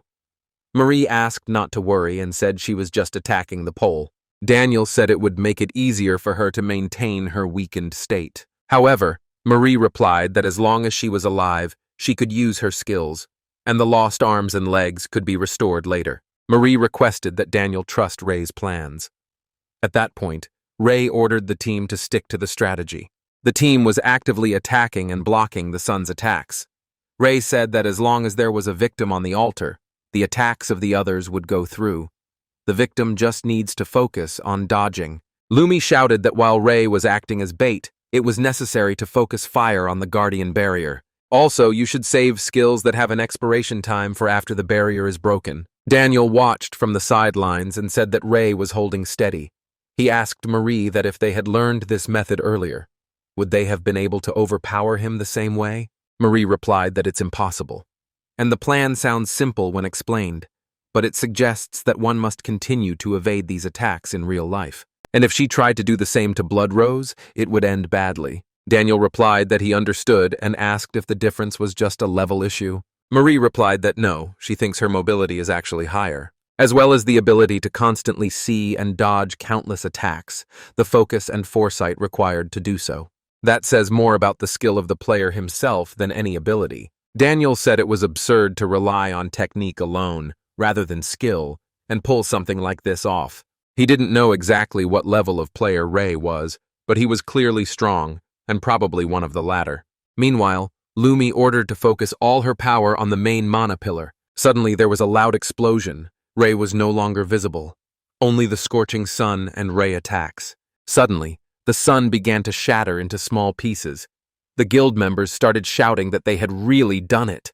Suddenly the sun told the brave challengers that their death had come, and now all attacks would kill instantly. Meanwhile, Ray realized that attacks that kill without harming the body are dangerous, and right now he was the perfect target.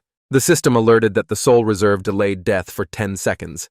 Ray went on the attack. Suddenly the countdown began. The system alerted, mental disaster. Ray didn't stop for a second. The system alerted that the main mana pillar had been destroyed. The Son of Trials had been defeated. There was only debris and ash around. Ray was nowhere to be seen. The system alerted that they had successfully passed the desert test. The guys started jumping for joy and shouting that they had done it, and finally broke it. Unexpectedly, Ray appeared and said that it had been very challenging, but they had gotten more leeway than he had expected. Ray then asked the system if this pillar was considered a boss. The system replied that he was the first player in the world to successfully overcome the continental level test. The system then announced the unique title given to the first conqueror. The system notified that he already held the title First Conqueror. The titles were automatically merged. Ray realized that the Ancestral Conqueror title increased damage by 100% against bosses and large-scale trials. This title was already broken, but now it was even stronger. Ray thought that if this existed in the era of the game, the balance would be completely off. The system asked for the name of the party that won the challenge. Ray wrote, Black Vogel and Gold Farm, a joint party. The total reward is $500 million, minus Black Vogel's ammunition and personnel costs. A short time later in Australia, Sydney, a branch of Black Vogel. Daniel says he's adding a 10 billion yen reward for saving Marie, and 72.25 billion yen must be paid to them by the end of the day. And if there were no objections, Daniel asked Ray to sign the papers. Ray replied that there was no objection, and asked if they could really pay off 70 billion that quickly. Daniel replied that it was true, and the net loss was 20 billion yen. He also said that he wouldn't lie. It's really unpleasant, but it's not enough to sink them. And after all, his little sister's life is worth a lot more than all that money. Marie said it would take about a week for the limbs, regenerated with recovery skills, to fully stabilize. And after that, she's ready to work. Then Marie remembered that she wanted to ask Ray something. Ray asked, "What is it?" Marie said that the strategy they used seemed overly dependent on individual skills and qualities. The girl asked, "Wasn't there another method, a simpler one?" Ray replied, "Of course there was a method, but it was told by the sun itself." Mari asked what he meant. Then Ray reminded her of the sun's words that if they wanted to continue, a sacrifice had to be made. And just like it said, have a player ready to die run to the barrier and high-damage players attack him. This altar was literally a sacrificial altar. Daniel replied that it was too high a price to pay. Ray said that if you destroyed an entire continent, everyone would die anyway. He asked, "That's better, isn't it?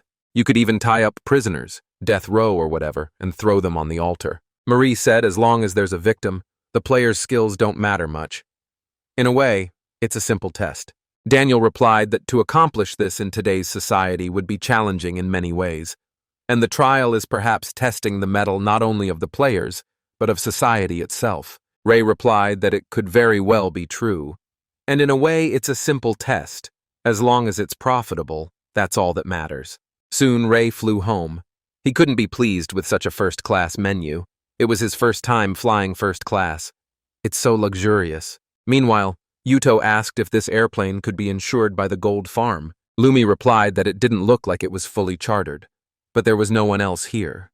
But considering it's a flight to China that could be destroyed in a test, most people didn't want to get on it. Also, the girl said that, on the other hand, flights to Australia are fully booked, according to online news. Ray said Australia is the only place where there is no risk of being destroyed in a test. Suddenly, a waiter came over and asked what they would like to drink. Ray replied that he wanted the most expensive one they had. Suddenly, the plane began to shake violently. The waiter dropped the dishes. Things started flying from side to side. Ray asked if it was turbulence or something. The waiter replied that it felt different from normal turbulence, and he would go check it out immediately. Then all passengers were asked to fasten their seatbelts just in case. Ray thought for a moment. Yuto started yelling that the airplane was tilting. The nose was tilted too high. At this speed, it would stall. Ray asked Lumi that didn't she have the skill to stabilize the plane?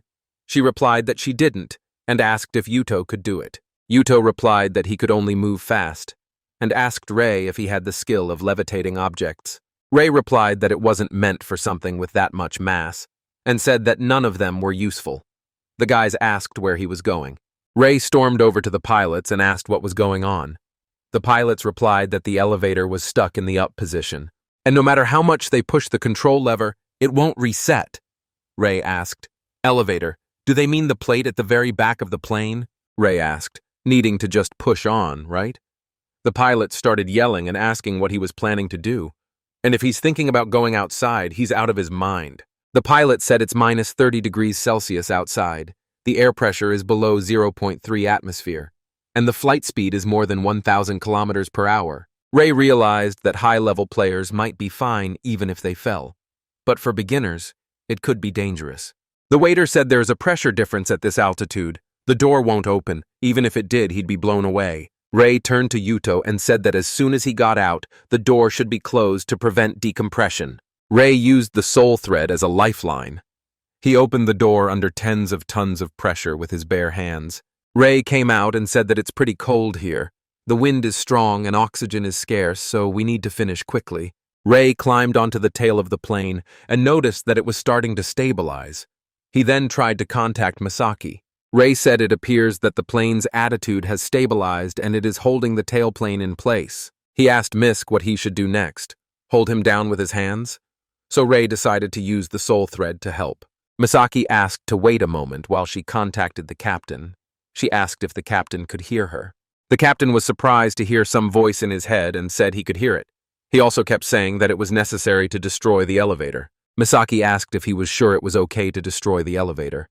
Ray replied that if the captain says so, it's okay. He then used the soul punch technique. Misaki asked if he was okay. Ray replied that as ordered, the elevator was destroyed. Then he went back inside the plane and the pilots told him he was their savior. And now they have to land this plane. They began to prepare for an emergency landing.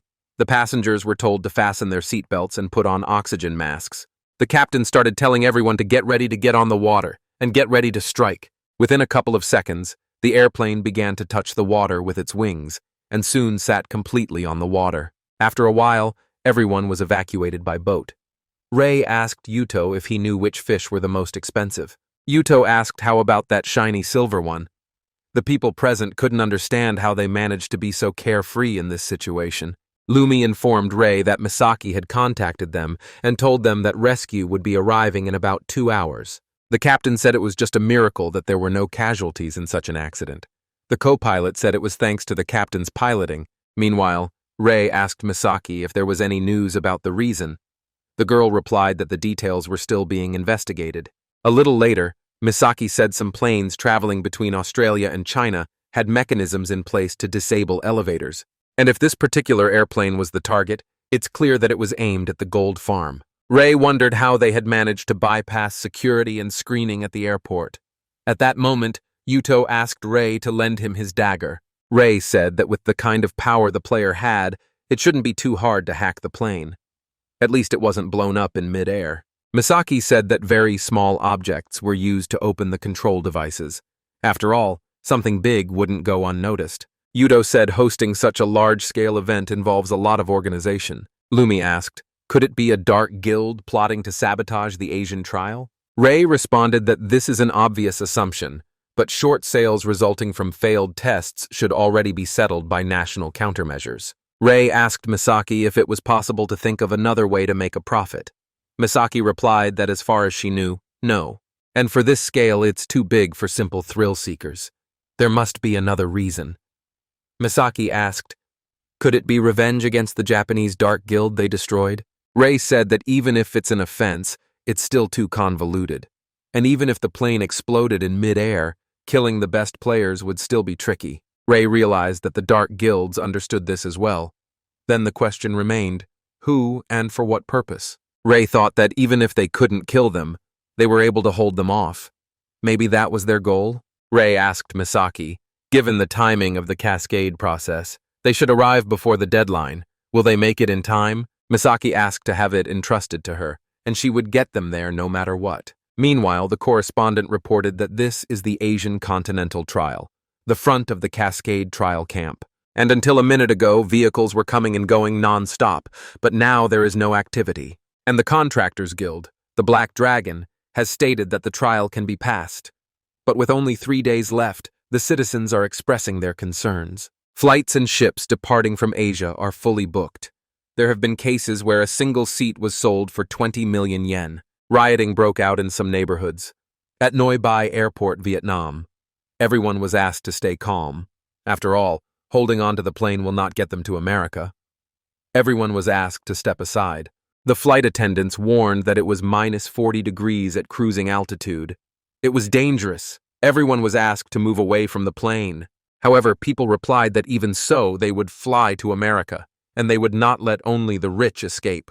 One of the activists suggested crashing the airplane. After all, if the rich die, they will die with them. The man began striking the airplane with a huge hammer in an attempt to smash it. Ray was watching the news. The correspondent was saying that a series of riots had swept governments around the world. The system announced a review of the Cascade trial. At waterfall number 1, meanwhile, the leader of the Black Dragon, the Dragon King, announced that they were starting the trial. He also said they projected the process should be completed in about half a day. And while you're waiting for all of that, you can watch live. Suddenly, it's reported that the monsters are streaming.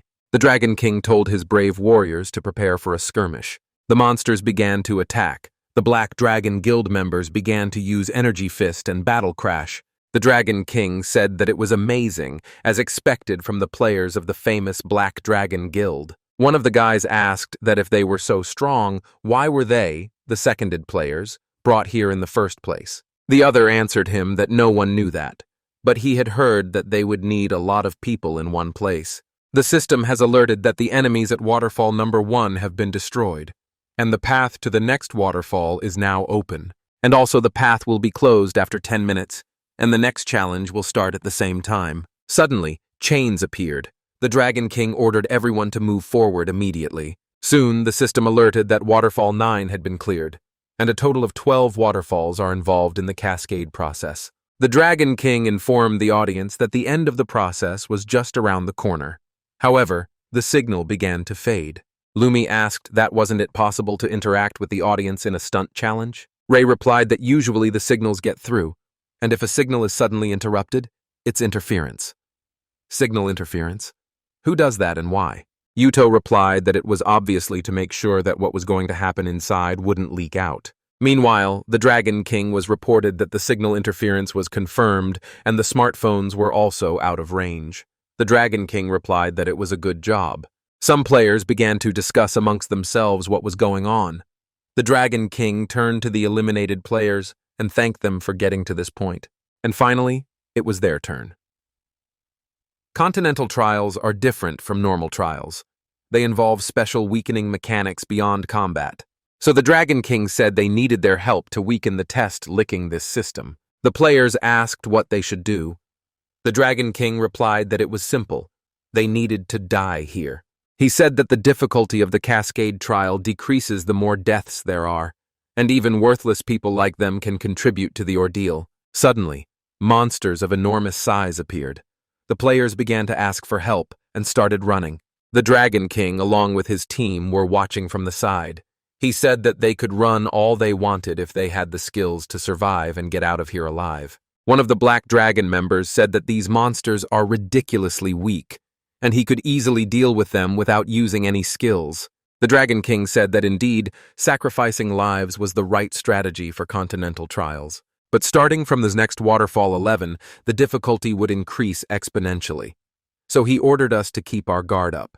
The system has notified that Waterfall 10 has been cleared, and the test at Waterfall 11 begins. The Dragon King meanwhile used the technique of Battle Blade and Aura Strike. At this moment, the Black Dragon members were saying that these guys weren't cool at all, and it looked like they would be able to stand like this until the finals at their expense. Suddenly, they were attacked by a monster. One of them used the tail crash technique. They were glad that they had destroyed the monster, but they couldn't realize that was it really still alive even in such a state. They started screaming that the monster was disintegrating into many other monsters. The Dragon King ordered them to calm down and told them that as long as the aura protected them, they would not be harmed. He told them to focus on the enemies. One warrior began to shout that the monsters kept multiplying no matter how much they suppressed their aura. The king got angry and said that if enough sacrifices had been made, they should not have grown so large. Could some of the victims have survived?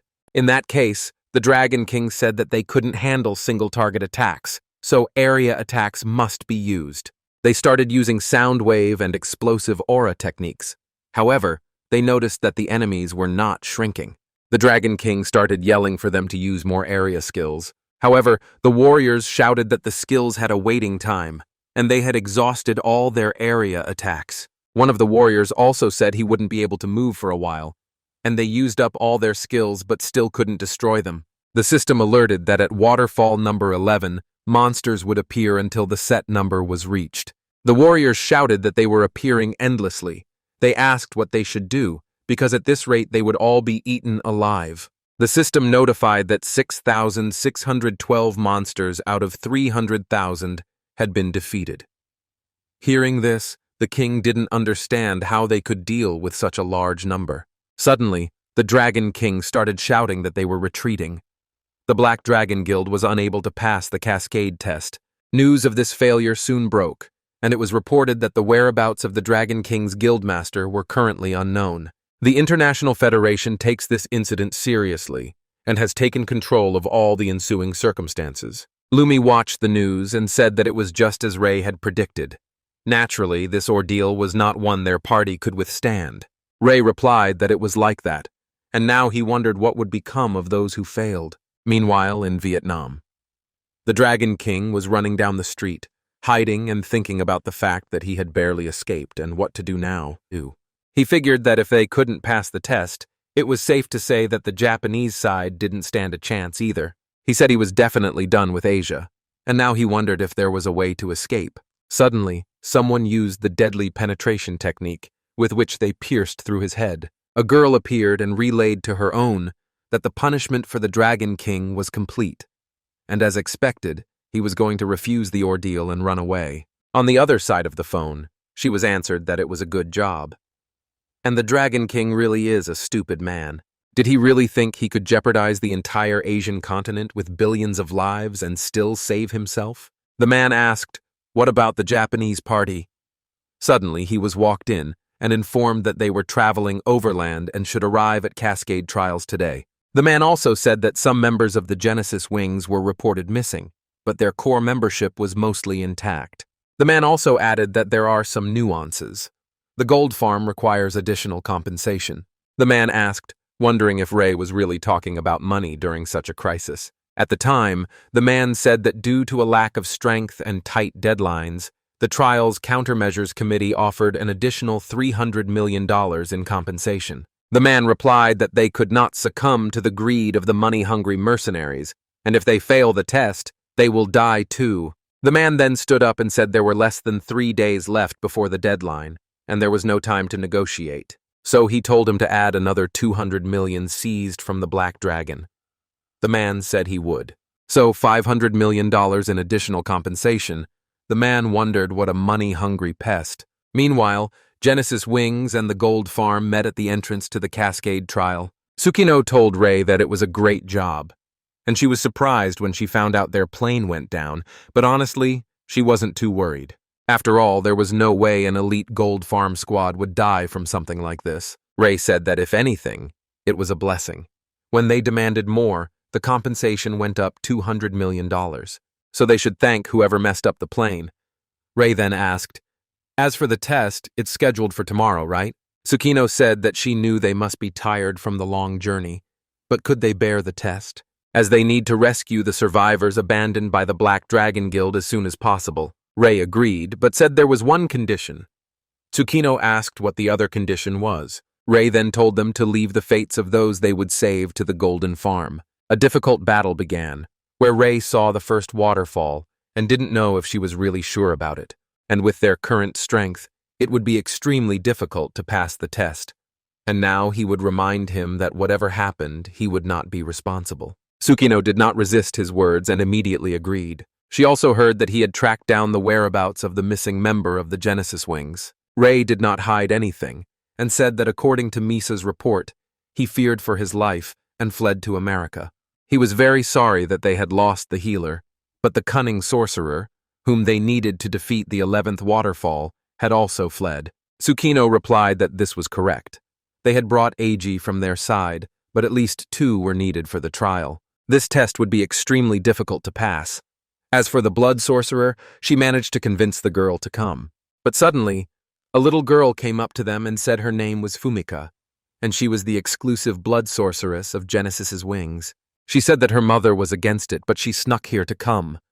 Tsukino insisted so much that she couldn't refuse. Tsukino apologized for dragging her into this. It was her lack of leadership that caused them to leave. She thought they would follow her. Rei asked her not to let it bother her. The ones who ran away were to blame. Fumila replied that he was right. She asked them to do their best with the remaining members. But Rei asked Tsukino if they should consider waiting another day. According to calculations, if half of the current survivors were to participate, the trial would be significantly weakened. This would make the situation a little safer. Tsukino decided that she would be lying if she said she hadn't considered it. However, if they did that, in the end, the Wings of Genesis would no longer be the Wings of Genesis. And even if it came with risk, she wouldn't abandon those who could be saved. Rei and the sorceress thought about her words and tried to understand. But Tsukino apologized for dragging them all into this dangerous work because of her selfishness. But Rei made it clear to her that it didn't bother him, and helping the players was profitable, and they could gain some new sources of income as well. Suddenly, the other players shouted to the leader that they were done here. Rei was surprised and realized that his players had finished while they were talking here. The system also showed them that the enemies of the first waterfall had been destroyed, and within the next 10 minutes, the path to the next waterfall would be open. Meanwhile, the guys entered the waterfall trial and climbed up to the 10th waterfall. Rei looked around and, stabbing one creature with his knife, said that the communication disruption should begin at this level. Tsukino also looked around and informed everyone that there were no survivors around. But the players started turning on their phones and saw that they were out of coverage. Rei suddenly realized what this meant. He led his people into the dark cave. The long-haired guy was shocked that such a place existed. Tsukino also asked the leader if it could be what she was thinking. The system suddenly showed that entering the hidden shelter would consume 5% of their health every hour they stayed there, and recovery skills could not be used within the shelter. Tsukino immediately calculated that they could only last 20 hours here. The students immediately realized that their recovery skills were also disabled. A chill ran through them. Looking at the mountain, they saw strange people who decided to ask them who they were. Could they be from the Black Dragon Guild? How dare they betray them? The warrior immediately attacked the group and threatened to kill them all. But then he said a key word, after which another warrior joined him, and they combined their forces into one. But Rei stood still and didn't even move, but at the last moment took a small step back. The warrior asked Horan what he was doing. Horan asked his ally to look at their clothes. They were not from the Black Dragon Guild. The warrior looked closely at their clothes and saw that Horan was right. Could this really be their salvation? Rei didn't ask his people and promised that they would help him. He opened the system and gave him a choice. If the warrior signed this contract and joined his team, he would be a cash cow. The warriors were shocked and did not understand what team he was talking about. It would be a disgrace for them. Ray replied that they had heard correctly. He would teach them how to make money, but in return, they would have to give him half of the earnings they received as players. These people were also part of the cash cow team. They would be his senior employees. The disciples asked them to call them the Gold Farm, since they had already given their guild a name. The warriors were unhappy with the 50% expense. They had just been deceived by the Black Dragon Guild, and now that salvation had come, they also wanted their share. Horan stepped forward and said that all the strong players only think about how to use them, the low-level players. But suddenly the warrior asked his ally to stop for a moment. He pointed at the long-haired guy and asked if he was also part of the cash cow team. Ray replied that although this guy gave him 90% of his earnings instead of 50%, that was correct. But the long-haired guy would actually prefer it to be less. And Ray decided to show them this guy's ability. In fact, the watch he wears is unrealistically expensive. Does the cash cow team really earn that much? The warrior asked. And what did they suddenly start talking about? Ray asked his student if it was a good watch.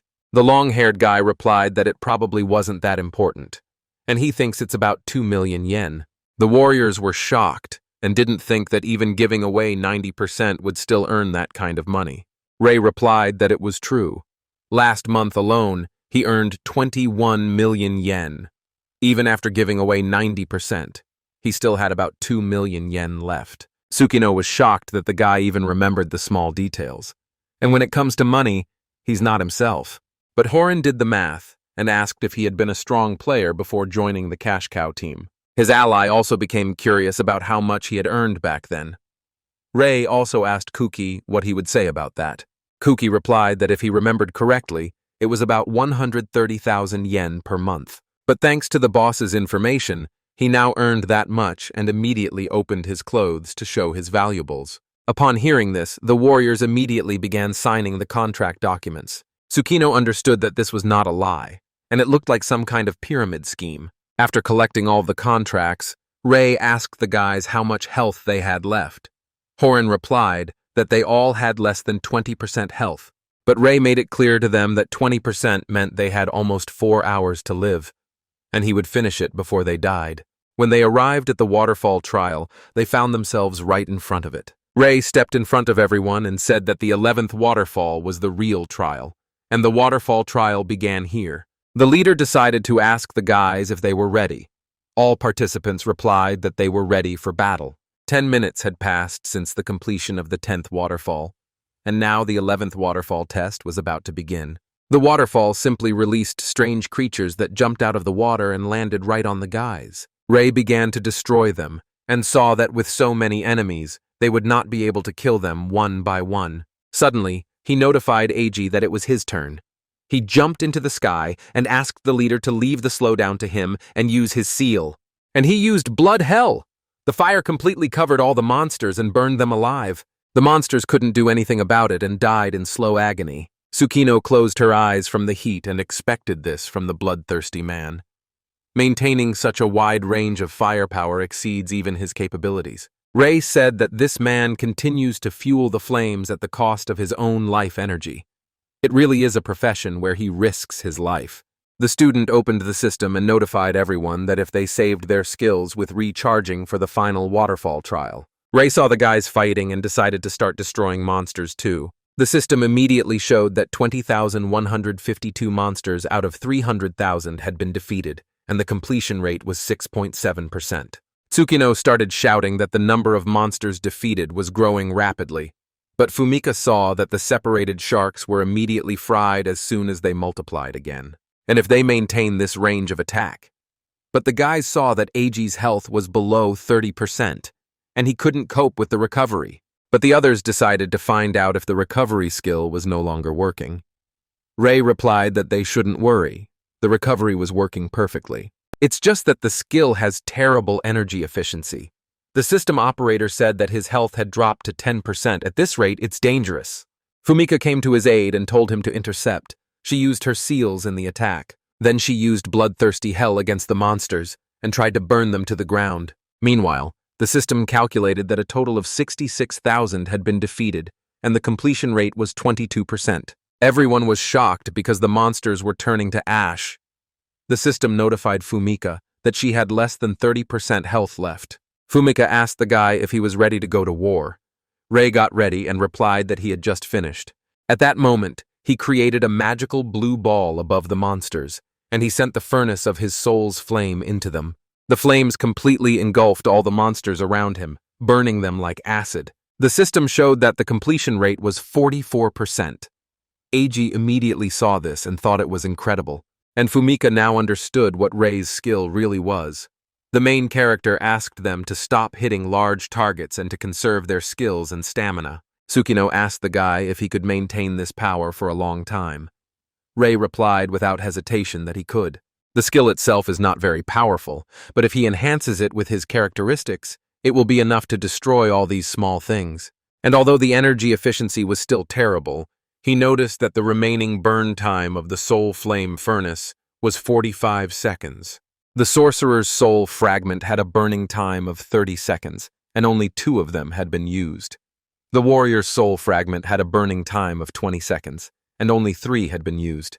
Rei decided to immediately use all his abilities against the monsters and opened everything for everyone to see. Seeing that the soul flame furnace had 4 minutes of burn time remaining, Rei realized that at this rate, it still wouldn't be enough. But he preferred not to use souls of type E and above. He asked the system operator how Eiji and Fumika were doing. The guy replied that the warrior's health was back to 80%.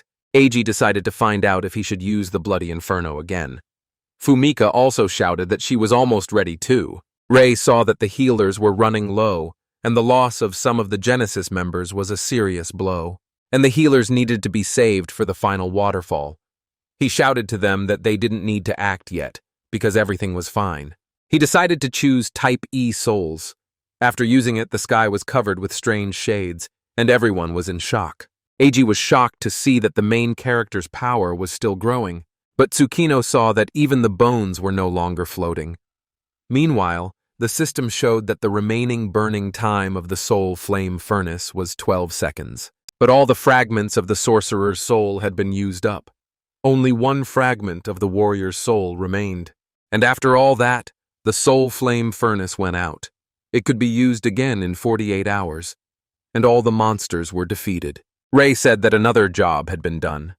The system let them know that the waterfall task had been completed, and they had earned the right to take part in the final waterfall trial. The guys were happy that they had finally come this far, but Fumika believed that if they succeeded, they would save the entire Asian continent. However, the system immediately notified them that the final part of the waterfall trial had begun. As previously stated, the entire Gold Farm Group, as well as selected members of Genesis Wings and the main forces led by the healers, would be immersed in the waterfall. Rei believed that the remaining participants were secondary troops, so they needed to stay here. The participants understood and wished him luck. Fumika decided that they should leave it to them, but she asked Hiroshi-san what they should do. He replied that the 2 waterfalls were visible in front of them, and when the trial began, monsters would flow out of those 2 waterfalls. Their task as a secondary squad was to destroy them before they reached the main battlefield where Tsukino-san and the others were fighting. But Tsukino said that some were expected to slip and fall from above, and they should be careful. The participants approached the waterfall and asked the senior member if they were really going to dive in. Rei replied that everything was correct, but Kuki said he wasn't psychologically ready yet. But Rei didn't give them a choice and told them to run. Jumping into the water together, it was as if they had descended into another world, a world where other lives existed. The system immediately notified them that the waterfall test was the deepest part. The boy was shocked by such a beautiful place. Some thought this place was like heaven, but one of the participants asked the boy if he could really see the sky here. Suddenly, one of the participants climbed onto a rock and announced that from that moment on, she would be in charge. When there are no direct instructions, you have to act on your own judgment. But here, the participant decided that Rei was not the leader. Rei turned to Guildmaster Lumi. In addition, managing group combat is best suited for healers who can monitor the health of all participants. The girl said it was time to start the final waterfall trial. Meanwhile, the system notified them that the 12 waterfall trial was beginning, and they had to withstand monster attacks for 600 seconds. After the time elapsed, if at least one survivor remained, the trial would be considered complete. The participants smiled and understood that at least one person had to survive for them all to get through this. The boy next to him laughed and thought it was difficult. After all, surviving for 10 minutes against such a large number of monsters was simply impossible. Meanwhile, Fumika asked Rhea to use Soul Thread and Burnout Formation in Area F. Rei heard her request and thought it was a good decision. He quickly approached the water and applied his seal along with fiery flames. Fumika suddenly ordered Tsukino to support Area B. Tsukino understood the order and immediately began to carry it out. But the system notified them that there were 475 seconds left from the initial bet. But the monsters were so huge that when they fell into the water, the guys couldn't stay on their feet and went underwater. Seeing this, Fumika applied additional healing. She shouted that monsters from the secondary squad were falling from above and that they needed to be careful. Tsukino estimated that there were 15 of them and that their numbers were still growing. But the guy replied that the damage wasn't too severe, but movement was becoming difficult. But Tsukino decided to find out if the upper area was okay. Meanwhile, the system showed what was happening at the upper waterfall of the Genesis secondary squad. The participant was fighting and said that the spiked attacks were reaching him. But when Rei saw this, he shouted to Lumi, who had applied the formation. There was no need to worry about the upper ranks. Instead, they needed to focus on their positions. Lumi immediately ordered all participants to gather in areas B and C, and they needed to immediately reduce the target area by creating a dense formation and reducing the impact of falling objects. Kuki heard her order and took his group to the side, but a participant turned to Lumi and informed her that her mana had run out. Lumi replied that this was to be expected and that they had better retreat slowly. Lumi decided to help them and used her hellish slash against the monsters. Then she told Eiji not to use Blood Inferno. After all, the healers would not be able to keep up with him. Eiji replied that he understood. The participants continued to fight and tried not to get distracted by trivialities. Meanwhile, the system showed that there were 57 seconds left. The participants said that they had to hold on. If they could hold out for another minute, they would pass the test. The participants agreed with him and decided to make one last push. But Lumi asked them to stop using healing skills. She would be able to hold out using only her continuous healing for the last minute.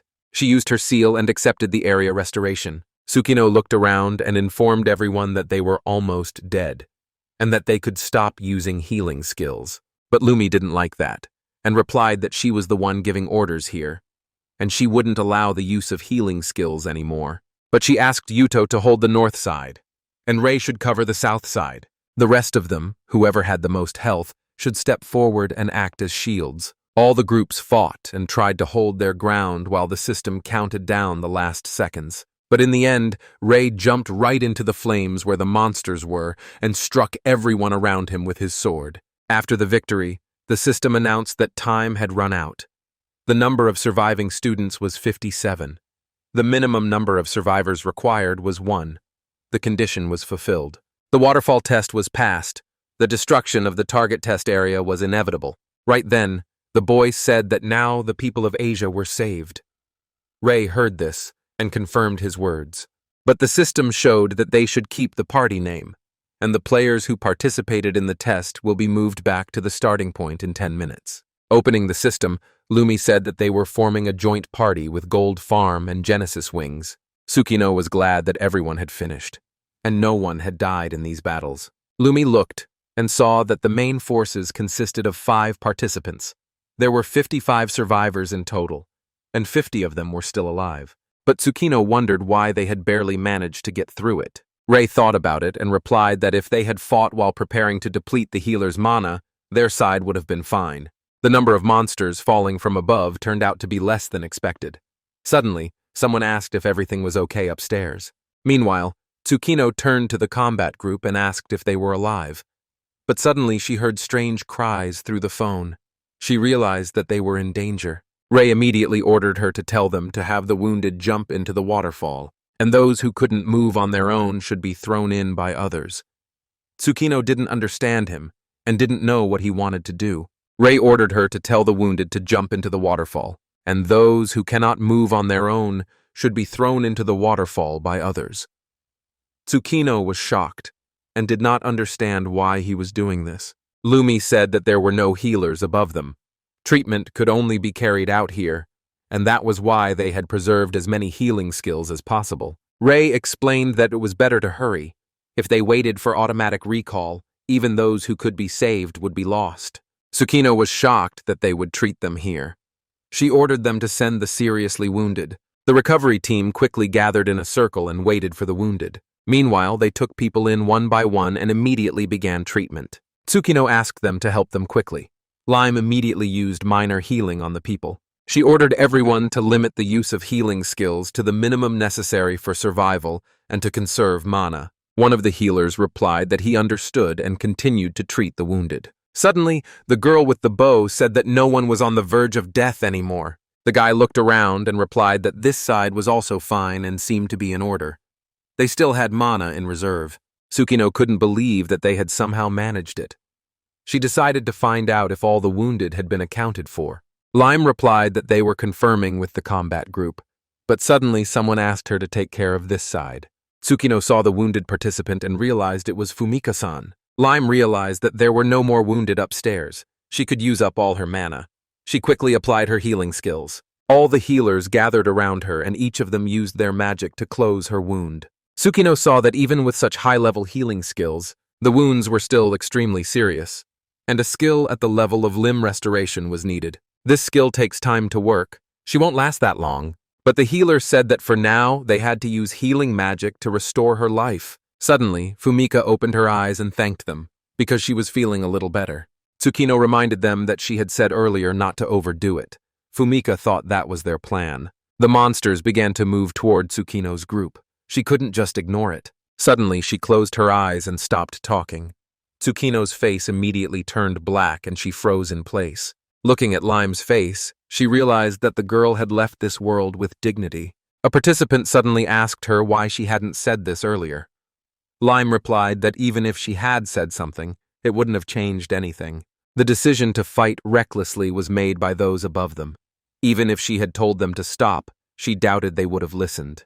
She believed that the best decision was to allow everyone here to focus on the battle and preserve as much of their recovery skills as possible. The participants began to protest, but Tsukino stopped them and said that she had suspected this from the beginning, and that with such power, it was impossible to get through this without losses. But Ray thought that the girl's command was flawless, and the reason for the losses was a lack of combat power. One person was here, and 3 members reported deaths upstairs. If they hadn't helped the Black Dragon, they could have reduced the losses by at least 1. But Ray decided to ask the girl if she regretted it. Tsukino replied that she did not. Their losses amounted to 4, but in return they saved 36 people, and regret is not something they are allowed to feel. But Ray replied that it wasn't just 36 people. Those they saved would save many more people in the future, as members of his army, earning money. Tsukino thought that maybe the guy woke up to help others. Ray turned around and, without hiding anything, replied that it was profitable for him. After all, they took the dead bodies with them and, as expected, placed each one in their own coffin. Hiroshi approached the girl and asked her not to blame herself too much. In trials in America and Europe, according to reports, the losses amounted to hundreds of people, and to pass the test with only 4 casualties is something to be proud of. But Tsukino believed that the small number of casualties was thanks to Gold Farm. Suddenly, a participant approached them and said that Lumi's instructions were amazing. To be able to command so many fighters, giving orders and maintaining healing magic while precisely managing lives. And when it came to managing lives, she was perhaps the best healer in the country. But she thought it was Ray who had developed the strategy itself. During the battle, Loom seemed to be giving orders even for areas she couldn't see herself. Ray must have predicted all possible scenarios in advance, classified them, and relayed them to Loom. That's why Loom only needed to confirm parts of the combat situation to determine the necessary orders. Of course, memorizing so many scenarios and giving orders based on them is her talent. But is it even possible to predict everything in advance? Before the battle begins, the girl decided to find out. But Tsukino replied that under normal circumstances, it was not. And perhaps Ray himself even understood that everything would go according to plan. In the evening, after his shower, Ray asked Misa what was happening with the African trial. Misa replied that about 300 people, including the top players, had tried to do it, and they were completely destroyed. There were no longer any forces on the African continent capable of challenging the Continental class trial. Reinforcements sent by various countries faced plane crashes, shipwrecks, and other problems, making it impossible for them to arrive on time. The strategy for the African test looks hopeless. Ray decided to find out what other plane crashes there had been. Misa replied that, unfortunately, it could be said that the fall of the African continent was inevitable. Could this sabotage also be the work of the Dark Guild? The main character replied that it was difficult to say based on such information. The Dark Guild should not have the power to simultaneously destroy planes around the world. It is true that an organization even greater than the Dark Guild is involved, and soon they will find out about it. The next morning they arrived at the airport. People who admired them came to greet the victors. They congratulated Tsukino on her second attack on the creature's wing. They were grateful to her for protecting Japan. Ray saw that Tsukino was incredibly popular. But Lime replied that her fame was simply astonishing. Ray believed that when famous players are popular, it makes it easier to increase the rewards from trials, which is beneficial. But although the personalities themselves seem unhappy, Misa said that even if there are casualties, the atmosphere is like a celebration. But the warrior became curious about what these people thought about the members who had died. Tsukino asked them not to blame people. For citizens, this is the day Japan was saved, and they all defended Japan together, and they deserve such wishes and respect. Meanwhile, at the Gold Farm office, Ray's group looked at the screen and saw a man standing in front of an arms depot. This man had total assets of 7.4 billion yen, and it was Renya's overseas investment channel. The man said that there was less than a minute left before the end of the African test. This time, the investment was a nuclear bomb shelter built 40 meters underground for a total of 1 billion yen. Immediately after these words, strange messages began to appear on his phone. He decided to say that water, food, satellite communications, and emergency power supplies were already there. Once the poor, who cannot get into the bomb shelter, are destroyed, they will simply take their remaining resources. Betting on whether the test would fail or not was a risk, but it seems he won the bet, and the game will begin after the remaining time until the test of the tree creatures fails. Meanwhile, a strange portal opened in Africa, from which strange creatures flew out and destroyed everything around them. The man who made such a terrible decision said goodbye to the Africans live on air, but suddenly, he did not expect everything to turn out this way. The wall under which he was standing began to collapse. The roots of the tree penetrated his shelter and grabbed the vile scoundrel with their own strength. The guy tried to hold on, but the strength of the roots was on another level, and through sweat, he tried to grab the floor with his claws, but the root completely and slowly consumed the man, leaving only parts of his body behind. Lime was terrified and realized that even a bomb shelter wasn't enough. But Ray replied that she was right. They had underestimated the Continental class test. Something even more important was coming soon. Suddenly, the system opened and showed that all Continental class tests had been completed, and they congratulate you on surviving. The lesson was also over. The first update would be implemented right now. The participant was surprised and remembered that there were no updates during the prologue. Ray replied that he could basically predict what would happen soon. The system immediately showed that new rare rewards would be added to the tests, and the difficulty of the tests would increase, and the number of trials conducted would increase. Meanwhile, in Tokyo's Shinjuku district, the guys were shocked by the messages and didn't understand what it was all about. The system immediately showed them a message that the trial had begun. Everything around them began to collapse. Portals opened. The system showed that this was a regional trial and that they had to defeat the boss within a certain time limit. If they failed, the target area of the test would be destroyed. They had 10 days left. The target area was Tokyo. The participant was surprised to see 2 trials happening at the same time in one place. No one understood why the system showed them this. For their team, the target area was Tokyo's 23rd district, and the trial was called Harbor. Another portal opened in the target area of Chiyoda, Minato, and Shibuya, and the deadline for completing the test was 15 days. But that wasn't all. A target zone also appeared in Japan called Tsunami, with a deadline of 60 days. Seeing this, the participant said that this amount, and even a national class trial, meant that it was really simple. People began to see the sky in a different light, and people were interested in what was happening. One of the participants decided to find out if this was the only place for trials. A girl came up and replied that there were 9 more places. The All Japan Test database has already recorded more than 10,000 test cases. They became curious. Was it possible to overcome so many? The girl replied that today's statistics on passing regional trials in Japan are approximately 2 to 100 cases per day. If no new trials appear, they can be completed in about a week. But Ray made it clear to them that this was not true. That situation was before the update.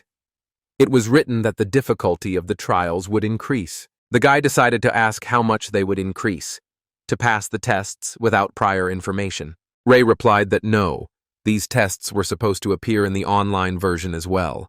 And in it, even tests with the same name sometimes had different levels of difficulty. The guy said that after the update, it meant that it was an enhanced version of offline. If something like that appeared 10,000 times, it would be impossible to cope with it. Ray smiled and replied that it would be almost impossible to complete everything. He asked Misa if the rewards for the trials had already been determined. Misa apologized and replied that even the government was overwhelmed at the moment, so a full assessment would take some time. A request had been made for the gold farm to focus on completing the trials in large urban areas. Ray asked her to simply give him her assessment. What did she think the rewards would be? Misa replied that the previous reward range for a regional test was between 3 million and 10 million yen, and given the urgency and increased difficulty, it could be around 3 million yen. Ray thought about it and decided that wasn't bad. He asked her to negotiate with the government so that the amount would not be lower than that. An increase is always desirable. Misa decided to find out why he was concerned about 3 million now. Ray replied that 3 million was a huge amount. What was she talking about? Since they don't know how accurate the estimated difficulty is, Yuto and he will first go through the test together. Yuto understood that it would be easier for them to leave if it turned out to be dangerous. Ray immediately asked Lumi to gather the members and wait in the office. They would determine the difficulty, start forming a team, and take the test. Meanwhile, another group assessed the portals and saw that the difficulty had increased, and whether they, a local, unknown guild, could really handle it. The guy with glasses replied that if they couldn't handle it, a large guild would have to intervene before the deadline, and Tokyo would be a priority for protection, after all. There was no need to worry. Suddenly, out of the corner of their eyes, they saw 2 people approaching them. The guy with glasses immediately said that he had seen that face somewhere before. The guy replied that they were members of Genesis. He had seen them during the victory parade for the Asian trials. But the guy with glasses remembered that their names must be Ray and Yuto. The guy asked, "What do you mean they're not from Genesis?" The guy with glasses replied that Genesis may not have many members, but they are all highly skilled. If they intervened, the trial would be in safe hands. Suddenly, a warrior appeared in front of the boys and asked Ray to stop. The warrior said that they were currently undergoing the trial, the Fangs of Glory. The government had announced that the trials would be conducted on a first-come, first-served basis. Ray turned to Misa and asked if this was true. The girl replied that she was sorry. The reward for the trial was still under negotiation. Since there was still time before the deadline, they wanted to check the situation with a smaller reward. Ray thought about it and understood everything. He suddenly decided to find out who the Fangs of Glory were, as he had never heard of this guild before. Did she know? Misa replied that it was a medium-sized guild based in the Nerima area. Their main players included 2 Class B members as well as about 40 other Class C and Class D members. The warrior raised his sword and decided to ask the guy if he knew who they were. They were well known in the area. But he didn't know who they were? Ray replied that they were from the Gold Farm Guild. The warrior immediately became wary and began to say that this couldn't be true. After all, the stranger was talking about a team for continental-level trials. And now that he mentioned it, he thought he had seen his face before. Ray told the warrior to leave it to them. Their team didn't have the strength to pass this test. The warrior began to fight and shouted that he was just planning to steal the rewards. There are rumors on the internet that Gold Farm is a team of greedy money guards. Ray decided to find out who was spreading such lies. Yuto, meanwhile, laughed and understood that such things spread because there is some truth to them. Suddenly, the warrior's phone rang, and the leader decided to talk to him. But the warrior immediately asked how the passage was going. The leader just shouted into the phone that they needed help. The warrior immediately froze in place, and the leader's cries were convincing. Yuto immediately understood what the sound was and decided to ask the leader if it was true. Ray replied that it was correct. Ray said that the Rocky Mountain trial was a highly difficult version. The level of the trial was equivalent to the national trials before the update, and it was just as he had predicted. The warrior fell to his knees and couldn't believe it. Ray asked him how much time had passed since the trial began. The warrior replied that it had been about 30 minutes, and now he asks them to save the members inside. After all, as he sees it, there is a strong man standing in front of him. Ray looked at him with a gaze that made the warrior immediately offer money. And if he wanted money, he would pay him. He would give him everything he had. At least he can save the survivors. Ray walked past him and waved his hand, saying they couldn't do that. The chances of anyone surviving were very slim. The warrior asked him what he was talking about. Ray kicked him and replied that it was 3 million. And if he didn't do anything unnecessary, he would guarantee his life for 1 million, although he couldn't guarantee that anyone had survived. The warrior was so shocked by this request that he froze in place. Ray and Yuto immediately entered the portal and began destroying all the monsters in their path. The monsters were huge, and they had to use their best abilities. The warrior just ran behind them and was shocked that the monster was defeated in an instant. And he became curious. Is there such a big difference between Liss and higher-level players? After destroying all the monsters in their path, they reached a huge gate. Ray said it was pretty close. But Yuto replied that it must be the boss room. But Ray thought that after all, it was just a small regional trial. Suddenly, huge gates began to open in front of them. A huge man appeared before them, and the warrior shouted that his leader was alive. But soon he became very upset because his leader's body fell on him at great speed. Looking inside, Ray saw that the room was full of blood and the bodies of the participants.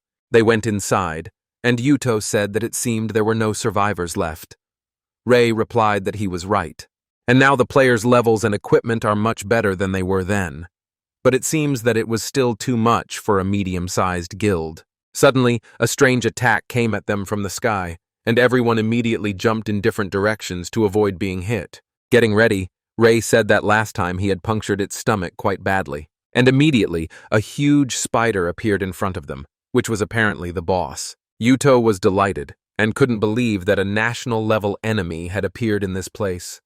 He decided to ask the leader what they should do. Ray immediately went on the attack and replied that they just needed to tap it lightly. Then Ray remembered that he couldn't defeat it with standard methods. He awakened his goat dagger. Ray immediately jumped on the monster and began to chop at it from different sides with his dagger. After that, he said that in his current state, it was a piece of cake. The system immediately showed that the Rock Mountain trial had been successfully completed. The destruction of the target trial range was inevitable. Ray said that the difficulty of the trial was pretty much as expected. With their current gold farming, they should be able to pass it easily even without him. Yuto replied that this was correct. However, with this, the number of guilds that could defeat him was quite limited. Ray decided to find out why the disappearance of the trial had not been announced. The system showed a hidden condition that stated that if a group of 30 or more people was completely destroyed within 30 minutes of the start of the trial, an additional trial would be activated as punishment. Ray asked the warrior how many of them had tried to complete it. The warrior recalled that the entire guild had decided to take on this trial. He was the only one left to stand guard. Ray remembered Misa's words and realized that there were more than 30 people in total. The system said that the one who delivered the final blow must select the participants for the additional trial. Members who are not selected will be moved outside the trial, and the minimum number of participants is 1. The participant window immediately opened in front of him. Yuto said that with their current level, they would not survive the additional test here. Ray thought about it and replied that it would be quite tough in terms of combat power. But Yuto believed that at least one person should be selected. And Ray thought that the additional test had no serious drawbacks if they failed to pass it. Yuto said that at least one person should be chosen, and immediately they looked at the warrior. Toma immediately told the guy that he did not want to be a sacrificial lamb. He absolutely did not want that. Ray immediately said that the selection was complete, while Toma screamed in fear. Ray chose himself, and the system immediately announced that the participants for the additional test had been selected. Ray said that he had previously said that for 30,000 he would guarantee his life. He always keeps his promises made for money. The main character began to disappear from their sight, and told Yuto to tell the milking cows outside not to enter the test under any circumstances. Yuto was shocked and wanted to volunteer for the test, but Ray vanished before their eyes. The system said that the movement of non-participants outside was complete. Yuto also felt at that moment that it was a little nostalgic for him. It was just like that time when Ray left them during the pro version. Once outside the gate, Yuto said that the game had become reality, and he thought that Ray had sold his soul for money. But it seemed that this part hadn't changed. Meanwhile, Ray found himself in a huge world, climbing the steps to a huge house. Reaching the very top, he opened huge doors and entered another world where everything was bright and covered in greenery. The system immediately offered him an additional test called Tribute to the Reckless. The time limit for completing it was 60 minutes. The boss in this trial would be the Diamond Mantis, and if he failed, all the characters in the trial would die. Ray opened the characteristics and saw that the recommended level should be 90, and the difference was 20 levels. It was tantamount to suicide. But that's exactly why you can get items that aren't meant for your level. Ray immediately activated the Soul Eye item, and his goal was an additional trial. The system showed him that a complete soul could be extracted, and that a Type B rock soul was available. Ray said that a full soul had finally appeared, and the system made it clear to him that the conditions for removal were to defeat all subsequent creatures, the ruby centipede. Next would be the sapphire soldier beetle and the emerald dragonfly. He believed that the task required the extermination of all species. If it were only a matter of the number of kills, it would be easier. Ray immediately raised his head and saw that all the monsters were closing in on him at once. He realized that there was no room for restraint here, and he decided to choose the soul called the Fiery Cauldron of the Soul. Applying it, he directed the liquid straight at the monsters. After that, the system showed that the door to the deeper levels was open. Upon entering, he realized that if the boss noticed him with this equipment, he would not stand a chance.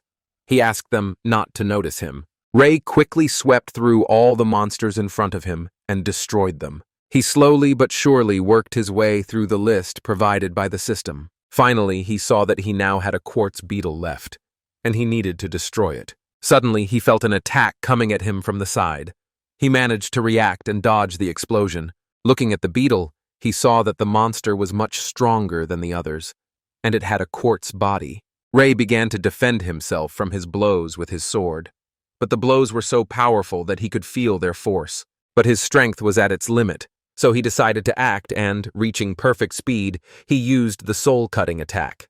But he saw that the attack was too weak, and the beetle immediately counterattacked. But Ray noticed this and dodged. Unable to stay on his feet, Ray crashed into the wall, but hoped that this monster would appear a little later. But suddenly the bug spoke and called him a stupid man. It asked why, despite the options available, he had chosen to deal with it specifically. Did he really think he could win this battle? Ray hid his sword behind his back and replied that he never thought he could win.